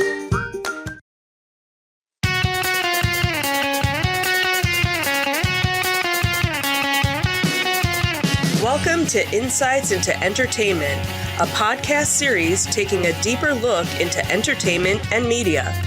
Your hosts, Joseph and Michelle Whalen, a husband and wife team of pop culture fanatics, are exploring all things from music and movies to television and fandom.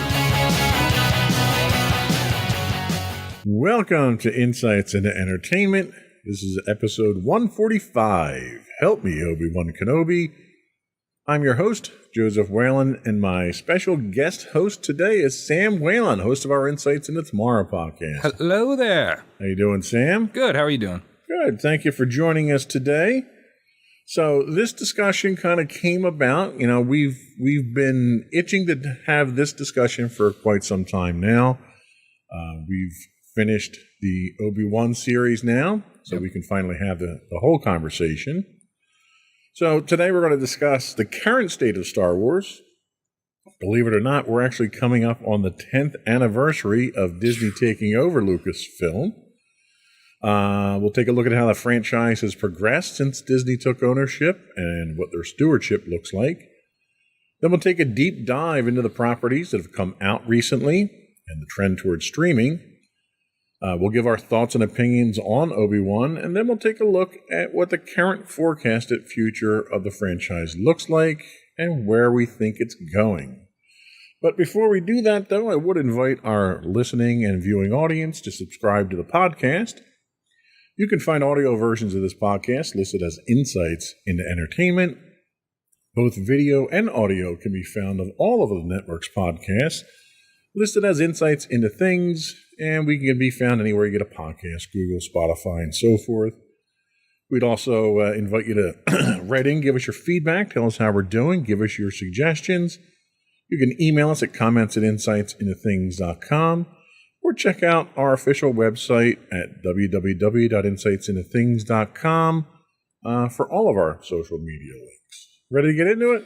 Yeah, before we get into it, full spoilers for everything. So if you haven't seen the new sequel movies, you haven't seen Obi-Wan, we're going full spoilers, just so you know. All right, good warning there. Here we go.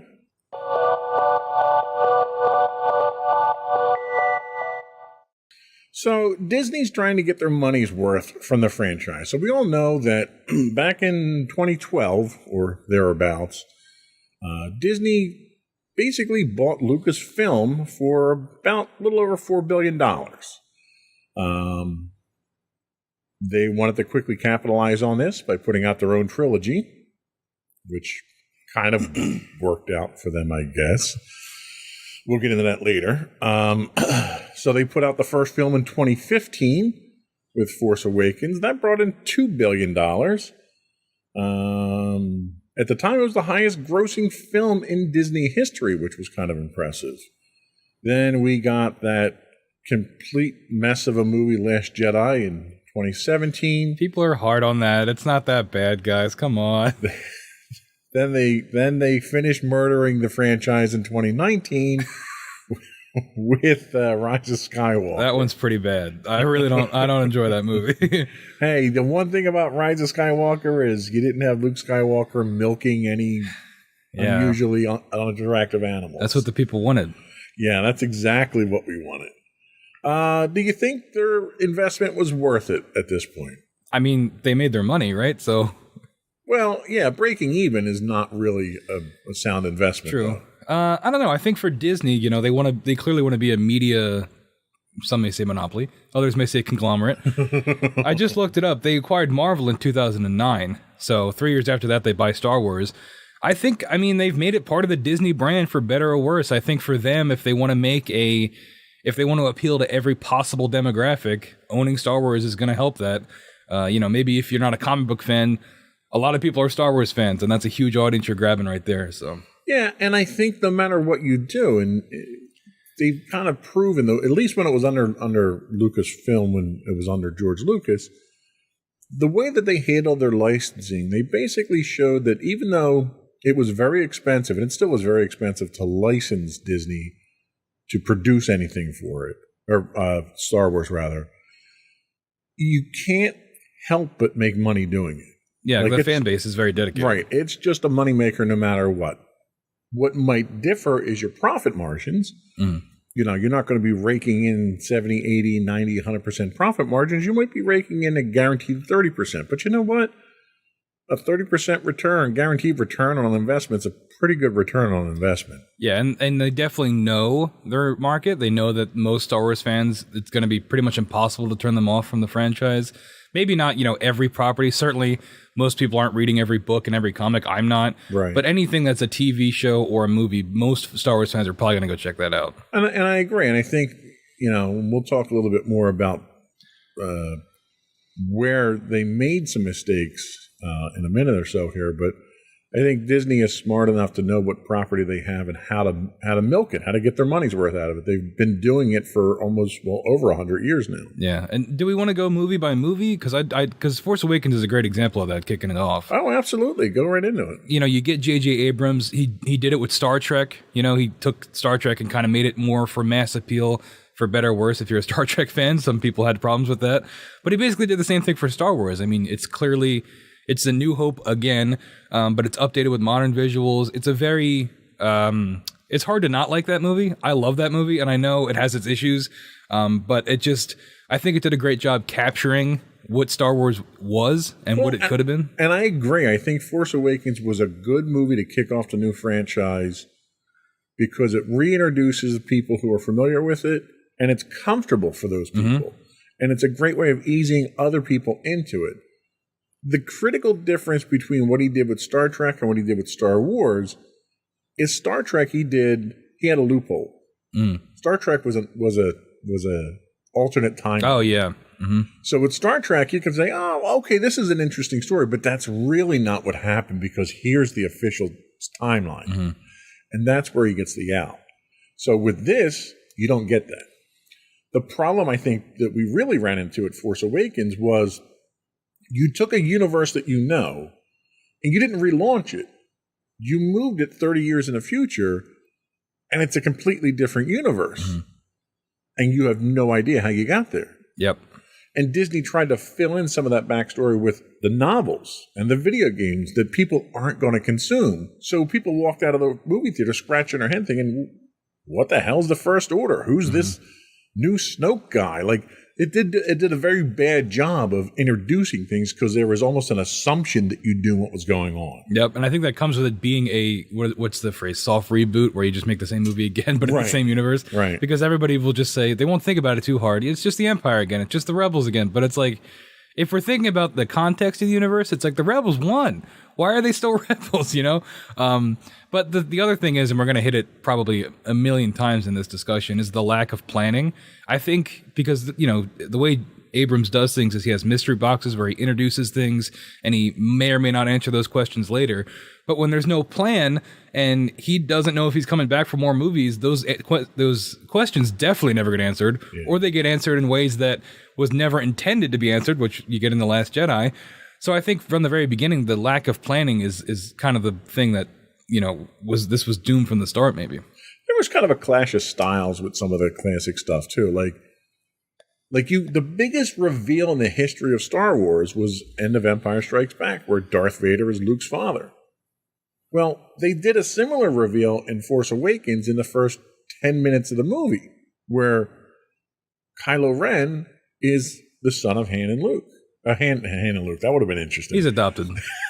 the son of Han and Leia.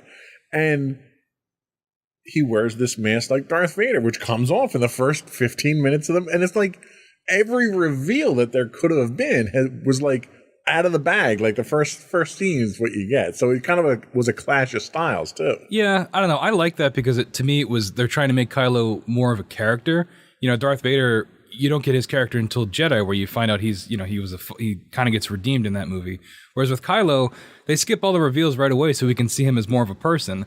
And, you know, he throws temper tantrums and stuff. But I think the big reveal for Force Awakens is Han dying, right? I mean, that's in the similar vein. I would agree. And the way that he died, I think, was acceptable. Okay. You know, like a lot of people will flash back to the expanded universe novels, and the first original character that was ever killed off in the expanded universe was Chewbacca, and he was killed off in the first series of the New Jedi Order books, and they killed him by dropping a moon on him while he was saving one of Han's kids, which was you couldn't come up with a better way to have a death scene than that in a book. And then Han gets stabbed and falls off a bridge with his son. So it was kind of anticlimactic how they wind up killing him. Yeah, I don't know. It's I guess if we're keeping in trend of it being New Hope, I guess he's supposed to take the place of the Ben Kenobi death. Right. And Ben Kenobi dying propelled Luke down this path of being a Jedi. Yeah. Where Han dying really lended nothing to the character development. as much as they wanted it to, it lended nothing to the character development of Kylo Ren. Yeah. Because they tried to revisit it in The Last Jedi, and it just didn't work. And Rise of Skywalker. Yeah. When he comes back as a ghost. And it doesn't work for him. Yeah, I think it all goes back to that lack of planning. You know, you could have saved something like that for a later movie if you knew you were going to do it. Right. If you knew you were making that trilogy, I could totally see that being, and it probably was, because when it originally happened, the understanding was that J.J. Abrams was going to make the trilogy. And then he had a scheduling conflict with Last Jedi, and we wind up having Rian Johnson step in to do Last Jedi, and by all accounts, all of Rian Johnson's other films were fantastic. What happened with Last Jedi, I don't know. I still think Last Jedi, in terms of direction, is like one of the best. Like in terms of cinematography and stuff, it's like that and Rogue One. Like no other Star Wars movie looks like that in terms of how it's shot. I have a okay, it's different. I'll give you that. I'm not going to argue with that. The fact that they start the movie off with your mom joke is kind of a slap in the face. Well, the whole thing's a slap in the face, right? Well, it is, and really, it's the entire movie took everything that was established in Force Awakens and threw it out the window. Yep. And it was like, oh, okay. You only got another movie left in this trilogy. What are you going to do? Yeah, and there is merit in, you know, trying something new with Star Wars and you know, not just doing the same thing over and over again, even though it would have made you infinite money. But it's not great when you make it a pillar movie of the franchise. Maybe give Rian Johnson a Star Wars story first, and have him work it out. Yep. But I think if you're going to have this, especially coming off Force Awakens, which was very much just New Hope again, and played it very safe with pretty much everything, to have it be such a drastic change, I think was a difficult call. Well, and I, as much as I harp and I rail against Rian Johnson's abuse of the franchise, it's not his fault.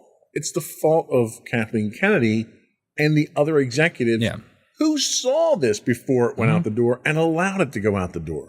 Yeah, I wonder what the behind the scenes were like on that, like how that got that far. Like in. It was embarrassing to see something like that. Luke Skywalker, Jedi Master, is milking a cow. Okay, it's tough. It was just, and the whole premise of the movie being a rehash of really someone my age. It was a rehash of the O.J. Simpson chase. It was a slow white Bronco chase where you know, you just no one in the history of Star Wars ever ran out of gas. I'm sorry. Like, that whole premise itself was just weak. Yeah, and it's things like that where, like, when you're going to release a main movie in the franchise, people are going to ask questions. They're going to be much more critical of it. So, like, give them a side story, you know, give them a TV show. Well, they weren't doing TV shows at the time, but do a side story, you know. It's maybe they were taking a risk because they know he's a good filmmaker. Maybe they thought he could pull it off. But I think, and I'm sure he didn't write and direct, not entirely. I'd have to see who the other writers are, because the writing is a big part of that as well. Right, I agree. But I just think but it was a reputation. I mean, he got the movie based on his reputation, and his reputation was for making some non-standard films. You know, I mean, he was a revolutionary director in what he's done. And I've only seen Looper. That's the only other film I've seen. I don't know what they expected out of him other than something that was unconventional. And it was unconventional. Yeah. But unconventional is not Star Wars. Yeah, and it's difficult not to compare it to the MCU because it's like the same company now, and eventually they clearly were trying to go for something like that. Right. Where it's like all the MCU movies are directed by different people, but when you get an Avengers movie or a Civil War, where it's like everybody shows up, there's a timeline they have to abide by. Exactly. There's a Kevin Feige at the top who's saying, "Hey, we gotta." Even in the individual movies, Kevin Feige's coming in and he's saying, "Hey, we got to stick with this." There's an overall master who's directing the plot. Like, you have to go from point A to point B. How you do that is up to you in the movie. But at the end of the movie, you have to be at point B is what the rule is. Yeah, and there are some negative aspects to that because you see MCU directors fired all the time for creative differences, a.k.a. they're not sticking to the cookie cutter what Disney wants formula. But the benefit of that is that you get a cohesive narrative. And when you're doing it over the course of 10 or more movies, you need that or it's complete chaos. Look at what happened to the Marvel properties before Disney took over. You know, look at the Spider-Man movies. Look at the Fantastic Four movies. Yep. It was a mess. They were all over the place. There was consistency issues. There were continuity issues. There was nobody who was helming the entire thing. And that's the one thing that Disney has at least done with the Marvel side of things. Yeah, and I'm hoping, and we'll get to Dave Filoni later. He's the guy in charge of, Clone Wars and Rebels and things like that. I think he's the closest we have to a Kevin Feige in this universe with how he's worked on Mandalorian and elements of Boba Fett and the Ahsoka show coming up. We'll get to all that later. But I think it's something that I think is hopeful for the franchise going forward. Absolutely. Let's finally, bash a little bit on Rise of Skywalker and finish up this diatribe before we move on. That's my least favorite movie in all of them, even the prequels. I just can't stand it. It's like terrible. I think J.J. Abrams kind of got stuck with a raw deal. He had a vision when he started Force Awakens that was thrown out with Last Jedi, and he had to spend half of Rise of Skywalker fixing all the stuff that Rian Johnson broke in Last Jedi. It felt like two movies. Yeah, it did, because he had to basically retcon Last Jedi. Which, is just so sloppy. And again, we go back to the lack of planning. That's, ridiculous. When you're spending billions of dollars on these movies and you have to spend just from a production and, a narrative standpoint, having to redo or undo, a half or a third of your trilogy is, ridiculous. How did that happen? Yeah, you're absolutely right. And I think it's because he had a vision of where he wanted it to go, lost the control in the middle there and had to try to regain it. And you had to resurrect Palpatine. Somehow, Palpatine has returned. No, mind you, if anyone follows the expanded universe, Palpatine comes back a couple of times. Mm-hmm. And every time that he comes back in the expanded universe, it's a stretch. Okay? It's ridiculous, yeah. It is. And for him to come back here, and not only did they bring him back, they had foreshadowed him coming back when they had Ian McDiarmid, who plays Palpatine, show up at Star Wars Celebration months before the movie came out, because the trailer they put in the Emperor laughing. Yeah. And then and it was there was no surprise whatsoever. You knew exactly what was going to happen. The question was, it'll be really cool how they show it. And then they did it. Right. and then it wasn't cool when they showed it. They're still trying to explain it. We've gotten some hints of cloning and siphoning Baby Yoda blood, I guess, for midichlorians, but we still don't have a concrete explanation as to how he came back. Well, and the kicker is, had they gone down the original route of the expanded universe and which is the direction they're going now, mind you, went the path of the Thrawn trilogy, which legitimately should have been the sequel trilogy to what we originally know of as Star Wars, you would have gotten Thrawn. You would have gotten Jorah Sabath. You would have been introduced to the cloning of a Sith user and of a Force user and the complications. You would have gotten all that stuff, and it would have logically led to this point. Yeah. And when they acquired the property, they just decided to throw everything out that was Lucas's stuff, and they didn't want it anymore. Yeah. And that was their dumbest mistake. We might talk more on that throwing out later, but yeah, that whole the months after the acquisition where they're just destroying projects left and right is rough. But going back to the EU stuff, it's like the Marvel comics. You have a blueprint, and it's not a perfect blueprint. Comics are very weird. But you have a story that at least people have read, and it worked. So you can at least pull elements from that. It's something. It's a path you could take, and it's 3 books. So it could have been another trilogy right there. Right, and it's something that people are familiar with too. So they've got something to latch onto. Marvel's more difficult because you have relaunches of storylines multiple times in the comic industry, and what Marvel tends to do is they pull different pieces, different elements from each of those relaunches and puts them into a cohesive story. So no matter what era you read the comics, you'll recognize parts of it. And it's that recognition, not nostalgia so much, it's that recognition of, oh, I know who that guy is. He was this guy over here. I wonder where he's going to wind up in this story. It's that little click in the brain that makes the Marvel stuff work so well. And how they will subvert those expectations as well, Right. where like they'll take if you know, like not everyone, but when everyone figured out Thanos was the bad guy, people went and looked up the original Infinity War. Right. But it's not like that. Like it's much different. But you've had fails along those lines too, like the Mandarin. Oh yeah. So that didn't go over quite as well as they wanted to do. Yeah, they had to go back and retcon that multiple times. They had to clean that up a couple of times. But yeah, it's always like with that, you've got the blueprint, and then they change it up where they need to, and they keep what they want, but they use the comics as at least a jumping off point. Whereas with Star Wars, there seemed to be no planning at all. Right. Well, and to complicate things, and this, we'll go into the next segment here about Disney learning from their mistakes. Is while they're making these, Disney's also in the process of releasing these one-off movies. Mm-hmm. And their premise at the time, and they even stated this, was they would have a canon Star Wars saga, a Skywalker saga movie every, 3 years, and then they'd have a one-off movie in between there.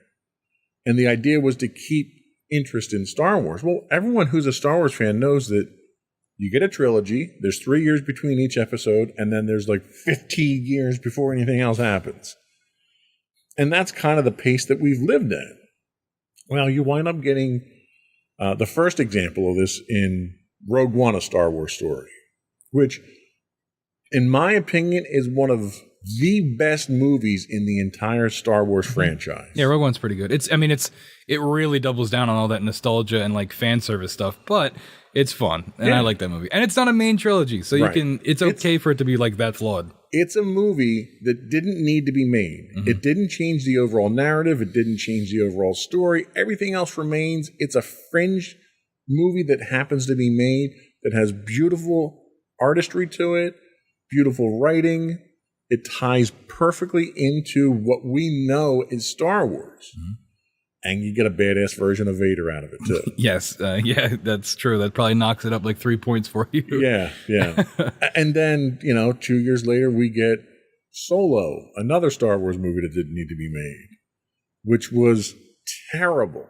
I mean, it has good parts, but like overall, it's not great. It's one that didn't need to be made, and it goes against the idea.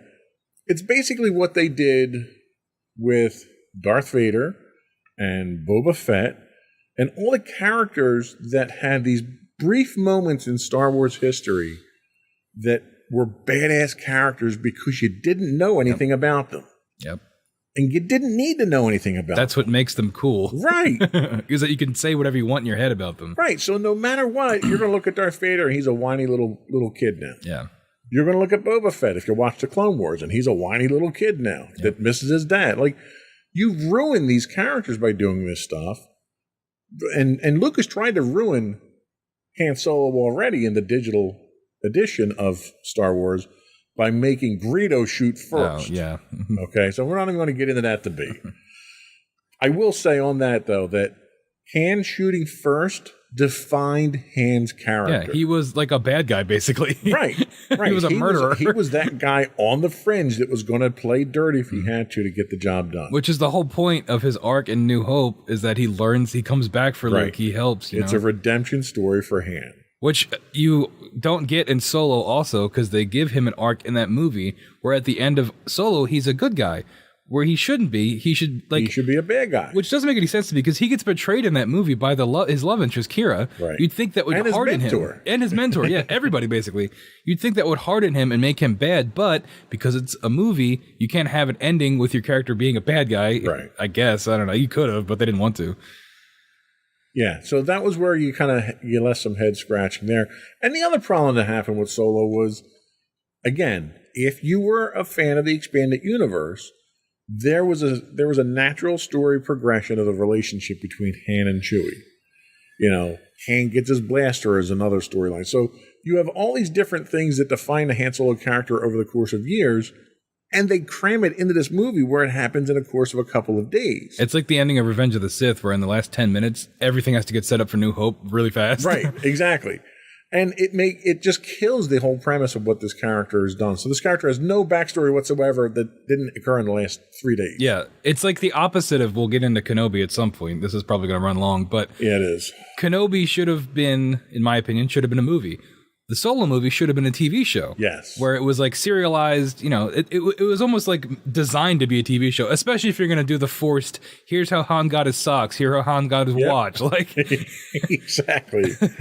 Like the old, I never saw it, but I've seen clips of it, the old Indiana Jones show, where it's an old Indiana Jones telling stories about his youth. Yep. It could have just been that. Him talking to Kylo or something, I don't know. Yeah, that would have went well. Right before he gets stabbed. Yeah. He's like, Wayne, I have to tell you all these things about my past. Fortunately, after that came out, and it was it flopped, right? It was profitable at the box office, so I can't call it a financial failure. Oh, I thought it was a financial failure. No, but from a creative standpoint, it was a terrible failure. I mean, the writing was weak. Well, that was one of the ones where they had director issues, because it was Ron Howard, they and swapped out directors in the middle of it. I think it was the Lego Movie guys, right? Miller and Lord? Might have been. I forget who the original one was. Yeah. It also didn't help that they cast someone that looked nothing like Harrison Ford, sounded anything like Harrison Ford, walked like Harrison. Like, he had no resemblance to the character itself. They almost deliberately picked somebody that didn't fit the part so bad as almost like a slap in the face to fans. Yeah, I mean, I don't know where I come down on that, because I'm okay with people performing it in their own way, but if you're doing a prequel story, they should at least pretend like they're that person eventually, or where you can see those elements of where they will get to that point. Like Donald Glover was good as Lando. Oh my God, he was the highlight of the entire movie. But he was pretty clearly just doing a Billy D impersonation. He was. But that's the problem. You're playing an existing character. Like, if you get cast to play George Washington in a movie, you damn well better look and sound like George Washington. That's fair, I guess. Otherwise, it's called Hamilton. True, okay? True. But I think we're getting a Lando show eventually, right? We probably are. We'll talk about that, though. But anyway, so they learned their lesson here. They backed off from the movies. Disney Plus came out, and they moved into streaming. So what they encountered was some Disney fatigue. They encountered some Star Wars fatigue, which I think Disney was surprised at, because they kind of went down that same path with Star Wars that they did with Marvel, and the fans ate up everything Marvel that came out, and they loved it. And I think it backfired on Star Wars. What do you think? Yeah, I mean, it sure seems that way. I certainly feel the fatigue. But I think the reason that happens is because at a certain point, there's only so many stories you can tell in the Star Wars universe, right? Especially when you limit yourselves like they constantly do with all these movies and TV shows, where they very rarely try something different, something that breaks the mold. And I think that kind of it limits the amount of things you can do. And I think that's where a lot of the fatigue come from, where like with Marvel, you'll get a Ragnarok, a Thor Ragnarok, you'll get a Guardians, movies that do things that are kind of weird and out there because they're allowed to be. But like, there's really nothing like that with Star Wars. Maybe we'll get the Taika Waititi's making a show. We'll get something like that, maybe. But I think if you look at the broad, selection of what we have to view of Star Wars, it's all pretty similar. And I agree with you 100% there. I think with Marvel, you can get away with that because Marvel, let's face it, Marvel combines several different properties that no one ever thought they'd be able to combine. And genres. Yeah, well, when Guardians of the Galaxy came out and we were told that they're going to merge in with Avengers, I'm like, how are you going to do that? Right. Like, one's almost an adult version of Marvel merging in with the kid version. Like, none of that's going to work, and they wound up making it work. Mm-hmm. You brought in brilliant out-of-the-box thinkers like Taika Waititi, who I love everything that he does. Mm-hmm. He comes in and gives us a comedy that fits into everything that's like a flash from the 1970s with everything that he does. So you could get away with that, and I think Disney found out that the Star Wars fans are too rigid for that. They're too loyal to what the nostalgia of it is, and they're big on the nostalgia. Yeah, and I think that's part of the problem, and I try to break myself of that because, like, with Marvel, it's like if you want a spy story, you can go watch Winter Soldier. If you want a Western, I blanked on one, but you know what I mean. There's a genre for a movie for everything, and I think if they did that with Star Wars, it'd be a lot more successful and a lot more, at least creatively interesting to watch because you can do those things with Star Wars. I mean, we see Mando and Book of Boba Fett. They love the Western trope. They get into that, but you can make it work in other genres. I've only watched a handful of episodes of Visions, the animated show where they did a bunch of short stories, but that was another example of where you could have done all these different genre type stories in Star Wars. Make a noir, make a war movie, which you got a little bit of a war movie in Solo for like 15 minutes, but the point is, you don't have to be creatively, out of ideas because you limit yourself based on your nostalgia. You can do all these other stories in Star Wars if you just do it right and make new characters and make new settings and, kind of blaze a new path that isn't so rigid and stuck to itself. And ultimately, I think the problem boils down to the fact that Disney did not know the fan base of Star Wars. And I think they're just finally starting to learn that because you're starting to see things that are different. Mm-hmm.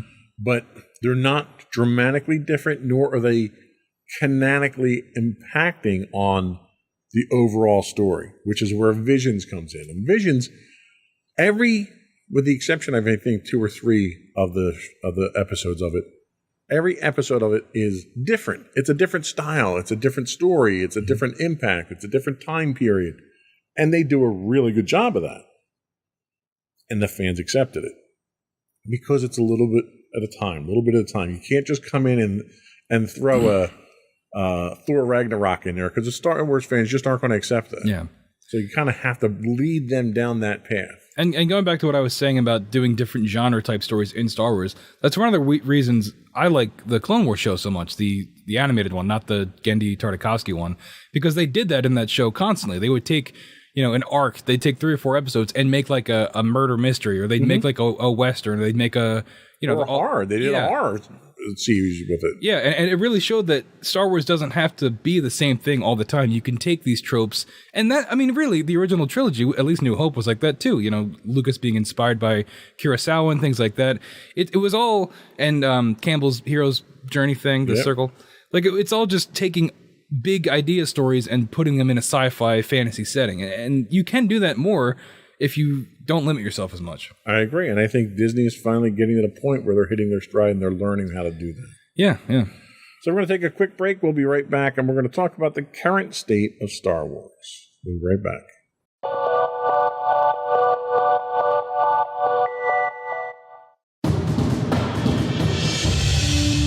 For over 7 years, the Second Sith Empire has been the premier community guild in the online game Star Wars: The Old Republic.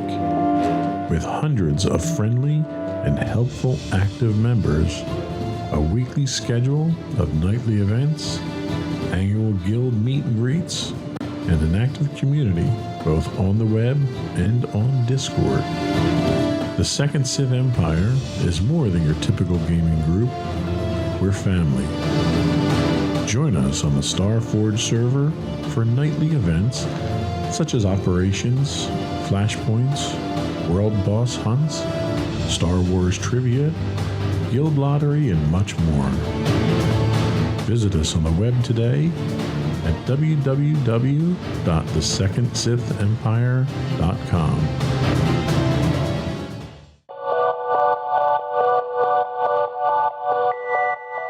Help me, Obi-Wan Kenobi. That's our subject today. We're going to talk a little bit more about the current state of Star Wars. So the properties that we have available right now, and I'll run down the list real quick that are currently active. We have Mandalorian, which is filming Season 3. We have Bad Batch, which is in post-production for Season 2. We have the Book of the Book of Boba Fett, which has finished its limited run. They're making more of that? No. Oh, okay, good. It's finished its limited run. I know, but it's the ongoing section. I thought I had missed some announcement or something. Well, it's current. We also have Obi-Wan that finished its run, too. Mm-hmm. So that's what we have available to us to watch right now, plus all the other stuff that came out. Where do we stand with Mandalorian? What do you think of it now? We're going into our 3rd season here. Is it still worth watching? Absolutely. I'd argue to say it might be the only thing worth watching. It's probably, and I was going to say this conclusion for the end of the show, but it's probably the only thing I'm going to be watching going here on out. I can't do it anymore. But I like The Mandalorian. I think season 1 and 2, while they have their flaws and they have their problems, I think by season 2 especially, they really figured it out. Some say they go a little heavy with the cameos from other shows and things like that, but I think at its core, Din Djarin, Din Djarin, whatever his name is, the Mandalorian. Din Djarin. Din Djarin. I think that character is great, and I think that it's really something positive that's come out of this new era of Star Wars. Grogu, I can take it or leave it. I'm not a big Grogu guy. I know people are, but it's fine. And I think that crew, that cast of characters that they've got in there, whoever's left, I know some people got booted for having bad beliefs in real life, but they've done a good job crafting that universe, and I think that show going forward, I think it could only go up, really. And I agree. I think it's probably the highlight. It has reinvigorated people's interest in Star Wars. They've used it as a springboard to basically create multiple spin-offs from. I was disappointed at what everyone describes as season 2.5 of The Mandalorian, which was the tail end of Book of Boba Fett, where we thought, the whole storyline with Baby Yoda, Grogu was gone, and now he's back in the picture. And I think that's a mistake, because I think continued emphasis, even though everyone loves the cute little Baby Yoda, I think continued emphasis on that character is going to be a drain on any storyline that's out there. I always knew Baby Yoda was going to come back. I did think we'd get... He had to, because he makes so much money for him. Exactly. If you want to look at it cynically, yes. I'm sure you can look around this room and see Baby Yoda merch somewhere. There's some behind you. Yeah. He makes way too much money, and he's way too marketable. They're never going to get rid of him. However, I thought we'd at least get... I wasn't expecting 2.5 in Book of Boba Fett. That kind of... I wasn't either. That was like wild. But I thought we'd maybe get like half a season of Mando without him, and then, maybe he has like some other adventure with something else, and then he comes back. But no, he's back right away. Yep, right off the bat. And I think that's a mistake, unfortunately. Yeah, because what are you going to do? You concluded that whole arc. Yeah. I guess it would be, now it's Mandalorian reclaiming his Mandalorianness, right?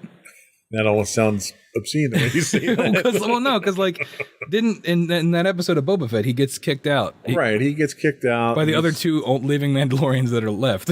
Right. Well, and they're not the only living Mandalorians left. They're the living ones from the Death Watch. But I'm hoping we get, because we already had what's her name, Bo-Katan, right? So she's obviously going to be back. So yeah, I'm hoping. I like the Mandalorian stuff in general, like the Mandalorian. It's a great, and everyone loves Mandalorians. That's the thing. It's that they're like the Klingons of Star Wars. Everyone just loves how rich their heritage is. Yeah, so I'm hoping we get more of that. I much prefer it as now, especially with the Mandalorian, because I like the characters. I prefer it much more when every episode is connected to the overall plot. I'm not big on like the whole serialized thing, which you kind of got more in. That was more season one, right? That was season one, yeah. Yeah. But when they started moving to season 2, where things were more connected and it told one long story, I much prefer that. And I hope that they stick with that and there's not as much, one-off episodes, unless they're, interesting. Well, the only concern that I have in the direction that they're going is they're probably going to have to lend some support, some tertiary support to some of the other shows. So we already know they're feeding into the Ahsoka series, right? So they're doing... The whole Grogu cloning, Admiral Thrawn type stuff. So they're already feeding into that. I don't know what else they'll be feeding into, but because it originated with Mandalorian, it's there almost like a Iron Man.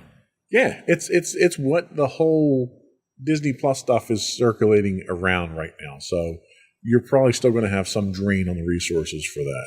I mean, yeah, that's how all these shows work. It's we're going to name the show after a character, but then we're going to introduce a bunch of other characters along the way and give them time so that they can have their own show so that we can keep stringing people along. Right. And that's good business. What about Bad Batch? What's your thoughts?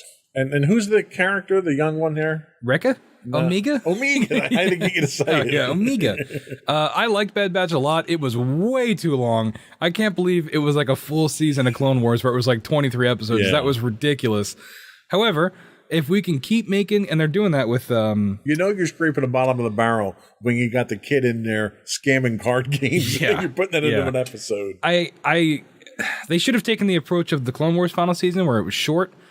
I'm a big advocate of everything should be short, but I really like the Clone Wars animation. I've come to really like it, and especially with that final season of Clone Wars, they've really stepped up the budget, and it looks like incredible. Yeah. And I like keeping in that universe with the clones. I always think that those were some of the best stories coming out of Clone Wars, and I just like that style of show continuing. That being said, like I said, it was way too long. It had, a lot of episodes that you could have just not had in the show. And it had a similar thing like with Mando, where it was it became a cameo of the week show at a certain point. But unfortunately, I just think that's all the Star Wars shows at this point, so that we can get people to stay interested. Right. You gotta sell shows, you gotta sell merchandise. But I'm looking forward to the new season of it, and I just really like that not a genre, but those types of shows. And when we're getting more of that with what's it called, Tales of the Jedis, I think. See, the one thing that I did like about it is the fact that Clone Wars always showed you Star Wars from a different perspective. It wasn't from the lead character perspective. It was from the guys down the bottom, right? Mm-hmm. Bad Batch does that, but it does that at a critical period of time. Seeing Order 66 from their perspective was awesome. Yep. Seeing how people react to Imperial troops now, you get a whole different perspective on what that period of time is like. It's one of the most interesting periods in Star Wars, too, seeing that transition from the Republic to the Empire. Absolutely. And you never get a chance to see that anywhere else. This is the first time you got to see that. You got to see, little bits of it here and there with, A New Hope, but like Fallen Order. You had no interaction. But again, video games. I want to stay away from the video games because it's a small segment of the population. This opens it up to more people, and this adds more character, more color, and more grit to that time period, and it's going to support everything moving forward, which is what I like about it. Yeah, definitely. Book of Boba, what are your thoughts on it? It's such a disappointment. It really was. And it was one of those shows that put another coffin in the nail of me stop watching these shows, because it felt like such a waste of time. I think that it was structured poorly. I really don't know what they were doing with it. It seems like they didn't really either. It seemed like the whole thing was just a con to get to the Mandalorian stuff at the end. I really don't know what else to say about it. It just, you can definitely skip it because Boba Fett doesn't really do anything. Yeah, and the first 4 episodes are nothing but flashbacks of how he survives the Sarlacc, which once he shows up in Mandalorian, you kind of have to answer that question. Mm-hmm. How he forgot that he left his armor there when he got out, I don't understand that. There was a lot of inconsistencies in it, but you're right. It's a series that did not need to be created. Why Boba Fett, a bounty hunter, would want to be a crime lord on Tatooine, still don't understand the concept behind that. Why he aligned himself with a gang of teenagers who rode really flashy motorcycle bikes. Yeah. I don't understand that either. And you say it's a show that doesn't need to exist, but it also didn't justify its own existence. That's the thing. You can have things that don't need to exist but are still fun to watch. But with Boba Fett, it didn't need to exist, and you didn't need to watch it. No, you're right, and I think you hit the nail on the head. That the only reason it existed was to give you Mandalorian season 2.5, which we could have all waited for that to be, an episode or 2 in season 3. Yeah, we've talked about this off the air before, but it should have been the reverse, where it's a season of Mandalorian with a Boba Fett episode. Sure. Not a season of a Boba Fett show with a Mandalorian episode. Because you easily could have, let's be real, you could have crammed this whole Book of Boba Fett show into an episode or 2 of a Mandalorian season. And, you could have, where's Boba at now? Because, he was a character in the show, basically. Right. And I wouldn't be surprised if we do get that in the new Mandalorian season, where we get more on Boba. Well, and the ultimate problem that I had was everybody from Mandalorians getting their own series. It's like, even the bartender at that nowhere, town that they've had Cobb Vanth's getting his own series. I'm surprised Cobb Vanth doesn't have his own series yet. It's like, well, he's a robot now. But it's like they're telegraphing it at this point in time. It's like back in the 1980s when you had all these spin-offs of these original shows. It's like it's too much. Like, if you want to come up with additional shows because you need to fill airtime on Disney Plus, come up with something original. Well, it's funny you call it airtime, because that is what it feels like. It feels like it's like cable TV and they have to fill this airtime, when in reality they could put on there whatever they want. Well, they're trying to get people to maintain their subscriptions to it, and they think content is king. You got to throw content out there, whether it's good or not, so that people can consume something. And that's kind of why I've fallen off. I just can't do it anymore. It's just none of this it's all, and you don't want to limit yourself to a numbering system, but for the sake of this, I'm going to. Everything feels like a 6 or a 7 out of 10. None of this feels like it is much must-watch TV. Nothing's really doing anything different. It's all just very middle of the road, and it all just feels like it's stringing me along as a viewer. And Marvel is doing that too, by the way. I don't think I mentioned that on the air, but I've stopped watching the Marvel shows, and I'm probably going to stop watching the Star Wars shows, except for Mandalorian. And I think you're right, and I think it's a race to mediocrity at this point. And I think it's our fault as a consumer, because the more and it's always been this way. If you look at TV and radio, whatever, the more crap they put out there, the more we want to consume it. Yep. And now they can tie direct numbers to it because they've got subscriber numbers. We're paying for this crap now. It's not just that we're sitting there watching advertisements. Mm-hmm. We're paying them to put this stuff out there. Yep. And that was kind of the conclusion I came to, is that I'm part of the problem. By watching all these shows and by paying for Disney Plus, I am contributing to the thing that I hate. Absolutely. So I've decided to try to remove myself from the equation. So finally in this segment, let's have our discussion about Obi-Wan, the series. This is what triggered this whole idea of this podcast. Give me your thoughts, and then you and I can argue. Well, I liked it. I don't think it needed to be a show. I'll just say that. I think it could have been a 2.5 hour long movie. But they couldn't have gotten 6 weeks of programming out of it if they didn't do that. I think the first 2 episodes started off very strong. I think a lot of the Obi-Wan stuff, with a few exceptions, was pretty good. But I think when you get into everything else in the show, it all felt like extra fluff that didn't really need to be there. The character of Reva, I didn't really like at first. By the end, I kind of was a little bit higher on her when she started showing more emotion other than just being angry. And the twist of her hunting Vader was good. All the Vader stuff, I thought did a pretty good job. You get to see Vader be a crazy murderer, which everybody loves. You get a lot of good Vader moments in that. I think there's some parts that don't really help at all, like all the stuff with the Grand Inquisitor. That didn't need to be in there. A lot of the stuff with a lot of the other rebels he meets really didn't need to be in there unless they show up in that Rangers of the Republic show that's coming out, which is what it felt like. It felt like an ad for that show. Oh, they're going to show up on Andor probably, too. Oh, yeah, that too. Yeah. But Little Leia was great. I thought that was a great twist that I didn't see coming. That was really well done and consistently paid off throughout the show. But yeah, I definitely think it could have just been a movie, and it would have had more impact if it was a movie. And you know what? I don't disagree with anything what you said. I was happy that the whole damn thing didn't happen on Tatooine like everything else in the Star Wars universe seems to. I would suggest the next time they decide to have a lightsaber fight, you need to have more lighting than just the 2 lightsabers because you couldn't see shit during the fight. That was a problem.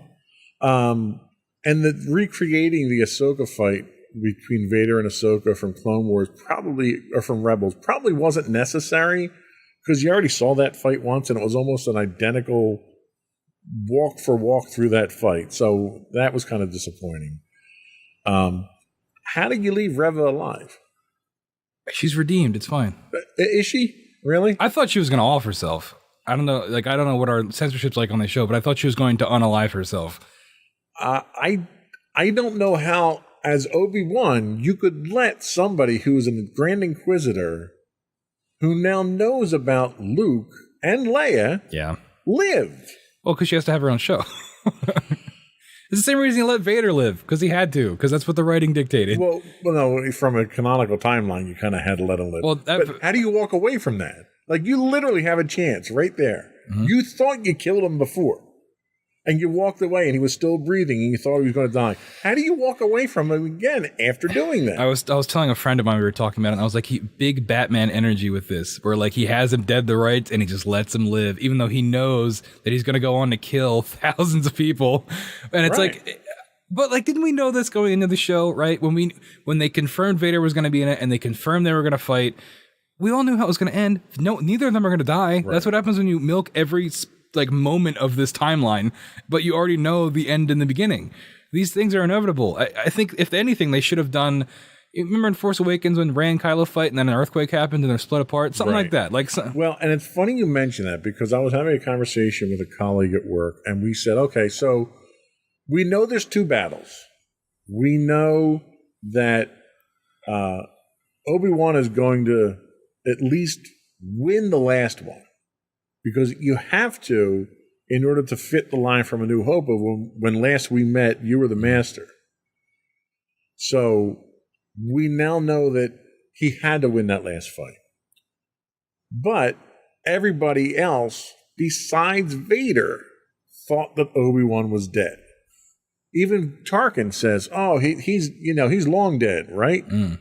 So the way the battle should have ended was Vader lost, but somehow came up with a way to conceivably explain how Obi-Wan dies. And he basically lies and says, oh, he kicked my ass, but I killed him and he's gone now. Knowing that he's alive himself, but everyone else thinks he's dead. That's what should have happened. And the Kylo Ren thing with the earth splitting would have been a great way to do that. Yeah. I thought that's what they were going to do when they dropped him in the pit and threw the rocks on top of him. Yep. They could have even done that because you get the Ian McDermott cameo, which is great. He's always great. Not necessary, but great. No, it didn't do anything for the show. But you could have had that moment where, because basically Palpatine just shows up and goes, "You mad? You look a little mad." But he could have said, like, that's where he could have had the moment you're talking about where he lies and says, "I got him. He's dead," you know? Because then you know he's lying to the Emperor. He's lying to... And that would have set it up perfectly. Yep. That would have made so much more sense. Yep. But, instead of, oh no, Obi-Wan he left him with a broken mask and left. Yep. It makes no sense that you would just walk away. I know. And that's what happens when you limit yourself and you make a prequel, because they love prequels. And like when you do these things and you tie yourself down to these conclusions that like you can't get out of, right? I mean, like, there's no way to get out of this. No, you're right. You're right. You kind of have to talk your way around it. But the question is this show must-see Star Wars? I would say it is because I like Obi-Wan. And I would say it is because I like Darth Vader. Yeah. So just for the fight alone and seeing Darth Vader's power, yeah, I would say it is. Yeah, I really, he has a good fight with Reva too. That was fun. I wish we would have gotten a little bit more. Yeah, the fight, the saberless fight with Reva was awesome. Yeah, a little bit more Vader character stuff. Well, my question to you is: are we going to get a Vader series out of this now? God, I hope not. Because Hayden Christian had suggested he's got nothing going on. Don't listen to him. He's available. Yeah, I know. He's available. But like, but that's the moneymaker. That's Grogu. I know. You could make a series of Darth Vader going to the bathroom and people would watch it and pay to watch. If they're gonna do a Vader show, they should just do the Vader comics. Because those like make him a real human being. Where like when Palpatine, they do, but I don't want to get Dr. Aphra in. Oh, I don't. I'm not talking about that. Like when Palpatine strands him on the planet, or like with nothing, and like he has to fight Tarkin and stuff like that. Like all those little one-off things. I could see that. They did the Sith Lords book. That would make a great series that you could do. Yeah, because the problem is like at least in the movies and TV, because that's the only thing I've seen. Because I've only read some of the comics, but like Vader is just like a crazy bad guy at this point. He's just like a mass murderer. And that's hard to make a main character of your show because he's just like murdering people all the time. Like, what are you going to do with him? Like, in the comics, you get more of his depth where like he has his own motivations and he's overcoming his own insecurities and things like that to become the Vader we see in New Hope. You get much more depth, character development in the written. But even in Obi-Wan, he's basically just a crazy murderer the whole time, except for a few moments where we see Anakin come through. But even then, he doubles down. That was very well done, by the way, especially the cutting between the voices. As the voices are cutting back and forth, that was really well done. And we talked about this before we came on, but there's a lot of great lines in that finale that I really, really liked. I like how he calls him Darth. Obi-Wan calls him Darth before he leaves. Like he says, only Master of Evil, Darth in New Hope. So it's like he's finally accepting that Anakin's dead. But even then, it's like, come on, just stab him, you know? Yeah. Like, at least stab him and walk away and have him survive it. Because like, you already established the Grand Inquisitor survived it. And Reva. Right. So that would have been a great way to think he killed him again. Yeah, I mean, he could even cut him in half. You could do pretty much anything. You could cut him in half because he's done that before and the guy survived too. So. And threw him down a pit. See, that would have been even... Because I don't know, I'm not familiar. I haven't seen A New Hope in a while. Does Obi-Wan know Vader's alive and like is Anakin in New Hope? Like, does he know him? Yeah. Okay. Yeah. Well, because I was going to say it would have been interesting if he killed Vader. That's why Luke confronts him where after he tells him, Darth Vader betrayed and murdered your father. That's where they get the line from. You know, Anakin Skywalker's dead. I killed him. Oh, that's a great way to explain that to your son in 10 years. All right, thanks for that. Yeah. Because I was going to say he legitimately thought he killed Vader only to have him reappear later, but that probably wouldn't have worked. I don't know. I still think that show is worth watching. You know, there's definitely a lot of parts in it that didn't need to be in there, but I think especially if you're a fan of the prequels and if you're a Vader fan, you basically get the payoff of Obi-Wan. Because, like, he shows up in Rebels as, like, Old Man Ben and does some stuff, but, like, it's not like character development. He's kind of just there. Right. But if you want the conclusion to, especially coming off of Revenge of the Sith, because they really, pay into that a lot. I think it's worth watching just for that. I agree. It's definitely worth. The cinematics, I think, are worth watching. The stories. I do want to mention that we are starting to see the limit of this LED wall that they shoot everything on, because everything looks flat. And you can see that in the Thor trailer, too. There's some shots of that look flat. You can really see it in this Obi-Wan show when they're on that rock planet. You can tell that it's like where they are is real, but everything else around them is very flat. And that's kind of the downfall of, I forget what it's called. The volume. Yeah, that's kind of the downfall of that tech. And I get it. It's Star Wars. The prequels were pushing the limits of what tech could do, and we're kind of doing that again. But like, I think they're... What was funny was, I don't know if you watched the documentary, if you haven't seen stuff from it, they talk about the volume. And the purpose of the volume wasn't to create the dynamic backgrounds. It was to create the lighting from the backgrounds. And then they were going to digitally overwrite the backgrounds. Okay. Like a green screen. Yeah. But at least now you've got those realistic, that sun beating down or the fire coming up from the lava river from the finale of season 1. You have that effect. And you have something for the actors to react against. Even Carl Weathers says they're in this boat on this made-up floor with everything going on, and the scene is passing by. He said he was getting motion sick. He wasn't moving, but was getting motion sick because of the real. So it was a tool for the actors and for the visual effects guys, but it looked so good for what they were doing. They left it in so many of the shots. The one thing to take note, though, is you've got a couple of, and we're not going to go into this last segment here because we're up against the clock now, but I just want to touch a couple things. You've got Andor coming out. Well, Andor's not using the volume. Andor is using all practical effects. Good. They're building their sets. They're building their props. They're doing everything like a traditional movie. And it was very similar to what they did with the TV series of Halo. And you can tell the difference. Yep.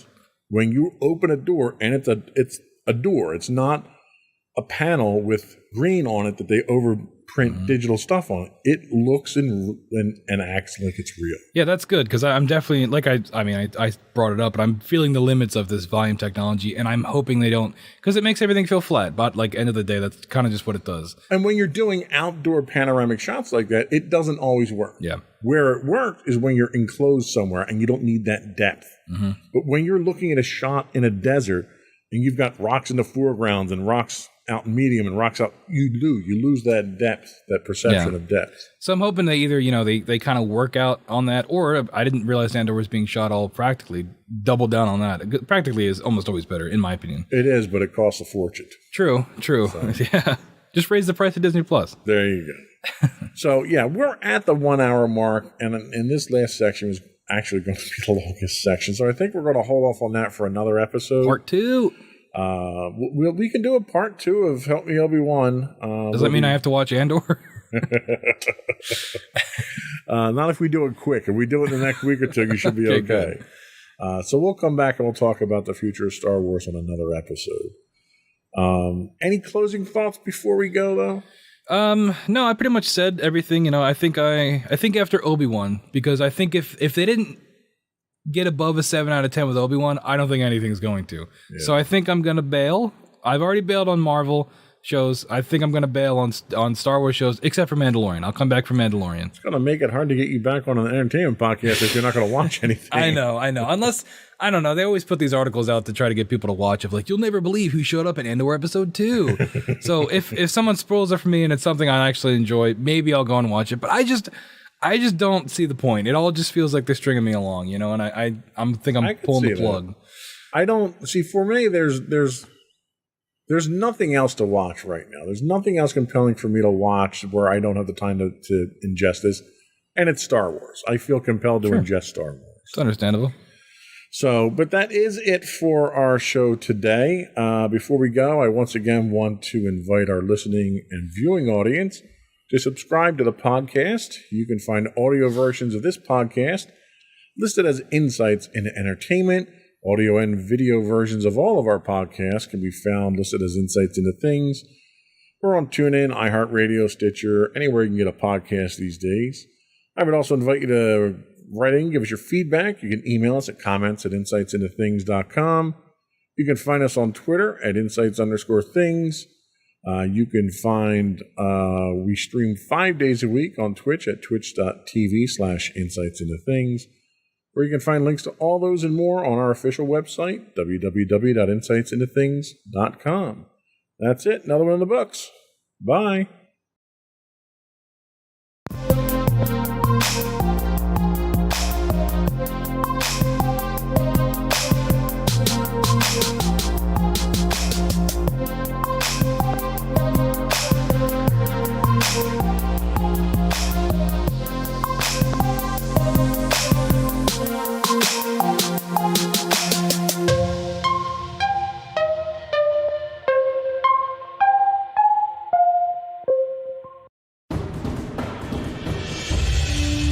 For over 7 years, the Second Sith Empire has been the premier community guild in the online game Star Wars: The Old Republic. With hundreds of friendly and helpful active members, a weekly schedule of nightly events, annual guild meet and greets, and an active community both on the web and on Discord. The Second Sith Empire is more than your typical gaming group. We're family. Join us on the Starforge server for nightly events such as operations, flashpoints, world boss hunts, Star Wars trivia, guild lottery, and much more. Visit us on the web today at www.thesecondsithempire.com. Insightful podcasts by informative hosts.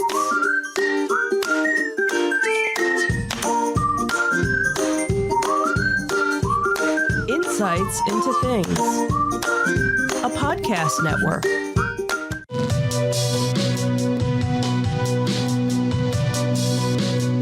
Welcome to Insights into Tomorrow, where we take a deeper look into how the issues of today will impact the world of tomorrow. From politics and world news to media and technology, we discuss how today's headlines are becoming tomorrow's reality.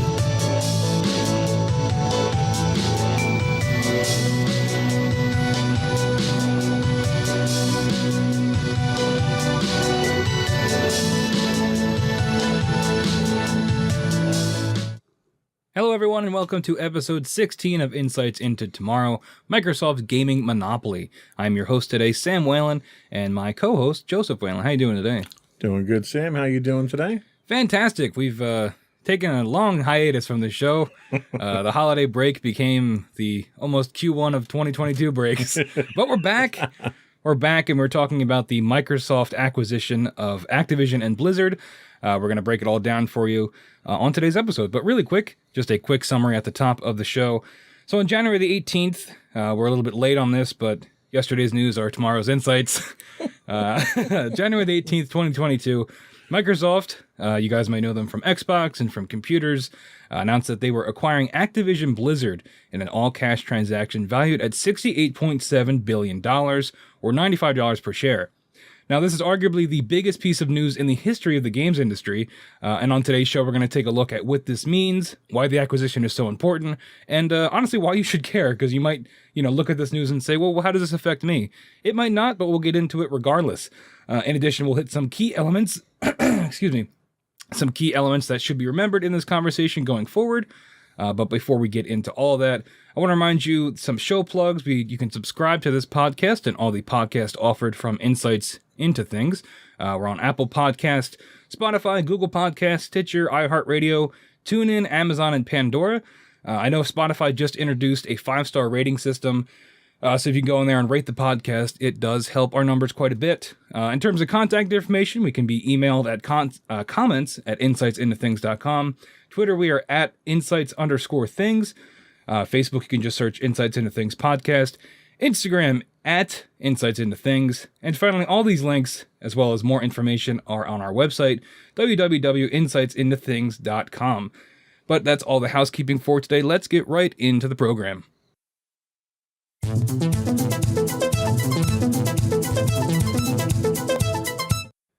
All right, so starting off with what exactly happened here. Now we have the press release from Microsoft that I've pulled a couple excerpts from just because nobody wants to hear boring corporate speak. But I've kind of boiled it down here. So, quote, Microsoft will acquire Activision Blizzard for $95 per share, which we hit at the top of the show, a $68.7 billion purchase, inclusive of Activision's Blizzard's net cash.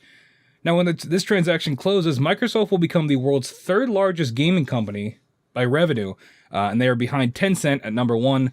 Tencent, if you don't know, is a mobile game company. They're out of China. They make a ton of money through mobile games. And, of course, Sony at number two, Sony being the main competitor of Microsoft. Now, the planned acquisition includes iconic franchises from the Activision Blizzard and King studios, King being the makers of Candy Crush, but games like Warcraft, whether that be World of Warcraft or... Is there another Warcraft game? Yeah, there's a whole series of different Warcraft games that are out. Yeah. Diablo, Overwatch, Call of Duty, which Call of Duty is a big one that we'll come back to, and like I said, Candy Crush. In addition to the global esports activities through MLG, or Major League Gaming, which is one of the biggest esports, I don't know, what would you call them, producers? The organizers, yeah. Yeah. The company has studios around the world with nearly 10,000 employees. Now, if we can see... there's a graphic you can look up. We have it on this back monitor here. But some other studios included are Treyarch, Raven, High Moon, Beanox, Infinity Ward, Toys for Bob, which makes remakes mostly. But it's more than just, these big games here. These are your big things, your Overwatches, your Call of Duties, which we'll hit on more later on in the show. But it's important to remember just how many studios are being acquired now under the Microsoft banner that you may not even think of. But some important points, actually, before we get into that, Joe, what do you think about this acquisition when you see these big studios? Do any of these games jump out to you? Well, obviously some of them do. I mean, we've got Call of Duty, we've got Diablo, we've got World of Warcraft that's a little long in the tooth right now, but it's a huge franchise. One thing is important to emphasize is this, the deal is still pending regulator approval. Yep. So it isn't a done deal just yet. So I think it's important to point that out. I think it's definitely a huge deal as far as dollar value and the impact of the industry. I don't think it's game breaking just yet. I think we kind of have, assuming it goes through, you've got probably about 3 years or more before it starts having a huge impact because of existing contracts and rights management that's going on. Yeah, definitely. And I think there's a special task force. Not task force is a bit dramatic, but there's a FTC group being assembled specifically to look into this to make sure that it's all square before this acquisition goes through. So it is still pending, but it's most likely going to happen. So we thought we'd cover it today. But some more important points for you. Like I said, Microsoft now will become, if this goes through, will become the third largest gaming company by revenue. Just to put that into perspective, I was wrong. Sony's number one with gaming revenue at $25 billion. Tencent coming in at number two with $13.9 billion. Nintendo was number three with $12.1 billion, but Microsoft has knocked them out with $11.6 billion, which, those numbers don't make sense, none of them looking at them. But Microsoft will be taking that third spot for revenue. I imagine those numbers will probably go up for them now that they have acquired all these big franchises. Speaking of those franchises, especially Call of Duty. Call of Duty is one of the biggest things they're getting out of this. Activision isn't publishing a whole lot now, but it's primarily a Call of Duty machine. But we'll get back to Call of Duty. No, I'm sure that wasn't important, whatever that was. Nope, not at all.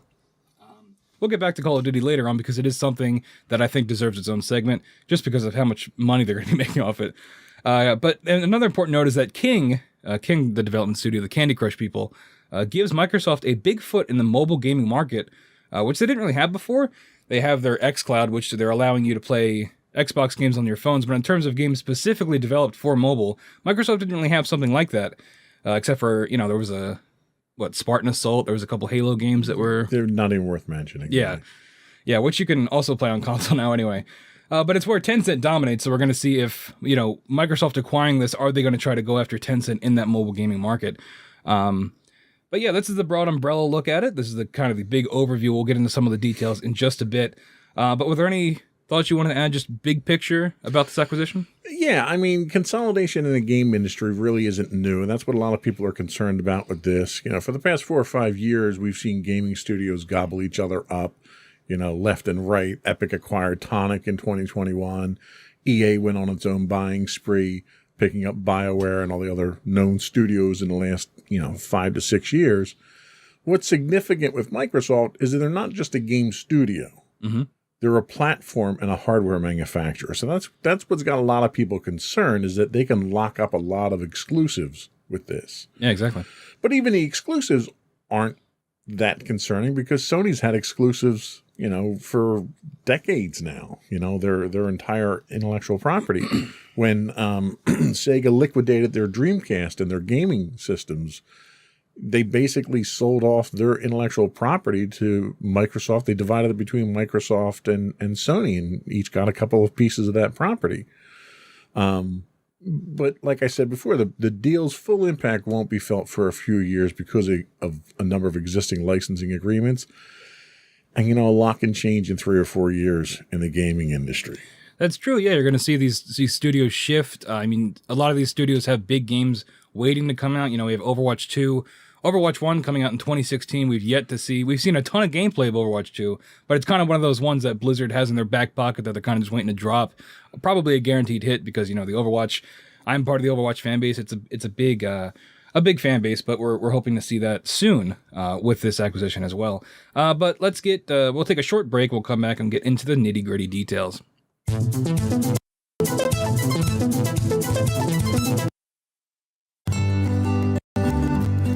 Insights into Teens, a podcast series exploring the issues and challenges of today's youth. Talking to real teens about real teen problems.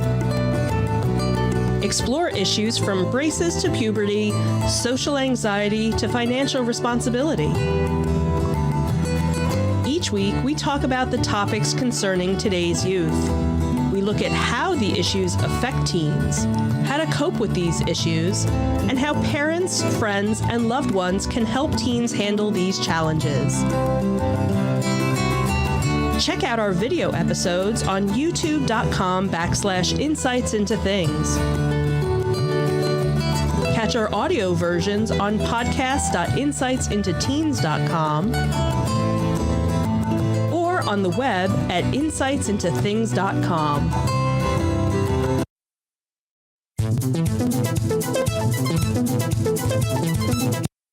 Welcome back, everyone, to episode 16 of Insights into Tomorrow, where today we're talking about the Microsoft acquisition of Activision and Blizzard.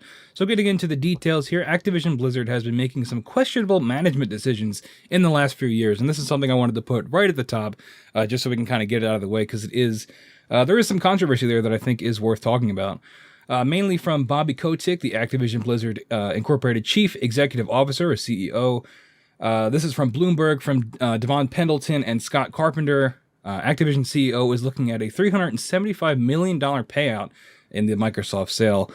So Bobby Kotick will be getting his payout from this, and we'll get into sort of his behavior and why that is controversial, I think. Last year, Activision Blizzard Inc. Chief Executive Kotick, he received a 50% pay cut. This year, he's up for a $375.3 million windfall before taxes. Now, Kotick's time as CEO has been marked by a leader whose recent tenure has been I just repeated myself in the notes here, but his tenure has been marked by employee complaints over sexism, a hostile work culture, and mismanagement of assault claims. That's kind of the big thing here, why he's kind of had a negative light on him pretty much his entire time at Activision as CEO. As recently as November, he was the target of employee walkouts and petitions demanding his removal over reports he failed to make the company's board aware of allegations of rape and other serious misconduct. Now, since being CEO in 2017, Kotick owns almost 4 million shares of Activision. This is the most of any officer or director, according to their filings.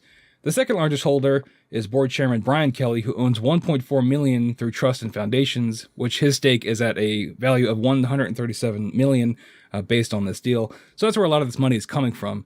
Now, were you aware of Bobby Kotick at all, just from any kind of press you might have heard about him? I don't know how you could not have been with all the negative press that he had. Yeah. When the deal itself cut, it was interesting. The companies have been kind of playing the fate of Kotick a little loose, a little close to the vest. They only said that he's going to remain CEO through the 2023 fiscal year for Microsoft, which ends June 30th, 2023. What is interesting, he's quoted himself saying, is he'll be available if needed. Right. And I don't think he's going to get too many callbacks. No. But even if he doesn't, in addition to the stock buyout that he gets, he has an employment contract that entitles him to a severance package worth $293 million should he lose his job as a result of a corporate takeover. So this guy's walking away with well over $500 million as a result of this. Yeah, and that's one of the things you kind of hate to see come out of this, right? When we get into that discussion of corporate consolidation, is that, the bad guys that float to the top often get away, arguably better off than they were before. Yeah. If they're going at all, even.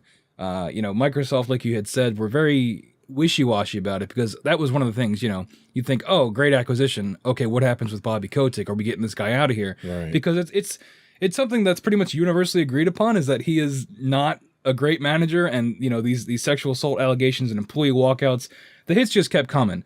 And it was, it's an interesting decision for Microsoft to say, okay, we're going to keep the guy around, but is that because we don't want to have to pay out $250 million? Right, exactly. But Kotick's compensation was controversial even before California's Department of Fair Employment and Housing sued the video game publisher in July, detailing a retaliatory, quote, frat boy culture. Earlier, the company announced it was slashing Kotick's 2021 salary and bonus in half in response to criticism.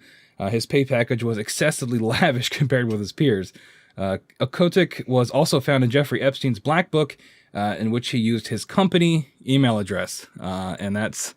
Yeah, not a great look. That doesn't help you or the company at that point. No, I mean, it's because I don't know why you would use your company email address. The hubris. I don't know why you'd be involved with him in the first place. True, yeah. But that's just one of the issues with Activision Blizzard. There are other problems as well in terms of union busting. This comes from Ethan Gack. I hope I'm pronouncing your name right, Ethan, from Kotaku. Call of Duty maker reveals plan to squash union effort. Activision Blizzard calls for studio-wide vote after refusing to voluntarily recognize Raven QA union. Raven is one of the studios under Activision Blizzard acquired in this acquisition. But this comes from the Kotaku article, quote, 34 staff from Raven's QA department revealed recently that they were organizing with the Communications Workers of America to unionize, which would have been an unprecedented step for developers at a major gaming company.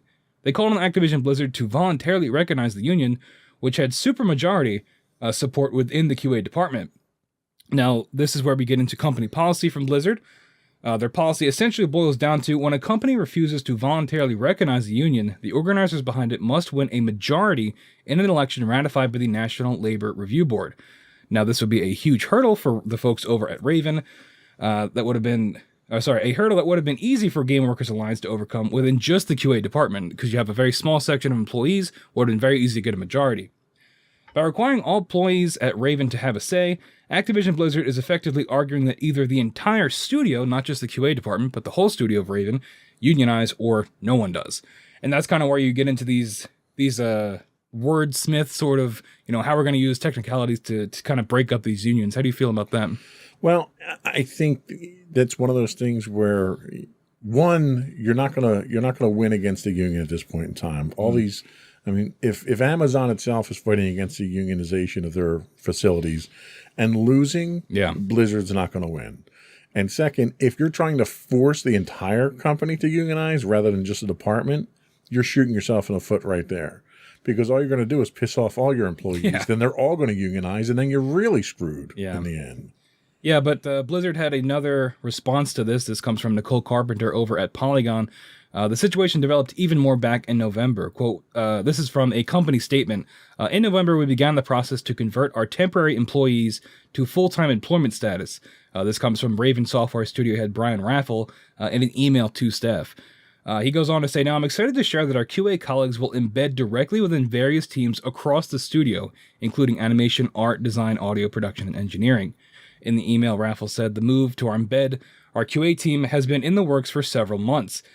Now, this splitting up of the QA team that was trying to unionize comes just 6 weeks after they were coming off a 6-week work strike. This makes unionization even more difficult.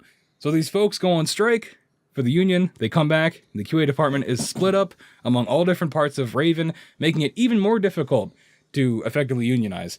Do you think, according to Raffle here from Raven, they say this was in the works for several months. Do you buy that, or is it just a little too much of a coincidence for you?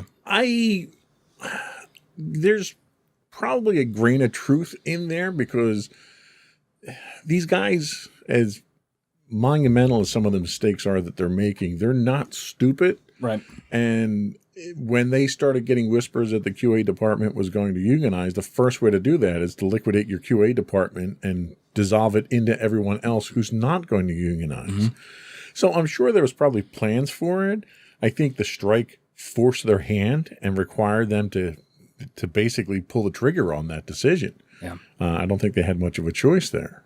Yeah, and this, as we're kind of alluding to here, the timing of these events is certainly interesting. Is the speculation is this acquisition of Microsoft purchasing Blizzard, with the GIP hype moments of having all these franchises come to Microsoft, is that meant to overshadow the bad PR that Activision Blizzard has been getting for like 5 years now? Pretty much everything. There was even the thing with Blizzard, I don't know if I have it in the notes here, but where the controversy with China, where they were censoring the Hearthstone player when they was protesting China. And that was like huge news for like weeks. And it was all negative PR for Blizzard. And, it's kind of interesting. Sometimes you have to wonder, the CEO or the higher ups over at Microsoft, was there a thought of, is this too many bad apples? Is this too much of a bad PR move? And I think there's little doubt that Microsoft is buying damaged goods. Yeah. As far as the reputation of the company goes. The products they put out are solid. Microsoft's already looking to do damage control on the bad image.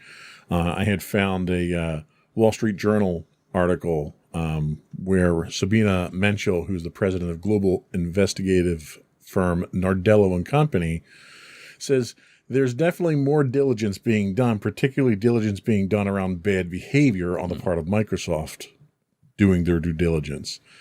She said not only sexual harassment or misconduct, but bullying and other types of behavior, companies are a lot less tolerant. Microsoft being that. Microsoft knows that they're going to get a lot of press and attention, and they realize that their own reputation is on the line here. So the last thing a company like Microsoft wants is to inject itself with a cancerously bad culture that'll eat away at the rest of the company.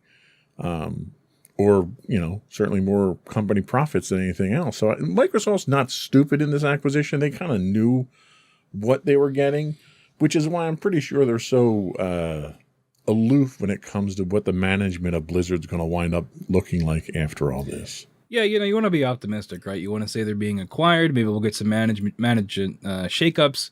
We'll improve the culture. But especially when it comes to the gaming industry, the culture of crunch, when you have to get a game out and you're working, double to triple the hours that are healthy, and you're getting harassed at work. It's something that is all too common, especially in the gaming industry.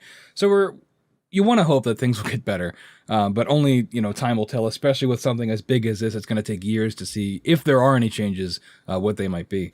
Well, and honestly, historically, Microsoft doesn't have the best reputation with its game developers. It had a really rocky relationship with Bungie back when Bungie was developing Halo for them. Yep.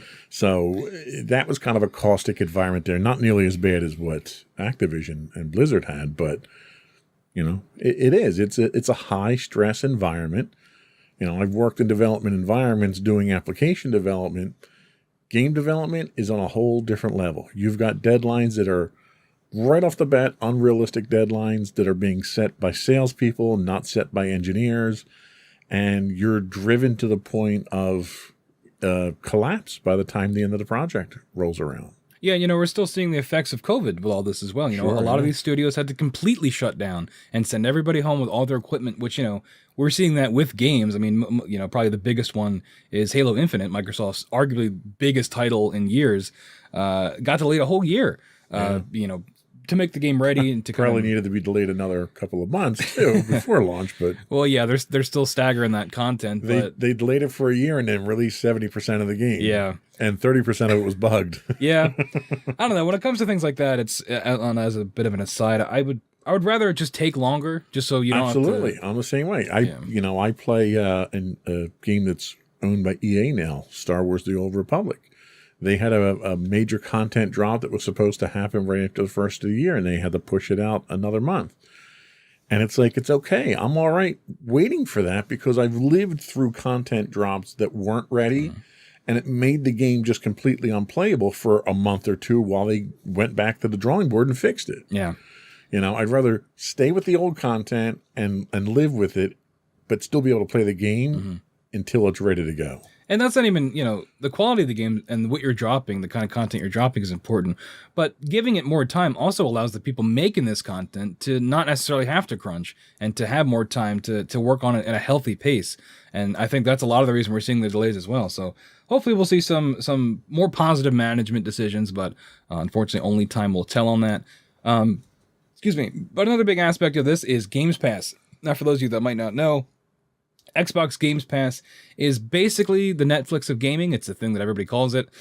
And I'm sure they might already have that as like their official slogan, but if they don't, they should. But basically you pay a set fee every month. I think if you get the Games Pass Ultimate, which includes your Xbox Live Gold, which allows you to play online, what's it, $15 a month, I think? Something like that, yeah.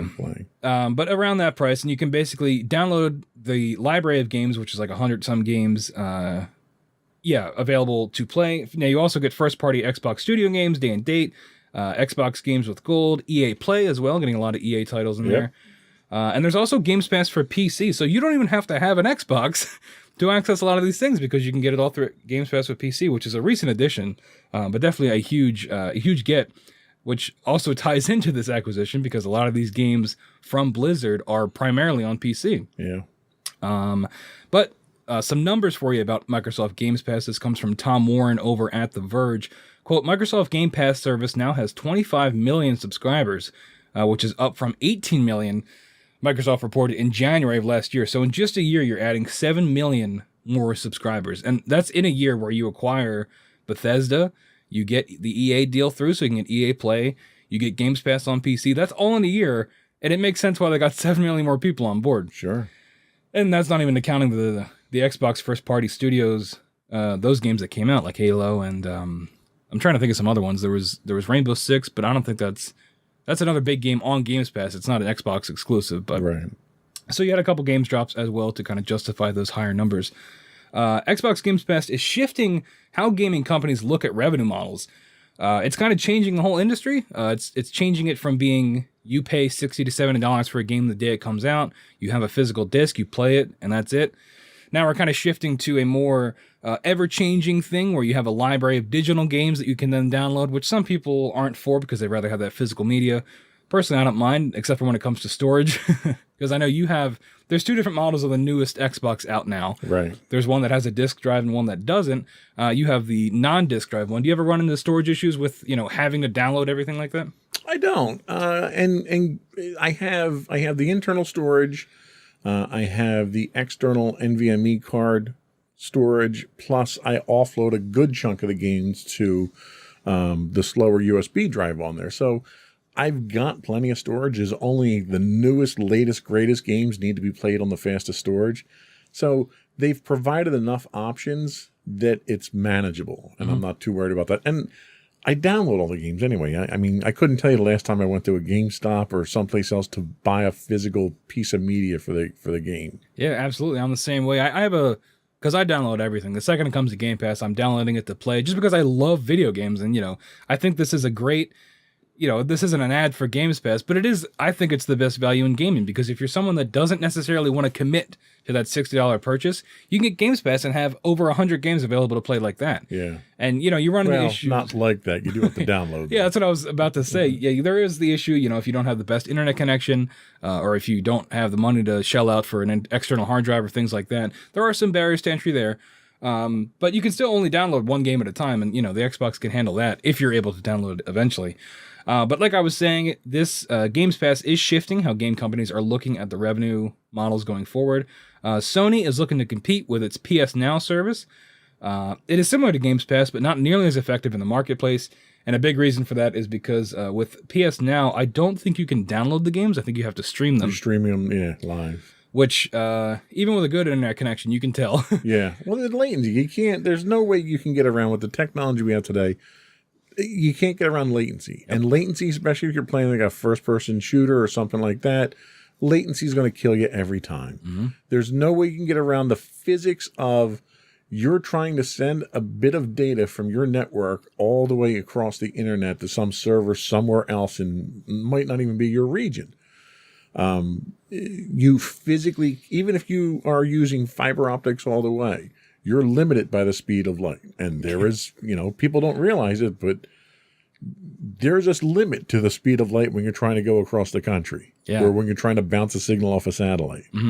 And talking about those online only services, Xbox does have xCloud, which allows you to stream games from your console to either your phone or a tablet or something like that. And they have made significant improvements to that in terms of dealing with latency. But still, if you're playing, like you said, a first-person shooter or a fighting game or a racing game, something that is online multiplayer, you're going to notice it regardless. Yeah, single-player games, you're usually pretty okay with it, but don't try to do anything competitive in player versus player. Yeah. But Sony is looking to beef up their PSN Now service. This comes from Jonas Mackey over at Game Reactor.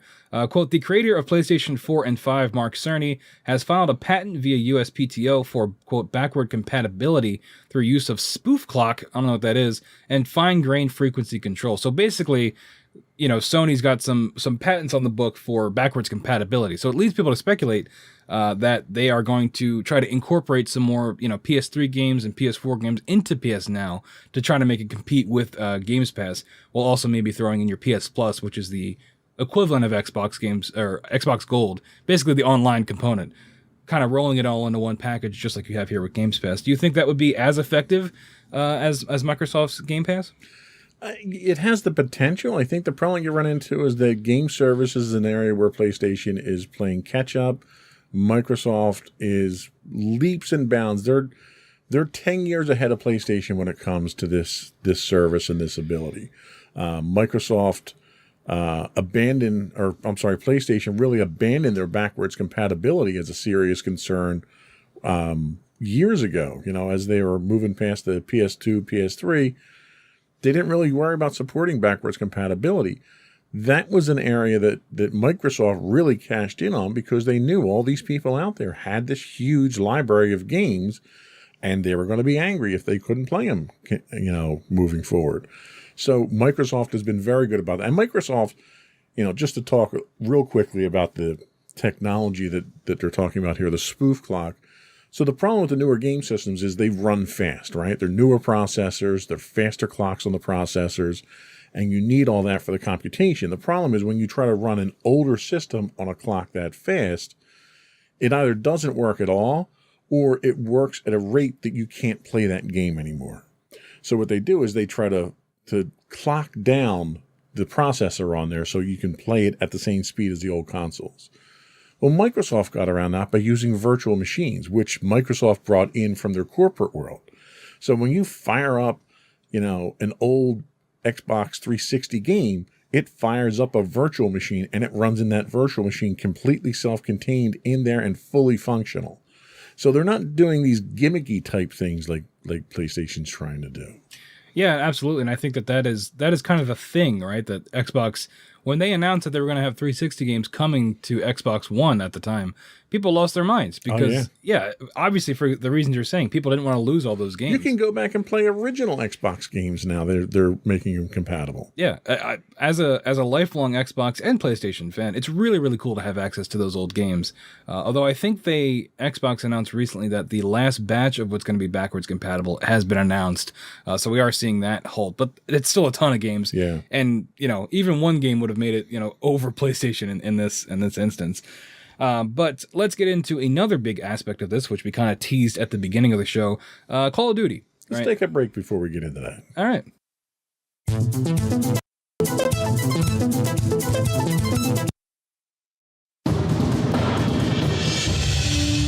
For over 7 years, the Second Sith Empire has been the premier community guild in the online game Star Wars: The Old Republic. With hundreds of friendly and helpful active members, a weekly schedule of nightly events, annual guild meet and greets, and an active community both on the web and on Discord. The Second Sith Empire is more than your typical gaming group. We're family. Join us on the Starforge server for nightly events such as operations, flashpoints, world boss hunts, Star Wars trivia, guild lottery, and much more. Visit us on the web today at www.thesecondsithempire.com.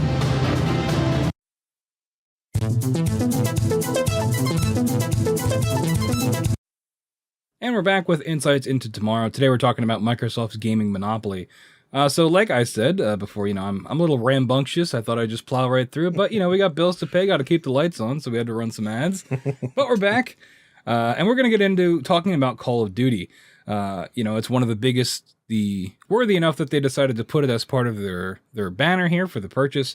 But it is Activision's probably their biggest game that they're currently publishing. Once again, Call of Duty Vanguard, which is the most recent addition in the franchise, was the best-selling game of 2021. This comes from the NPD, or the National Purchase Diary panel. That comes from its sales report for 2021, that Call of Duty Vanguard, #1 again. Which is interesting because it was critically panned and, fan-panned. I don't know what you would call that demographic, but nobody liked the game. But it was still the #1 best-selling game, and that kind of speaks to why Call of Duty is such a valuable asset for now Microsoft to have in their pocket, because, and I could speak of this as a Call of Duty fan that kind of hopped off the bandwagon after Cold War, the last entry. Call of Duty fans are dedicated. Yeah. And fanatical, I would say. Yeah. And they're going to buy it regardless of what it is. People will pre-order the next Call of Duty before it's even announced what it is. Yeah. So when you acquire something like this, that's guaranteed money in your pocket. And in a second, we'll get into Microsoft now has a lot of these titles where the fan bases are extremely rabid.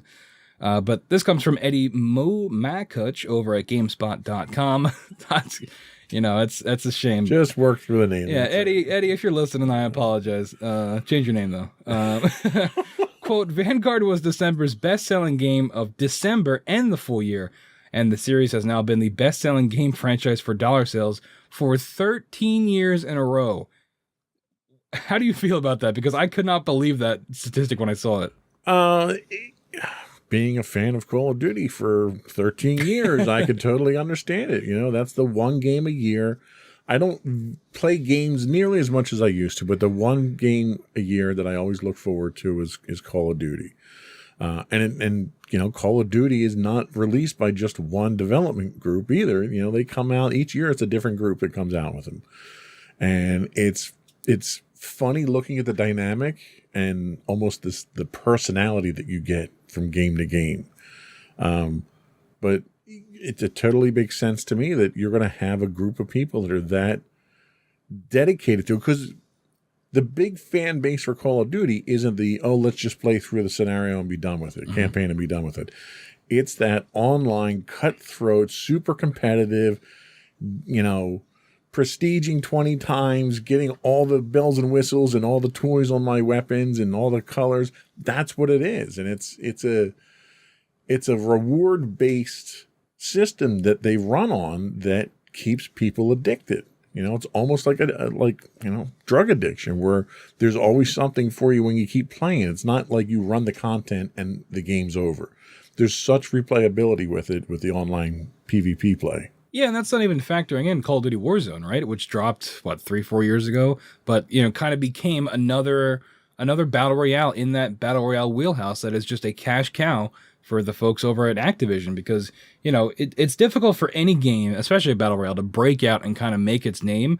But, you have the big three, I would say at this point. You have Fortnite, Apex Legends, which is also owned by EA, and now Warzone.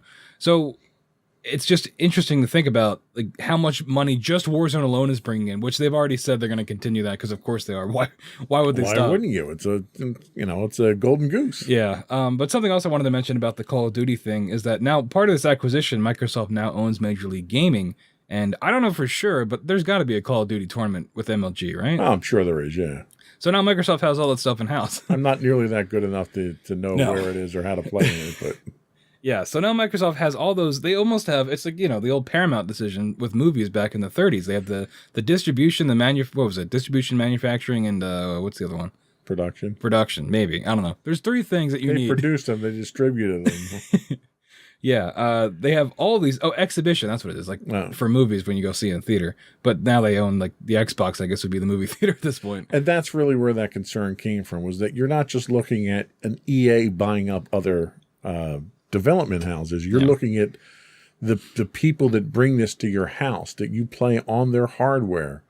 They're now going to be a major player in producing the games themselves and locking up those games to a closed system. And that's what scares a lot of people. Yep. For a little bit of context, here's the top 5 games of 2021. You have Call of Duty Vanguard, Call of Duty Black Ops Cold War, which was the one before Vanguard, Madden NFL 22, Pokemon Brilliant Diamond Shining Pearl, and Battlefield 2042. Now, there's some variation in the numbers there because I don't think this accounts for digital sales, but regardless, 4 out of these 5 games Microsoft now technically owns. Right. And these are, semi-annual titles. Madden comes out every year and is another cash cow. That's, you talk about rabid fan bases. Madden's one of the biggest ones out there, and FIFA. Just the FIFA Ultimate Team alone is a $1 billion industry. Yeah. And it's insane that now Microsoft now has Call of Duty, the sports games, and just that alone could make any company rich for years. But they've got everything else to back it up.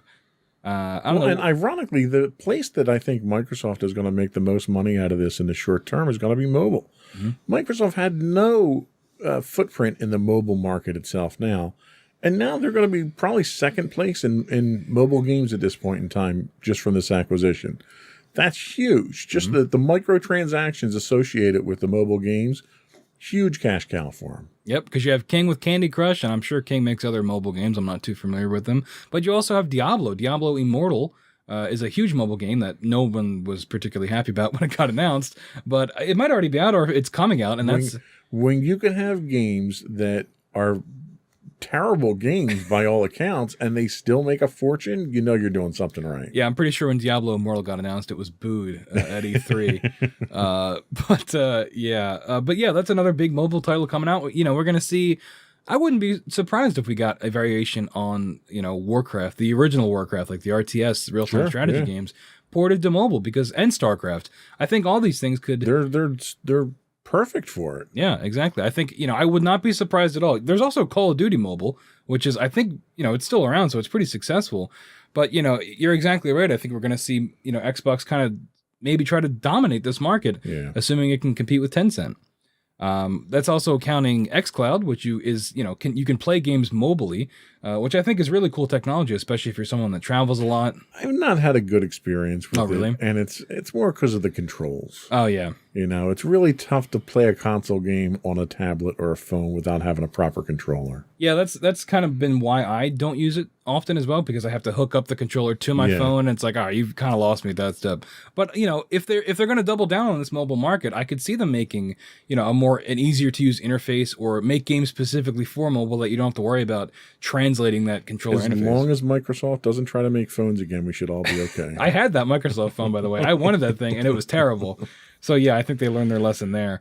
But we're going to take another quick break, and then we're going to come back and talk more monopolies.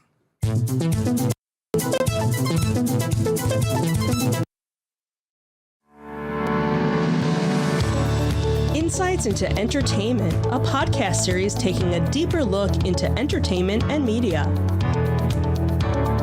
Our husband and wife team of pop culture fanatics are exploring all things from music and movies to television and fandom.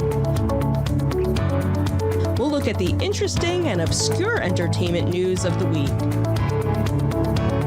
We'll talk about theme park and pop culture news. We'll give you the latest and greatest on pop culture conventions. We'll give you a deep dive into Disney, Star Wars, and much more. Check out our video episodes at youtube.com/insightsintothings. Our audio episodes at podcast.insightsintoentertainment.com, or check us out on the web at insightsintothings.com.